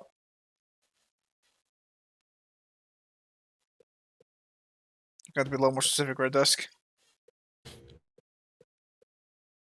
Kyle, what is that? Is that Galaxy? Which version of Carlos? I think. Well, I mean, OG Carlos, in my opinion, is better than new Carlos. I know a lot of people. I know new Carlos is technically better as a person. Maybe. I mean, OG Carlos wasn't even bad. Like, he wasn't a bad dude or anything. He just like had the accent that all the ladies went crazy for. Did Joe try the Claimer? I don't know. I haven't seen too much of Claire in the expanded media, so I don't know. Wow, Devil.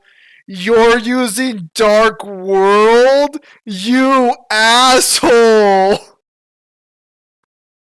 I'm pretty sure Claire doesn't even roll that way, so I'm pretty sure she would be confused. Very confused. Listen. Listen, she's just like spaghetti. She's straight until she's wet. Oh my god. I'm using that. I'm using that now. Okay. How can you not love that accent? From my mouth.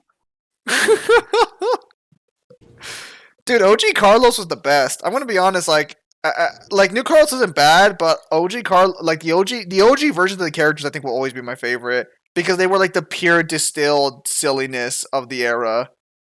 What the fuck is that? Red Eyes? Oh, gross! What was I gonna say? I'm not gonna lie though. If I'm being honest, uh, when it comes to Resident Evil's voice acting, I'm not gonna lie. The bad voice acting or just the quirkiness, I'm always gonna miss that. That's one of the reasons why I absolutely love Resident Evil 4 because it's that cranked up to like 10, and it's fucking hilarious. I love how the game doesn't take its shit so seriously. No, Devil's doing Red Eyes. Also, yeah, I completely agree. Shiva did have a pretty thick accent, actually. I think her accent was actually really strong, but I don't know what an African accent sounds like. Well, Neo, what does an African accent sound like? I mean, her accent definitely is there. It's not heavy though, but it's definitely there. And also on that same note, Sheva is mad underrated. I don't go a fuck. I actually really did like Sheva. Now, not as a actual person that you have with. Not as an actual person, huh? No. Objectifying Shiva, how dare you? Or Sheva, I guess, not Shiva. No. Here's the thing about that. I like Sheva as a character. It's just that when you You're don't an asshole, Devil. when you don't play her, when you don't have someone play her, she is probably one of the most annoying, like, computer controlled characters I've ever experienced. Period. Neo, she's there for the looks. Oh, that reminds me. I love how the first introduction to her in 5 is literally an ass shot. Absolutely fantastic. I mean, it's the main thing you're gonna be seeing about her if you play Player 2, as much as I did.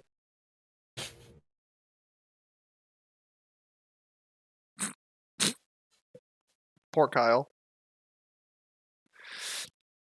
No, like.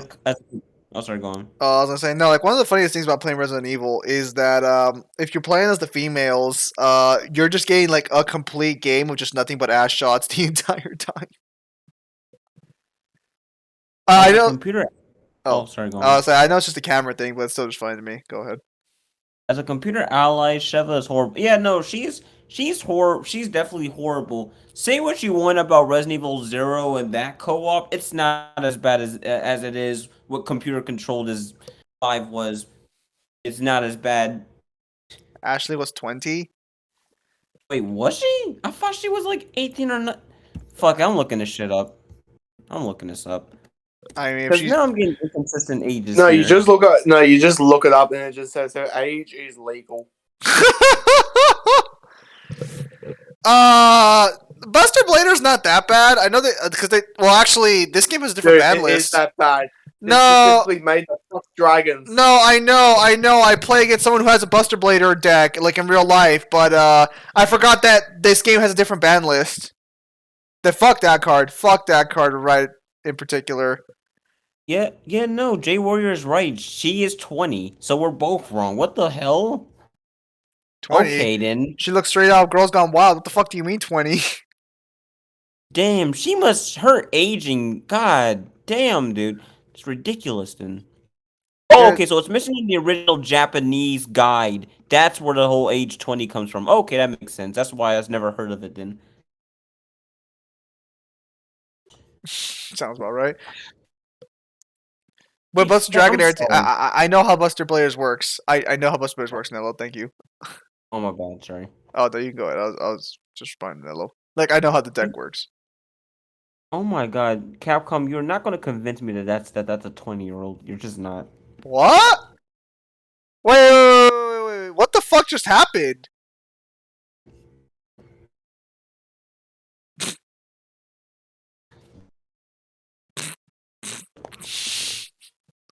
So hang on a minute.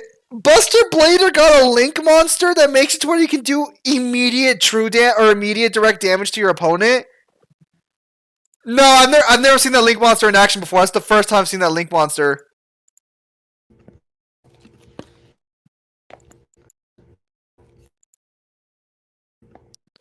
Well, that's pretty good. Well, I'll let Kyle do one more duel with Devil, and then afterwards I'll get off the stream, because I do have to turn in the homework assignment, and then afterwards maybe I'll, like, continue working on my script for the Fist of North Star video. Hopefully I can, like, record it by Thursday. I still gotta do some quizzes by the end of the week, so I got still read two more chapters. As long as I didn't attack with one of them. Nah, I'm dueling Devil next. Well, I mean, you can duel Devil. Like, the lobby will still be up. I'm just getting out the stream afterwards. Oh, but yeah, no, fucking, yep. For the most part, I mean, I'm a big fan of most Resident Evil games in general. It's just that the ones I'm not a fan of are the ones that are super popular for some reason. Like, I'm not a big fan of Resident Evil 4, which is, like, considered, like, blasphemy. In the words, okay, so in the words, can I even say? Nah, fuck it. Nah, fuck it. I'm gonna say it. In the words of our great Lord and Savior, low tier God, you should kill yourself now. That seems a little harsh, don't you think? No, but oh, good. I obviously don't mean it. I really don't. I don't. It's fine. It's fine. Neo, can I genuinely repeat a question? Oh wait, are you referring to your Dante and Lady Dimitrescu phone memes? Because yeah, I was looking to check the time and stuff. Yeah, sure. Whatever question you have, Red Dust, you can repeat it. I probably didn't respond to it, so forgot to. Isn't Bayonetta's an Eye of the World increase your power? Inconclusive, actually. We know that getting both eyes gives you a power amp, but it's never confirmed if having one eye gives you a power amp. That's actually a little debatable. I know VSB gives her keys based on the Eyes of the World, but we've never seen direct evidence that having one eye made her stronger. And then we have direct counter evidence that when she doesn't have the eye, she's still able to perform the same level of feats, if not better feats. I was referring to the phone meme question. Okay, I don't know what specifically is the Dante and Lady Dimitrescu phone meme. I know Dante and Lady Dimitrescu had like a pairing fan art session when she first came out for some reason. I don't know what the fuck the phone meme is. Oh, wait. Is that like when they pick up the phone? Like, is that what you're talking about? That like I have not seen them combine together in any capacity. No. Yeah, no, that was a thing, and that was around the early times of Village. Yeah, I remember like Dante having the phone meme. I don't remember her having the phone meme. That's the first I'm hearing of it. It may just give her hacks then.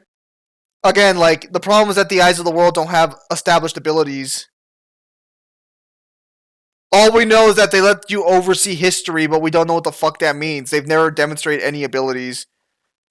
Also, the DMC Dante or do DMC and Bayonetta share universes? No. There's references to DMC and Bayonetta, but they canonically, as far as we know right now, do not share universes. However, considering the DMC reboot is a part of the DMC multiverse as a separate universe and timeline, it's entirely possible that Bayonetta is just a separate timeline in the DMC multiverse.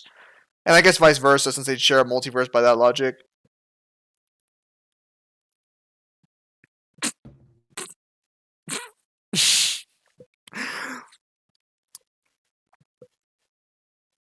Get it, Kyle?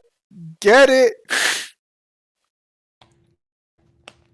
Yeah, no, so that's the situation there on that one. Honestly, like, if they shared the same universe, it would make no fucking sense. Their cosmologies do not interact with each other at all. It completely clashes.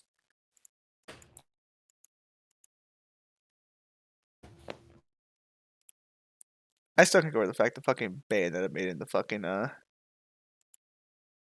fucking Smash. Some bullshit. Yeah.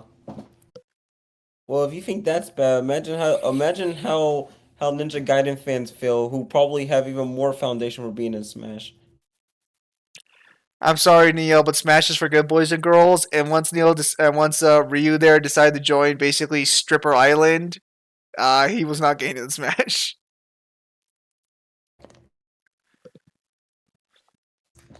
Now I'm starting to think Crash and Spyro share the same universe. No, they crossed over at one point, but they don't share the same universe. If it's a different timeline in DMC, would that change the scaling? Personally, no. Again, like Bayonetta's evidence is only like 2C to low 2C, so nothing really changes, especially if we assume it's an infinite multiverse, which kind of would be implied. How about us SMT fans who have more foundation than fucking Pokemon? No, you fucking don't. Sit the fuck down and know your place. You're really gonna sit there and say fucking SMT deserves a spot over Pokemon in a Nintendo game? Sit the fuck down. No, you're fucking. You know what? Why wasn't Arceus a fucking Smash character? Let's get another Pokemon exclusive character. Let's get another Pokemon character in. No. The real fucking question is. Fucking did the director of Fire Emblem suck off Sakurai to get all those Fire Emblem characters in there? You want to talk about people who didn't deserve to be there? Let's talk about the 7 Fire Emblem characters. I'm not saying Ryu should be in Smash over people. I'm just saying that he should have been in Smash because Ryu is literally one of the most iconic characters and also one of the most influential series. Ninja Gaiden has inspired so many series in many ways. Whether we're talking just side-scrolling hack and slashes or just hack and slashes in general, for real, honestly. I'm gonna tell you straight fucking up. The fact that fucking was it Mart and fucking Roth or whatever, the girl and the boy are both fucking there and they're literally the exact same fucking character is bullshit. Listen, I'm just saying Shovel Knight should have been in there over them. Like I'm just saying, like my boy Shovel Knight over there fucking showed up as a fucking trophy. Like, I know the popular idea is like, oh, well, Dante should have been there. Yeah, but like, Shovel Knight was already in the game as a model, and they did him dirty. Or how about the one they really did dirty? The one we just don't talk about because everyone gets upset about it. Poor Waluigi. I mean, I've said this so many times, but I really don't care if Waluigi was in Smash or not. I really don't. Easy for you to say. We're not a Waluigi fan. No, but yeah, no. Listen, Byatt deserved it. Corbin, on the other hand, can fuck off. How many, dude? You do not want to compare roster amounts of how many people got in there. Fucking, I want to tell you right now. Fucking, the only roster like fucking actual disproportion I've seen worse than fucking the Fire Emblem characters in Smash was the Dragon Ball Z cast and fucking Jump Force. Damn, why that be true though? Like, dude, it's a fucking okay, I get it. Mario's a staple. Having 4 different versions of Link and Zelda, maybe a little excessive, but fine. You know, they're staples too. Who the fuck outside of Japan gave a flying fuck about Fire Emblem? Before Three Houses, apparently. Go ahead. Well, here's the thing. I guess the only explanation I can get is because you have to keep in mind at this time that Fire Emblem was basically on the rise of becoming one of Nintendo's most beloved series. So I guess that's the reason why they did it. I still don't think that they should have had as many Fire Emblem characters as they did, but that's the only explanation I could really think of here. That's what happens when you decide to make your game more waifu focused. You get them sales. Bro, that's always been that's in some way kind of been a thing in Fire Emblem. It's just that they kind of ramped it up in Awakening. Well, I also think it's because like Japanese culture became more prominently accepted in the West after like fucking 2007 or 8. Cause like in the early 2000s, if you were saying you were in anime, you were a fucking loser. Even if you were a kid, you'd be considered a fucking loser. If you stood up like, I like Dragon Ball Z, you're a nerd. You're in the nerd group now. I was in the nerd group with those people. I'm just saying that's where we were. I'm not gonna sugarcoat what happened to us. I mean, well, nothing. It's crazy how normalized watching anime has become. It wasn't even that long ago when watching it would basically get you shit. Oh yeah, no, and then like And like as you get Jump Force is a SOS, sex sells. Sex does sell. Look at Disney. They know sex sells. This is one of the reasons why I think that Disney would profit if they just made actual porn. Here. I mean, you guys aren't wrong. I think you're missing the point a little bit, but that is a perfectly valid statement. I don't know how the Act Man was hoping for Master Chief to be in Smash. That was too high of a hope. Yeah, that was. Because it should have been ROM. What are examples of Disney knowing sex sells? All of their female characters are designed very proportionately to be stereotypically attractive, on top of having specific figures. No, Zim. Just like Ariel, that's it. Yeah, you got Ariel, you got Belle. All of the OG Disney princesses, make no mistake, those Hourglass figures are intentional. Neo, are you going to watch Thor Love and Thunder? Maybe. Fair enough. Like a huge maybe. Thoughts on Priya and Smash? Pyra. Pyra definitely deserved it. So, yeah. Is Pyra the blonde one, or is Pyra the red-haired one? Because I know they both came in the Smash, right? Pyra is the redhead one, Mythra is the blonde hair one, and there's also a third one, but I'm not going to say because reasons. What's her name? Didra? No, Karina? No, it's what was it? Is it? Let me look at it again. How to pronounce it again? Actually, how the fuck do I pronounce it? Give me a minute. While Neo's looking for that one, Jump Force was a good game. Its gameplay was fine. The problem was everything around the gameplay. No, let's be honest. It's fine for an hour, and then you get super bored, and then you just never touch it again. Well, I was playing with my friends, but the biggest problem we had wasn't the gameplay. It's that there was no rematch and button. That's what everyone says. They play it with their friends, not by themselves. Motherfucker, you aren't buying these games to play with yourself. Oh yeah, no, I know her name. It's just I'm trying to pronounce. Oh, it's Pneumonia. That's what DMC. That's what DOA is for. Yeah, her third personality or true self is named Pneumonia.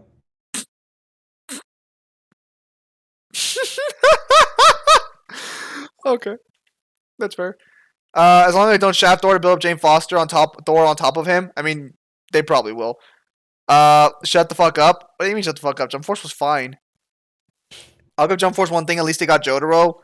Honestly, I actually forgot there were stages during the day because I always play Dio. So when I was playing someone else with my friend, I'm like, wait, this stage is a daytime stage? He's like, yeah, you always play fucking Dio, so we can only do night stages. And I'm like, oh, is that why? See, they had such nice attention to detail. And then they're like, let's make a shitty game. So yeah, let's not do like an All-Stars like we used to. No, let's just do a Naruto, One Piece, and Dragon Ball? Dragon Ball. Bleach whole roster. Kyle, that was a beautiful play. And here's the issue with this. I believe in the hard cards. The games progressively got worse. Jump Ultimate Stars is still the best. Is still the best of the J-Star games. I mean, of course, it has Rao in it. Motherfucker, how do you like Jump Force but don't like Tekken? Because Jump Force is meant to be a simple party game. I don't think anyone's gonna sit there and be like, "This is a real fighting game." So I know that it's meant to be silly. So I play it as it's meant to be played. Silly, fun. Tekken is not fun because you have to spend time learning how to play. Dude, you don't have to learn how to play Jump Force. You just click XXX, spam Kenshiro, get Muso Tensei from across the map, and win the game. Kenshiro, I miss you. The character customization could have been better, especially like considering the fact that like they don't even let you fully customize specific parts of the body. Like, not to sound like a pervert here, but it's like if you're gonna make a game, especially an anime game with a female customization option, you're really not gonna give a breast option size, really? I mean, kudos for you guys for not being scum, I guess. But it's like, really, who are you trying to fool? You know things are bad when even Xenoverse had more customization. Oh yeah, Xenoverse 3. So basically, you have shit taste. I don't have shit taste. I've expressed repeatedly why. Again, I'm not gonna sit here and say Jump Force is a better game than Tekken because I know better. I'm just gonna say that I had more fun with Jump Force in the 3 hours I played it than I did playing most of Tekken. How powerful is Neo X-Death? Multiversal Plus. And also one with the Void. That's what she said. So Kyle, how's it feel knowing you top deck survival repeatedly? Shut up. Zim, the Imperial speaks the truth about that. Listen, dude, listen, you can like Tekken. I'm not gonna sit here and tell you shouldn't like Tekken. What I'm telling you is that Tekken has a skill floor that's higher than most. Unless you're a legacy player who's been playing it for a very long time. So if you don't, oh, go on. I said like me, but yeah, like you and Mingler, because again, you guys don't think there's an issue with the gameplay because you guys have played it for quite a while, and you guys as kids probably spent that time learning it like in an hour, but you didn't realize that you were learning the game because as a kid you don't really realize anything. In general. I mean, yes, that is true, but at the same time, though, I don't know, because like I said, Tekken is a series I've been with for a while, but I haven't played every Tekken game since my childhood. I've moved from, for example, Tekken 2 is probably one of the more easy. Well, the first two Tekkens are probably one of the more easier ones to actually play and master. But as the series progressed, I kept on moving from Tekken to Tekken, and even then, I still didn't really have much of a handicap. Now, yes, I am aware that yes, that technically would help. I'm just saying that like playing one Tekken is going to help you with all of them. It actually is Tekken. So actually, most of these games' gameplay did not change as drastically as you think over the years, which is actually a testament to their original design, but a little more than that. Because like I've played the entire DOA franchise from the first game to the last game, and I bought like all the original, like I bought the original Japanese one and everything too. Its gameplay didn't change all that much. If you knew how to play the first game, you can play all the other ones just fine. Although DOA's skill floor is a lot lower than Tekken's, to be fair. Hey, even gameplay wise, no. It never changed. But what I'm talking about learning the game is also combos and the likes. Like, well, no, combos for individual characters are always going to take time to. I've never played DOA Extreme, unfortunately. I'm very upset I've never played any of the Extreme games, not even the new ones, because they're not allowed in the United States for some reason, which is fucking weird. Man, can I just say how fucking stupid the US censorship laws are? We allow fucking Mortal Kombat's gory ass fucking bullshit on our screen, but we don't fucking, like, a second a girl comes out in a bikini or something. Oh, God forbid. Yeah, thank goodness little Timmy over there is watching someone get fucking emasculated in real time. Yeah, a pair of fucking badonkers is really gonna destroy his childhood there. I'm sorry, I despise the way America fucking handles their censorship laws. It's fucking ridiculous. Hang on. Dude, my first Tekken game was the Tekken 7, I picked it up like 10 minutes in. Again, like, yeah, I could play Tekken. Like, again, when I say I don't like Tekken skill floor, it's that in order to do cool shit and have fun in Tekken and having like an actual fun time, even in the arcade ladder, it's you have to like learn your character's mechanics a lot more than in other games, except maybe Mortal Kombat. Mortal Kombat's awful when it comes to like fucking casual play. That's probably the worst game casual play wise of all the fighting games I've ever played. Anyone who's gonna sit here and defend Mortal Kombat, you can take it up with me personally. So Street Fighter 6, I've actually never played Street Fighter 6. I played Street Fighter 4. I have not touched Street Fighter 6, which is kind of weird because it's been around for like what 5-6 years now, and all that time I've never actually touched it. Like for example, Fighters was solid. What the fuck is Kyle doing?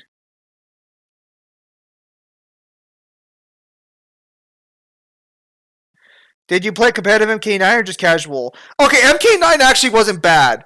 When I say MK, I think I mean MK10 going forward. Oh yeah. Actually, yeah, that's true. That is true. Yeah, because MK9 was very casual friendly. It's the other games that came along where you're just kind of like, what am I doing here? Who are these characters? Where's Noob Saibot? Oh my god, you just reminded me of. I remember one of the most cheapest things, but also funniest thing to do is just spamming Noob Saibot's teleportation grab thing. It's not spam if you mix it up with your unblockable fucking projectile, okay? Fuck you. No, that's actually how I beat. No joke. That's actually one of the things stress that I used to actually beat Shao Kahn on the campaign or whatever it was. Kyle's one of those guys. What do you mean, Kyle? What do you mean, Kyle? Kyle hasn't said a fucking thing. I mean, yeah. Well, of course it was Kyle. No.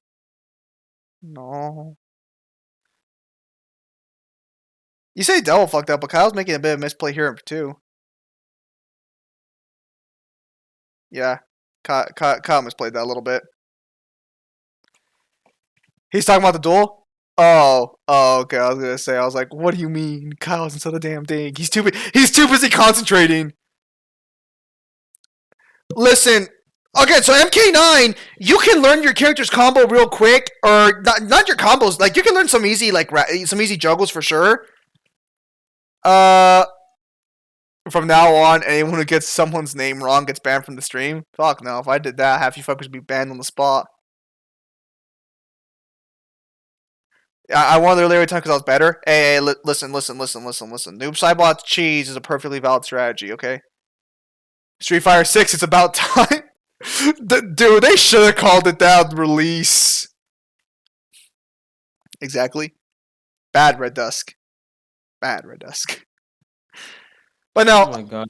I'll start going. Oh, I was gonna. Why? Why would you do that?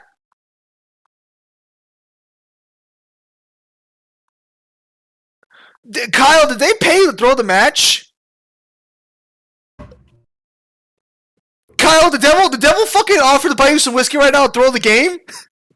I want to see how long we can keep this going. It's 23. Devil, please just fucking beat him. He deserves to fucking lose. Anyways, look. Again, I gave Tekken a fair shakedown repeatedly. But if I have to spend like 40 minutes learning the character's moves in order to like do a semi-decent juggle and then learn their moves even further and try and have a... Honestly, the fact, like, the online for Tekken was kind of fun because I was playing with a bunch of dipshits like me because the skill level was actually good. Me and a bunch of other dipshits were wondering what the fuck we were doing. That was fun. The online for Tekken was fun. I'll give you that one. Everything else was like... Everything else.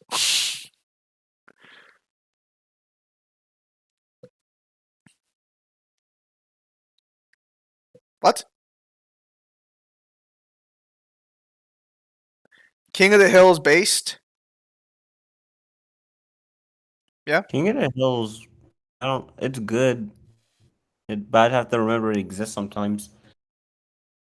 Yeah, it's kind of weird like that, isn't it? Although, if we're going to talk about the best shows on Adult Swim, Boondock slaps any other show by far. Yo, that's crazy. You're saying that really close to Robot Chicken's distance. Robot Chicken was good, but it's no Boondocks, dude. Yeah, lol, nothing, no more. So the creator for King of the Hill actually did F is for Family. Oh, King of the Hill and MK9 was fun. Oh, yeah. Well, when you say King of the Hill out of nowhere, the general assumption is that you're talking about the cartoon. Yeah, I guess that's on us. I forgot that they did that, like, NetherRealm did King of the Hills a lot. I definitely agree, Neo. Man. I bet you guys' favorite episode was the fried chicken one. It wasn't even... Listen, dude. Get him back! Alright, so while Kyle gets back to testosterone he just lost right now. No, I lost that hands down. I don't know how I won. What the fuck are you... Well, whatever. Well, good job, Kyle. Well, Neil, do you have any more closing thoughts since they mentioned since you were talking about Boondocks real quickly? I was gonna say, yeah, no, Boondocks is probably my favorite. It's probably my favorite cartoon besides Avatar: The Last Airbender, which says a lot. Yeah, that's true. So, all right, ladies and gentlemen. With that said, that's going to be the end of today's stream. Lasted about 30 minutes longer than I thought it was going to. Hope you guys enjoyed it. We'll see what happens tomorrow because that GT guy wants to debate me tomorrow on his birthday for Goku Equalize versus Yujiro. So that'll be Devil did not win. Oh no, I'll be at work. But we'll see when it happens. So with that said, ladies and gentlemen, yeah, thank you guys for your time as always. Have a nice day. I'll see you guys on the next stream or video.